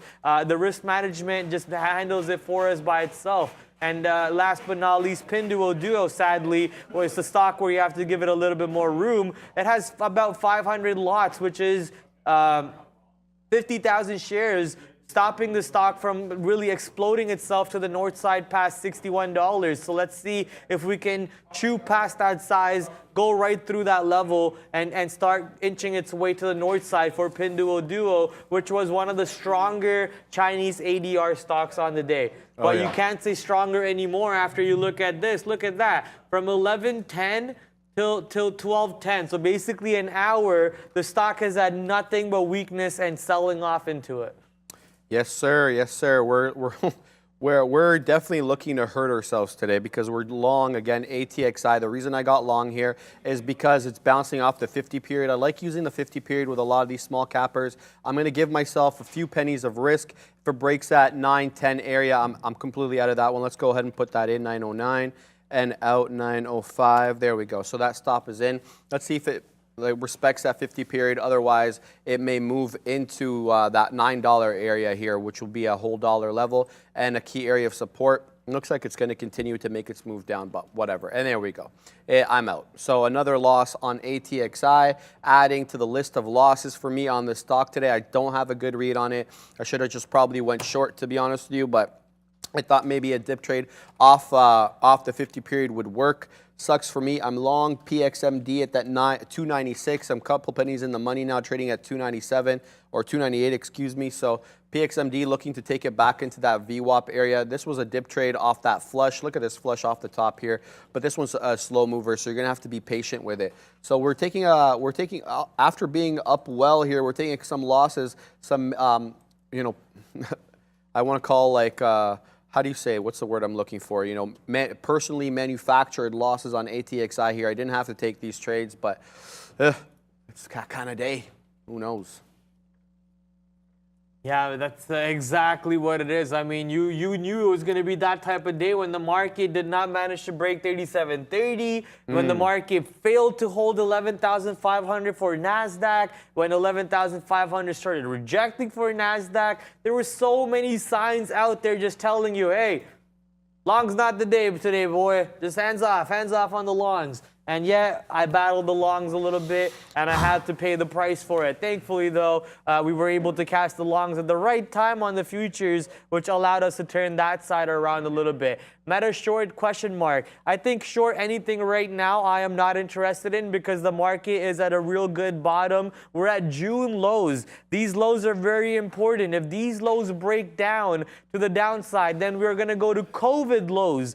COVID lows are even more important because COVID bottom is when the market completely started to turn around. We started having some stimulus package checks coming in and people buying up stocks with those stimulus packages. You saw the GME meta boom. You saw the meta boom. You saw GME AMC booming to the north side off of the stimulus checks that the apes were putting into the market. So if anyway the market goes back into that that time period where stimulus checks came out and saved the market, then I really believe that if we can get buying there now in current market environment with the recession, where borrowing money is going to cost you more money than previously, if we bounce off of that June low in this market environment, then for sure those bottoms are in at the COVID bottoms. But if we go back to COVID bottoms and we don't bounce off that COVID bottoms, because once again, money is more expensive. Money wasn't free like it was when COVID was going around, right? So if we do go back to those bottoms and we break those bottoms, then holy schmoly, like we're really worried about our positions then. I just went and got myself a quick drink. Sitting back down here, let's see what the chat is up to. Any interesting things being said in the chat here? Not really. Stock market also up to $9 trillion in Americans' wealth. Way to go, Brandon. Okay, that's interesting. Let's see what some of the side stocks here are doing. We were looking at Sava earlier in the day. That's not doing a whole lot. Here are the charts for what I'm looking at. Geez, ATXI selling off, continuing to sell off here aggressively. That would have been an interesting short. PXMD also selling off aggressively. I'll have to get out of that one. Let me flip back to this chart here. Blew right through my stop. I had a stop set up. It obviously didn't respect it because the vigor with which it came down. So I'm going to have to punch out of that one quickly. There we go. So another loss here on PXMD. I'm taking some L's here, guys. This is not a good day, to be honest with you. So now it's turning, it was a good day, then it would turn into a bad day, then it turned into a good day, now it's turning into a bad day. Again, very topsy-turvy for me today, so sucks for me on these small cappers. Not getting a good read, geez. Think that they're going one way, but you got to accept the L's. You got to accept these L's. Let's go ahead here and see what this one is up to. Are we going to hold on that level below 9 on ATXI, or are we going to continue to sell off? Let's see. We got VWAP at that $8.11, so we got a ways to move down on ATXI. We'll take a baby short there. We'll see what it's up to. If it comes back, anything above that 50 period will be out, but probably a little bit too late on this one, Brad. It's been moving down for a while. Yes, sir. People in the chat talking about golf. Golf currently not doing a whole lot of anything, but it's only also down 1% on the day. So I think if you're trying to short positions, there are other stocks on there. What even is this? Something holding company. I don't think I can pronounce that properly, honestly. And if I do pronounce it, the only word that can come to my head is a German concentration camp. So I don't know if that's the right way to pronounce it. Where? Point. Oh yeah, I can't. Yeah, if you're trying to pronounce that, the only way I'm going to pronounce that is by saying the German concentration camp. So I'm just going to stay away from pronouncing that name. Golf, though, today has been weak on the day without fail. 45 breaking, 45 to 100 period EMA, now going to 44.50, creating somewhat of a base around 44.50. So whoever is trading golf, congratulations to you on your win. I just don't see a trade in it for myself. I'm sorry on that, my friend. We're going to move away from this one to another position, which is going to be Visa. Visa showing up to the red side today. Look, we just had a rant about how money is getting expensive and how people are going to be having a tough time to borrow money. So on that note, who's going to start finding some pain on themselves, which is going to be Visa, MasterCard, your banks, and so on. Even MasterCard popping up on the scanners. Let's go check out what MasterCard's doing at the moment. There was a big volume candle on Visa, but I want to go check if that's a dark pool candle or a real candle. That's a real candle. Wow, that was a real volume candle on Visa apparently right here. So let's go check out if MasterCard has that. No, MasterCard doesn't really have a big volume candle like that. Let's go head back to Visa right here. Oh, that volume candle disappeared. So I guess, oh, there you go. There's the volume candle. So this volume candle over here, big volume candle coming in and now elevating or relegating to the downside more. Yes, sir. Yes, sir. Let's have a look, since not much is happening in small cap world here. Let's have a look at my watch list to see if we can glean any interesting moves in some of these sectors. So right here, I always have my watch list categorized by sectors. So I got EVs and clean energy on the first one. Not much to talk about here. XPEV obviously down 6.38% after open, 5% on the day. So that's a standout for me. Let's go big tech. We talk about that ad nauseum. Look at the move on crypto, though. This is the column for before open. This is the column after open. Look, it's decidedly red and, you know, in the high single digits here because of the aggressive move the market has made to the downside, and usually crypto follows after the bell. So nothing really standing out. Virus plays here. This is probably a little dated of a watch list. Microchip semiconductors are, you know, they're also, you know, mixed bag here as well. Solar is interesting. It's always been interesting lately, especially after the Inflation Reduction Act and the Green Energy Act, or whatever you want to call it. I had a whole bunch of green energy initiatives in the Inflation Reduction Act passed by our American cousins to the south. Weed's actually been strong lately. Look at that. EVGN up 8% on the day. Interesting. It is a penny stock now. 82 cents is trading at. I don't trade anything below $1. So moving back down here, e-commerce. Okay, let's check energy. What's energy up to? Yeah, it was green and then it's red. What really is interesting for me here is all the consumer defensive stocks like your Walmart, Procter & Gamble, Costco, Unilever, Target, Colgate, Dollar General, and Kraft. These are all basically been red since the morning and red since after, and I really wonder why the consumer defensive is weak today, to be honest with you. Kind of an interesting bag here, Pratt. So not much to report on that one, to be honest. And ATXI obviously is deciding to go to the north side as I get short. That's it. That if this doesn't come back down, if it breaks my stop, I'm done with this stock for the rest of the day. I clearly don't have a good read on it, and I don't want to give back any more money. And it's starting to frustrate me, to be honest with you, because I'm like taking it to the wrong side almost every single time. So a level of frustration does start to develop at that point. So, you know, you got to get out of this one and just cut your losses, Brad. Yeah, people were like, what are you doing, Brad? Why are you making noises? That's because I'm looking at Pinduoduo actually chased down on the size, and finally that size gets taken out. So that size has been chasing the stock down to $62, and you saw him at $60.99. And I told you if that $60.99 size doesn't go, then most likely they're going to keep on chasing it to the downside. They chased it all the way to 60s, and then they finally got that fill. So we're going to try and get back into another long over here on Pinduoduo. If I see that size pop up again, I'm not going to fight with it this time. This time I'm just going to jump out of it without bothering. So, all right, I got to do that. So let's see if that size pops up this time. That size was chasing the stock down for quite a bit, and the buyers were running away. Finally, the buyers said, okay, now we're okay with giving you that size. They gave him that size, or they took that size, whatever it is, and now we're looking for a possible move up north on Pinduoduo. Let's see if that's going to happen. Neil banging his head because of the Cowboys winning. I know, I was just about to read that one out.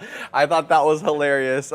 Neil has a decided disdain for the Cowboys, and I learned that early on when I started working here, and I started talking to Sean and Neil about the Cowboys. I think actually one of like the first weeks or something I came in, and I brought my Cowboys hat, and they weren't too pleased about that, to be honest with you. And then once I started working on the show, Brendan told me not to mention the Cowboys on the air, but you know that hasn't worked. I talk about them almost every week. Yeah, but the Cowboys are hold having... up real quick. Pinduoduo, that size is back again, 60-70. We're going to jump out. Someone's been trying to stuff the stock down all day, and I'm not going to battle with it. I'm just going to jump out over here. Yeah, sounds good. I'm looking at my scanner here. I'm seeing AMPS start to make a move up. It's in a really aggressive move, too. Kind of a random time for it to start moving here. Let me load that up on a different screen. Is that a NASDAQ stock? No, it's New York. Okay, so AMPS. Oops. Come on. AMPS, since New York. Here we go. Kind of, you know, the volume's not all there, like exactly what we want, but the last 5 minutes has done 211,000 shares, so that's not a small amount in 5 minutes time. You can see the volume really start to pick up here at that like 1:15 time slot, but you know, the move really started around that 12:20 or so. You got a decided move upward. Let's zoom out here and see what we can glean from the 1 minute chart. Yeah, we've been positive all day, up 15% on the day, but the real move came in around that 12:20 time slot. I'm not really too sure how to trade this one, and other than just punching long and trying to follow the trend. Any dip trades here will have to be off some key levels. I see possible key levels off these exponential moving averages, not really anything in terms of the price action that it consolidated at, so that we could, you know, throw an order in and around that area, because it's been one diagonal move to the upside, to be honest with you. So, bit interesting on AMPS. Wanted to point that out for anybody interested in going long on one of these, Prad. Yeah, I'm looking at Domino's Pizza at the moment, getting pushed down to the south side today. DPZ, baby. DPZ. Breaking $315 to the south side. Let's see if DPZ could elevate or not elevate, could push itself even more to the south side today, which has already been down 3%, man. DPZ being it's my brother's favorite pizza store for some reason. I am not a big fan of Domino's Pizza. Like, I find their pizza too bland. Yeah. A buddy of mine, he's a long-term investor, very sharp guy, does his really thorough fundamental research on the companies, and he wanted to go long DPZ. And when you look at the chart on DPZ from a daily perspective, it's an absolute monster. Let's look at that here, DPZ on here, and let's switch to the daily. Jeez. Not obviously the 1 minute chart looks super sparse in terms of volume, and that's because, number one, it is a pricey stock. But here we go. Let's look at the weekly. Actually, I think it'll give it a better view. The daily doesn't do it justice. So here's the weekly average. Look at this, guys. I mean, you don't got to be a genius to know this is a good long-term investment. Obviously, if you got in at the wrong time at these peaks here at $566 or $68, obviously you're not very pleased.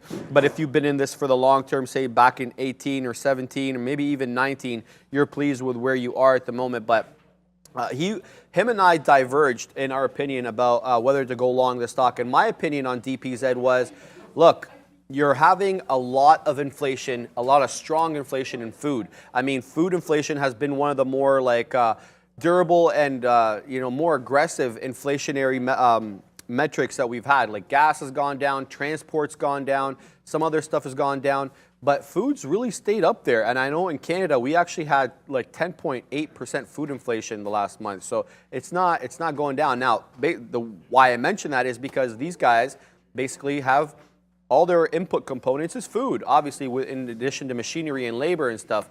But if food is going to continue to go up in price and inflationary pressures continue to push food up, their margins are going to get squeezed. It's just a matter of math, right? And they're not getting any support from the labor market. The labor inflation has also been pretty prevalent and strong. So you got two main things here that are hurting you, food inflation and labor inflation. So I didn't feel that DPZ was a good investment long term. He sees it from a long term level. By long term, I mean 10 years plus. So he's looking at it as a discount right now, especially the levels that we were at. 568, I believe, is the top here, but I can't agree with him on that one. So I stayed out of it, Brad. Yeah, the Domino's Pizza in India is like so much better than like Canada one, honestly. Like if you are ever in India and get the chance to like order Domino's Pizza in India, it's 10 times better for some reason, man. Honestly, and it's just embarrassing that the company's not even like Indian. So it's like how is this even possible, right? So like that's just my problem with Domino's Pizza. The Canadian Domino's Pizza is so disgusting compared to the Indian They're one. like individually owned franchises, though, right? Still, man, like that's an excuse. No, it's not an excuse. Definitely not. That's an excuse. It's not an excuse. Like you shouldn't be using that as an excuse because, like, as a franchisee, like if I'm DPZ, then it's my job to go McDonald's route. I gotta regulate you. I gotta do this. I gotta do that. Like, how does McDonald's do it then, right? Yeah, I know. Like that's just an excuse in my opinion. Like I don't know how DPZ does their business, but my brother-in-law owned a couple of Harveys, and they make him buy everything from their official suppliers. So, and I mean like literally everything, like the buns, the cups, the straws before Trudeau made them illegal. So it's like they kind of control everything now.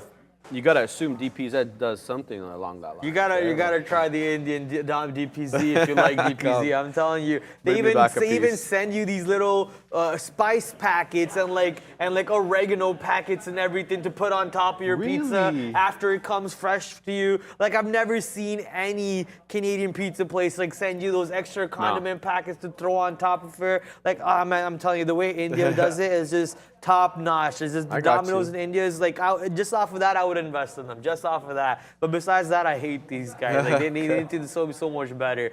Ford now sadly 4 cents out of the money, but like I said, as long as 1170 doesn't break, we are not worried. So we're just gonna hold on to this trade a little bit longer and just let the stock push it to the north side for us. I see a couple people in the chat agreeing with me that the Domino's in India is 10 times better. So let's go. I'm glad that people are agreeing with that. So far, only a penny out of the money. We're still waiting for that position to start moving to the north side for us. I would like to take this quick second to thank Maggie in doing everything that she's done for Trader TV Live.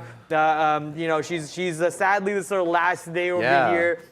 We're gonna probably go to a bar or something, grab some beers with her after, and celebrate everything that she's done for this workplace. And sadly, she's out of here. She's found somewhere else to be at. We're gonna leave that place unnamed. So once again, I don't know if you guys are gonna put that camera on. Yeah, there she is. Maggie. She's hiding herself in the dark corner over there, trying to just be hidden. But yeah, thank you, Maggie, for everything you've done for Trader TV Live. Yeah, definitely. A round of applause for Maggie. She's definitely one of the first people I started working with when I came on the show. She kind of liaised me back and told me how things work. So shout out to Maggie. We're definitely going to celebrate her tonight after. Where are we going again? Don't say it on the air, but I asked you earlier if you were coming. You didn't give me an answer. I'm not now coming. I know. I don't like Maggie. Now I know. Now I know he's coming. So I'm not coming. I got the answer. I don't like Maggie. Maggie's rude to me. All right, so basically we are in an ATXI short again because we really want to hurt ourselves today. I don't know what else to tell you guys. It's been that kind of day for me. I'm looking at AMPS also for a dip long here, perhaps off that 50 period at 1330. So I've got my eye on those two, AMPS and ATXI. ATXI continues to make a fool out of me, to be honest with you, but you know that's just the way it is today. I take it long, it goes down. I take it short, it goes up. So that's just the name of the game.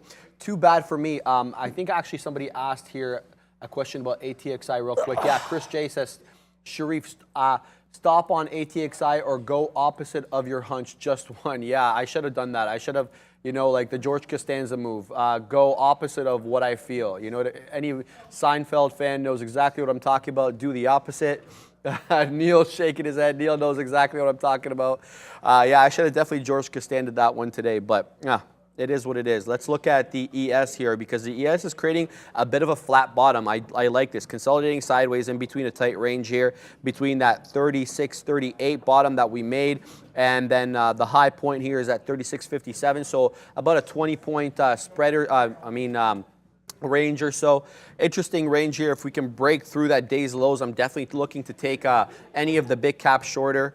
Hopefully it comes in before we get off the show so we can trade it. I'm noticing a lot of these moves are coming in, and I shouldn't be surprised by this, but a lot of these moves in the market are coming in after we're off the show, like that 2 to 4 period during the day. I end up going to the gym right after the show, and then I come back, and the market's made all sorts of moves without me. So it's been kind of frustrating. So I'm thinking maybe I should like adjust my gym time. I know Arun goes at 5 in the morning. I don't have that, that 4 to 2 to get up in the morning to do that, but yeah, that may be the only option in order to trade these markets between that power hour, Brad. Yeah, I'm looking at an article about Shopify creating a piece of, I'm joking, a point of sale, POS, right? Piece of point of sale system over here. But honestly, I'm not too bullish about this. I'm not bullish about this catalyst at all. If you know what a point of sale system is, it's basically walking up to a store and tapping it. Apple already talked about enabling people to accept payments using their Apple phone directly. So I don't know if Shopify is going to make a big deal out of this. And this is basically going into the same business of Square and everything else, which is Block, right? I think that's the Block, or is that a different Square? Anyways, this little handheld device, I'm not sure how popular this is going to be because I think there will be a way where Apple will be able to to incorporate the software where Shopify can create the software like a Google Wallet or like an Apple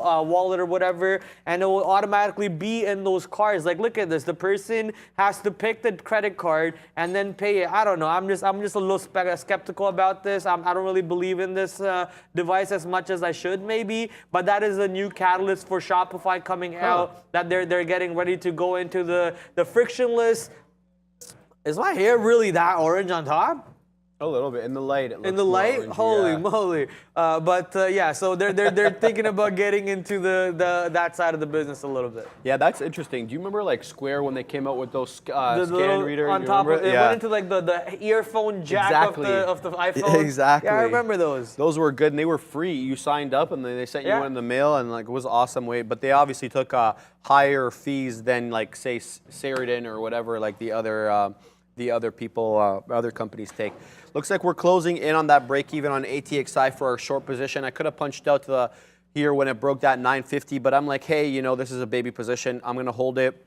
If it breaks high of day, that'll be like another L for this one, but it wouldn't be like a major L. So I'm holding this one, hoping to add to the short at around 9 if it comes back down there. Right now, it hasn't made newer highs. I mean, the high of day here or the more recent highs at 985.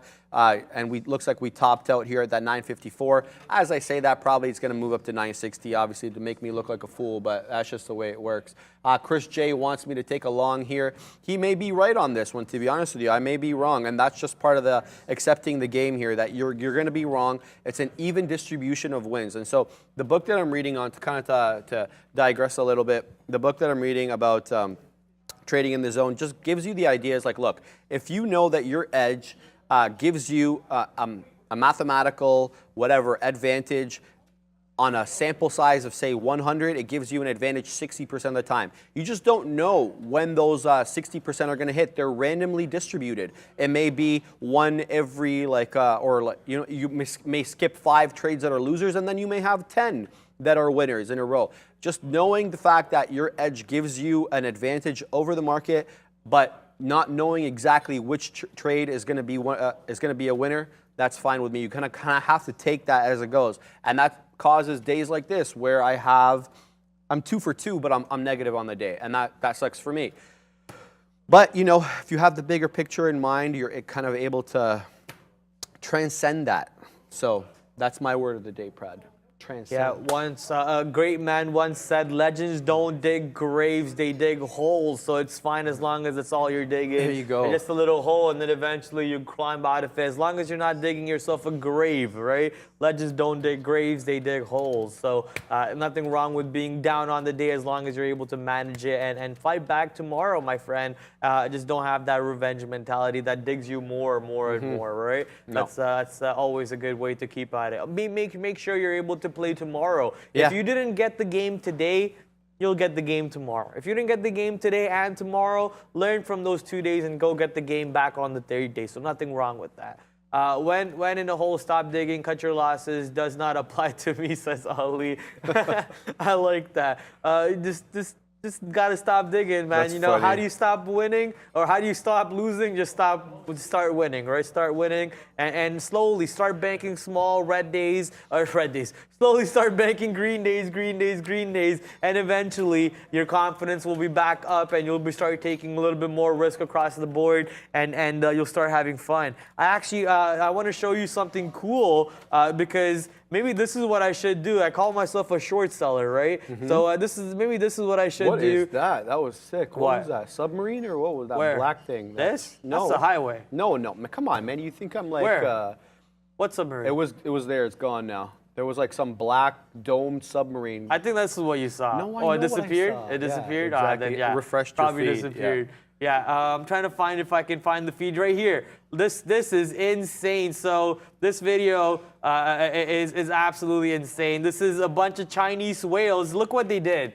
They changed the colors of the up to red, and they changed the colors of the down to green, right? They're Bitcoin whales. They changed the color of the up to red. They changed the color of the down to green, and someone counts them down. Someone on the floor over here counts them down. It goes 3, 2, 1. They all start hitting sell, sell, sell. They all get happy. Look at that big green candle. They're all screaming on this floor. They're all just enjoying it. I think that's what I need to do. Start changing my colors from green to red and red to green, and then even when I'm trying to go long, I'm going short, baby. I'm just talking to Klopp here in the chat. He mentions that trading in the zone is a little repetitive, and I do have to agree with that. But I think the reason he's doing that in the book, he keeps repeating himself over and over on some of the more basic or like the fundamental points that he's trying to in the book. He's really trying to get it in your head, to be honest with you. He's trying to really instill that mindset about, trading without fear, and that fear basically obscures your ability to dissect information. If you have a bias and you only want the market to go up rather than perceiving everything that the market is telling you to figure out whether my position is right or wrong, fear kind of obscures that ability to be objective while you're in the trade. So he kind of repeats that I don't know, got it like 50 times probably in the book, but I think he's doing that on purpose to kind of give you the idea that this is a fundamental peril. But because you brought up Bitcoin, I want to digress for a second. You hear about Do Kwon?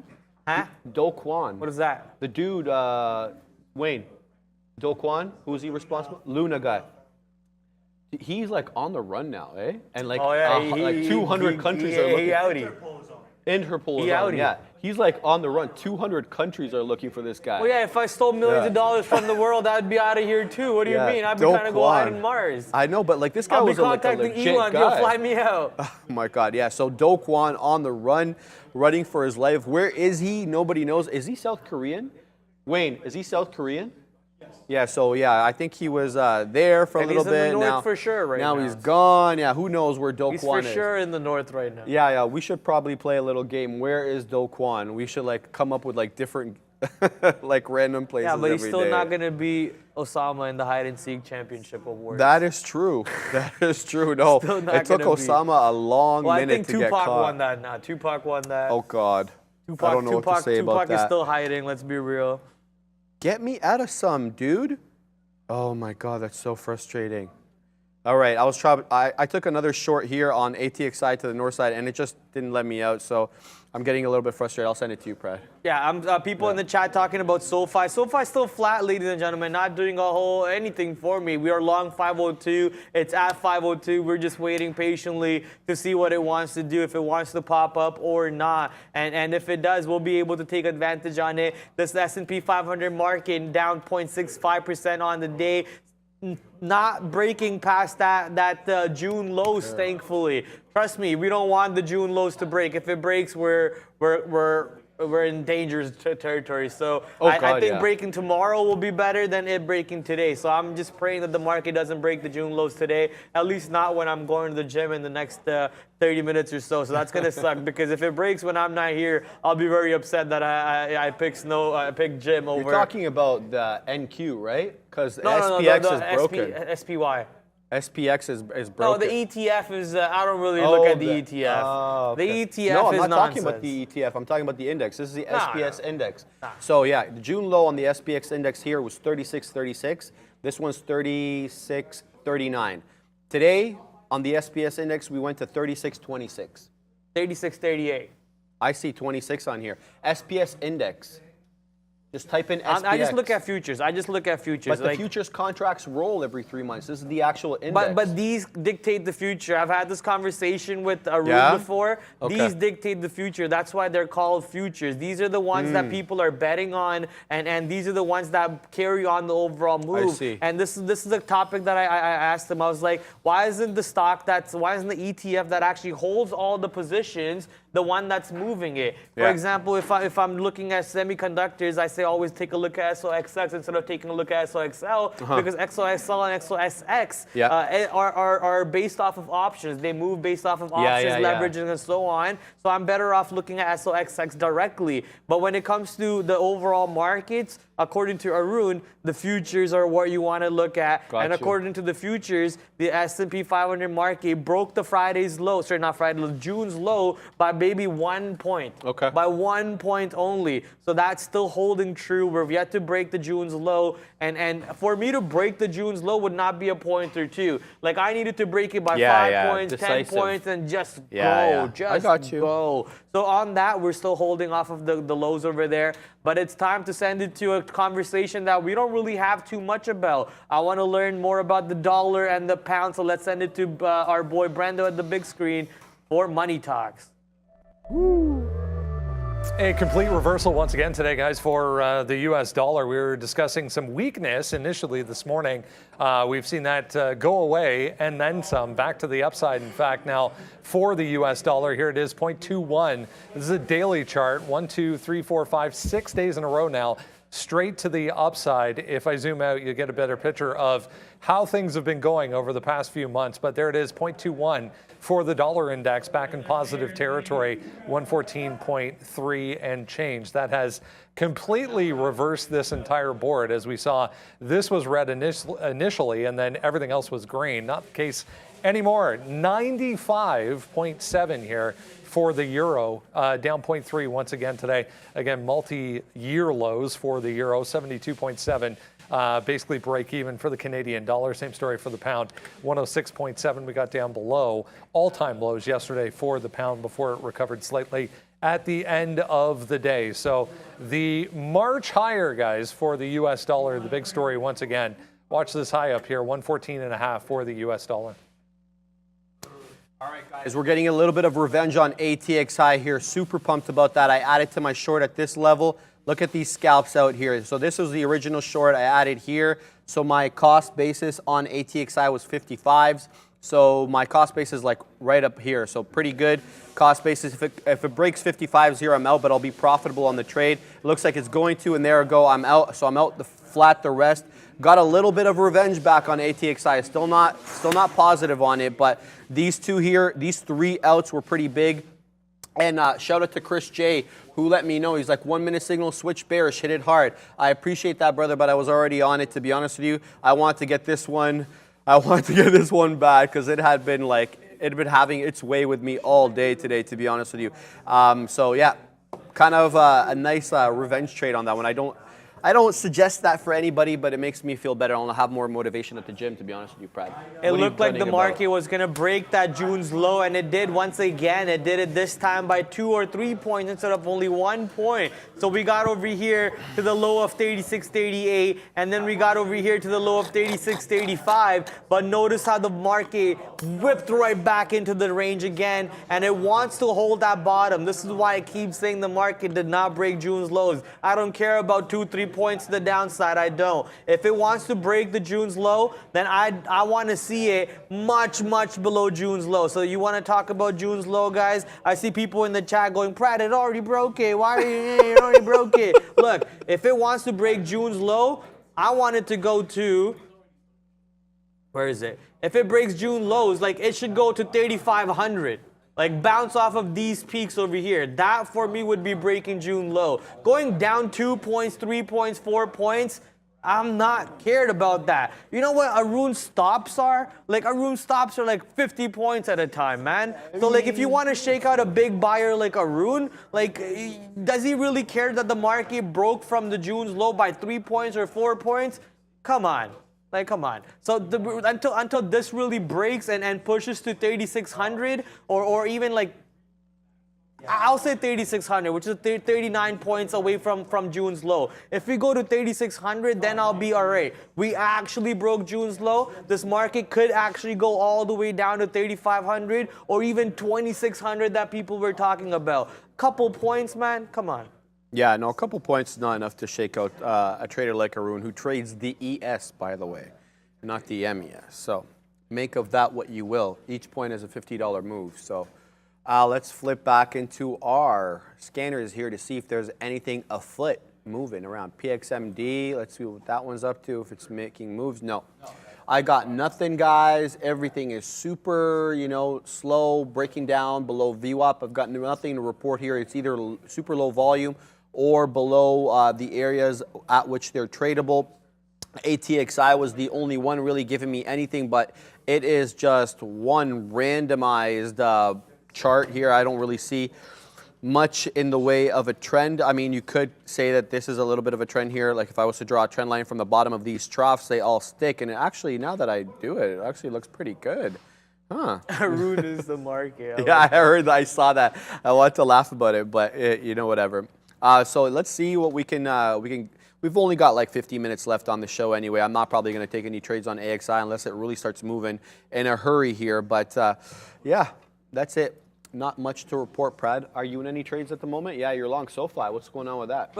It's been doing nothing. It's just, but Ford actually broke the bottom. We jumped out of Ford when it broke the bottom, but we're still holding SoFi. SoFi, let's see if SoFi can pop up for the north side and actually give us some profits over here as the market continues to hold the June's bottoms for an extra 10 minutes, like you guys in the chat are making. Give him 10 minutes. He's gonna say, okay, fine. It broke it. Yeah, if it actually breaks it, I will gladly agree with you guys, but I has not yet. It has not yet. It could so easily today. It could so easily tomorrow. Maybe it won't. So just time will tell you what it will do. All we have to do is be patient. I know people in the chat said, Prad, if you're waiting for 3,500, you'll already miss the move. I didn't mean take the entry at 3,500. I meant 3,500 like, okay, we're actually struggling over here on the market. For a possible short on the market, I'm not going to wait for 3,500. I'm going to take the proper break of, it's at 36.39.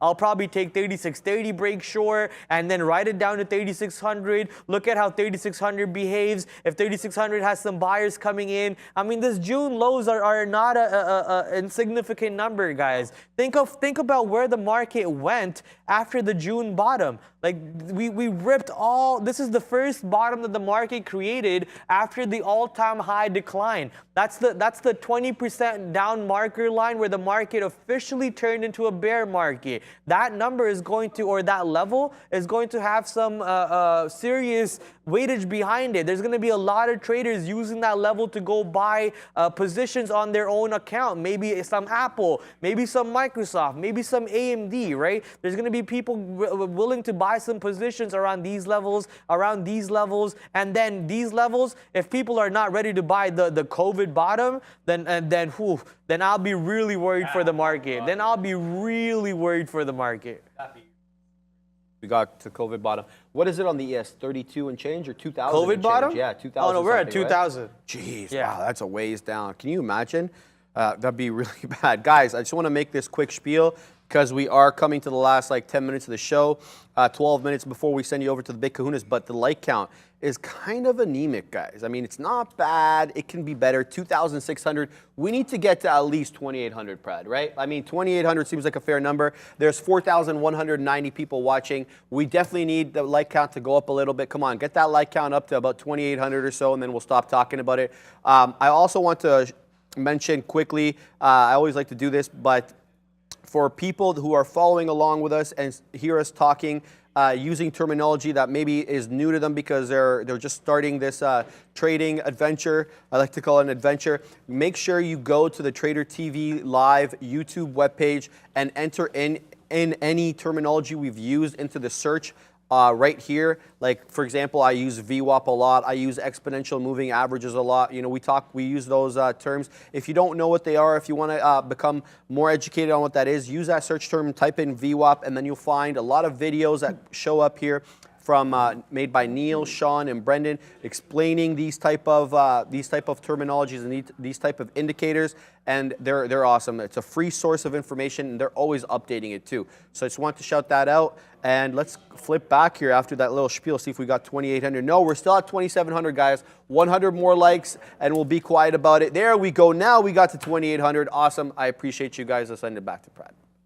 Yeah, nothing really to do except for watch the market like a hawk right now, right? You're waiting to see if are we going to continue holding the bottom? Are we not going to hold the bottom? Are we going to really extend the weakness in the market today? You got to remember the market started off the day being up 1%, and now we're down three-quarters of the percent on the S&P 500 and 0.5% on NQ. Michel Hurbert coming in from Quebec. Let's go check out his stock. He's talking about GME. Let's go take a look at GME currently. Jimmy up 4% on the day. Man, this stock is ridiculous. If there's one position that has always confused me, it's going to be GME. The way the stock held above 150 for so long, even though when markets came up, it would not drop. And then now, the way the stock is holding up in these ranges again, it is absolutely insane. There's actually a joke that someone on the floor mentioned that GME is their best investment in their long-term account. What's the ACB on that? Like $9? Like adjusted cost base? What is it? It's at 25 the stock has stayed positive the whole time. The stock has barely gone negative, whereas other positions across the board have gone negative. And GME has been ridiculously strong. I think someone mentioned to me that they have about $1 billion of cash on hand. Wow. Yeah, so if they have about $1 billion on cash on hand, obviously in the market environments that we are, where money is more expensive and companies barely have any cash on hand. So that's probably why people are so bullish about GME. Yeah. You know what I was expecting? I was expecting them to like actually remember that split that they had, or like, did they have a split? Yes, they did have a split, 4-to-1 or 3-to-1? Something like that. I thought that they were going to generate that cash and start going more online. I thought that that's why they brought in.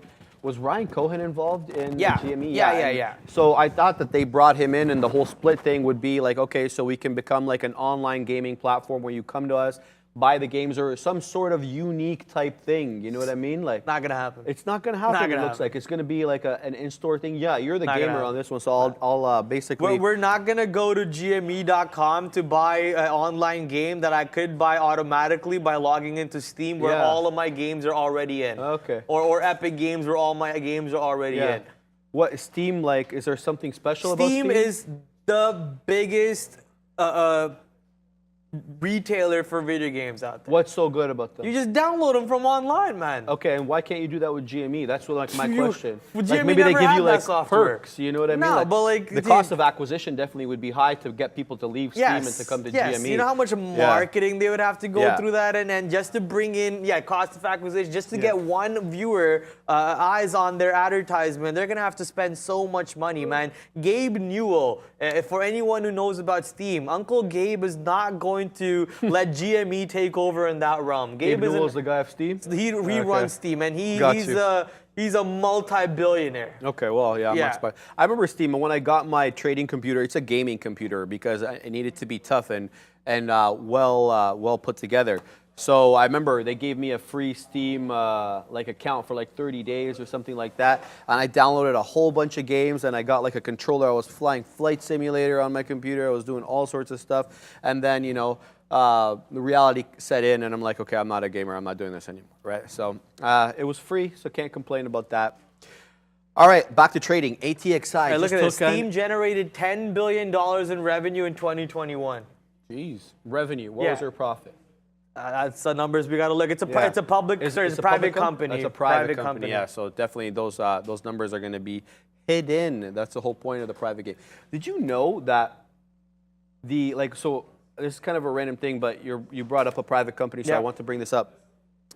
So the multiples for acquiring companies in the private market is like actually a lot higher than the public market. Like if you're buying at 20, 30 times forward earnings, sometimes you see in acquisitions. Yeah, like but in you're the buying the market, price of it like 50, way 60. lower than it would at the public market, though, right? Way higher. Higher? Higher. And No, that's what kind of shook me. That doesn't make sense. Oh, but it's a fact. Like, and they were saying like the multiples in the private market are like way higher than you would get. Like, so a lot of the buyouts that we do here, you look, they're like maximum like 20, 30 times multiples, right?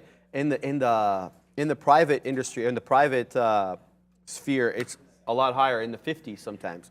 So I found that to be a little bit odd, especially because it's private money, right? It's not like amalgamated money with stockholders. No, it's like a hedge fund or like an investment group together pooling their money, which I found really interesting. Chat, if you guys have anything to add to that, if I faux pas on some of the facts there, let me know. A question in the chat: can GME buy Steam? Hell no, not possible. But Steam could buy out GME. For a real quick reference, Steam is Netflix and GME is Blockbuster.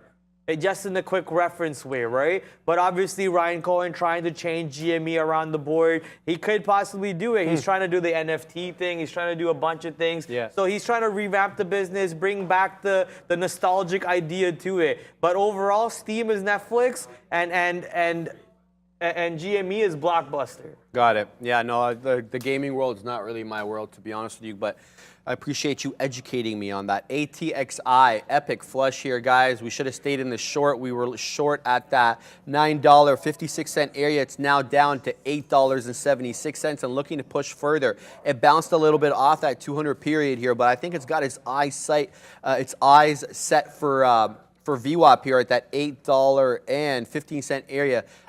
There's about like, 60 cents or so to make down to that area, but I think with the move that we just had, that's not out of the question.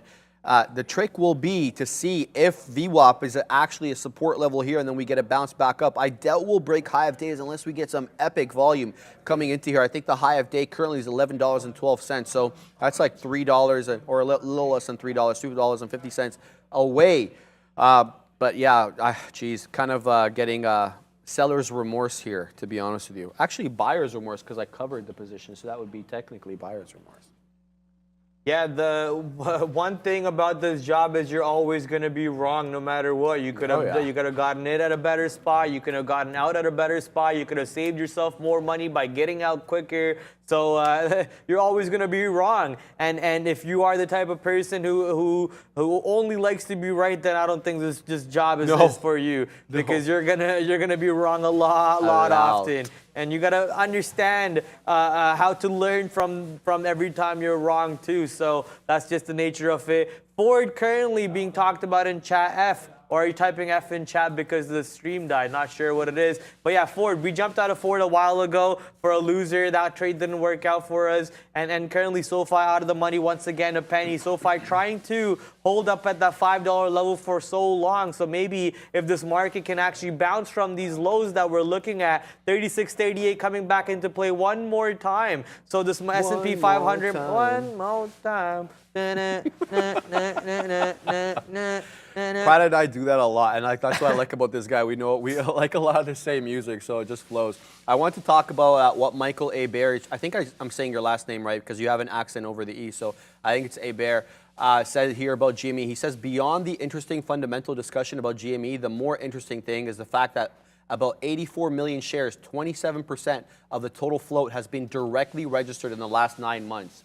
So I think that's pretty interesting, like the fact that most of the share float is new. So yeah, I guess, but we already knew that was going to happen with the split anyway. So that's not that bewildering of a fact. Let's see here if there's anything going on before we send it over to Brendan at the big desk and the big kahunas, because we've got only 2 minutes left on the show before we send you back there. A look at this trend line here on ATXI that got broken decidedly to the downside. If I had registered a short there, that would have been really nice. But hey, ATXI, some people in the chat saying it's going to bounce off that 825 level. I kind of do agree with that. There is a potential there because there is support at this trough. This is one of the lower parts of the day. As I say that, it makes its way back up, obviously, though. But yeah, 825 level, maybe in and around that 815 level, which also happens to be VWAP, in and around that range, that 10-cent range, could be a possible nice long there if it makes its way back down to those levels. But don't be so sure that it will, especially if it reclaims that 960 level here. If it breaks this high, then we're looking for more upside potential. That's my guess on that one, Prad. Yes, sir. I'm just trying to see what the market's doing. Look, the market's bouncing again from the bottom, so those bottoms continue to hold a little bit longer.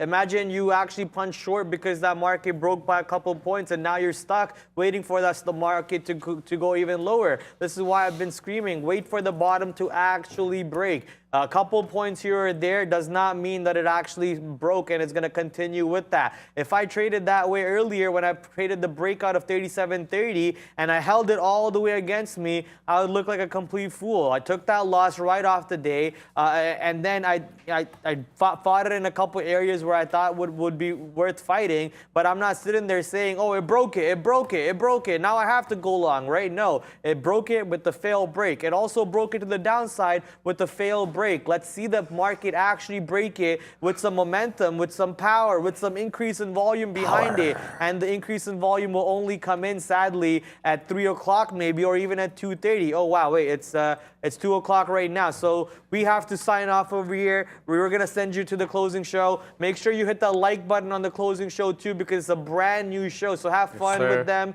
Sharif and I will be back tomorrow, 11 o'clock. Ciao. Take care, guys. Hey guys, welcome in. Yeah, 2 hours to go in what has become a red day. Once again, we're working on 6 in a row, if you can believe that, to the downside for the overall market. Pretty ugly board to show you once again this afternoon. Vastly different than this morning. If you joined us in the pre-markets, the Dow actually right now that's leading the way. 0.9 to the downside, the S&P 0.72, NASDAQ 0.4 in the red as well, about 0.5% here for the TSX in Toronto. Even with this move in crude oil,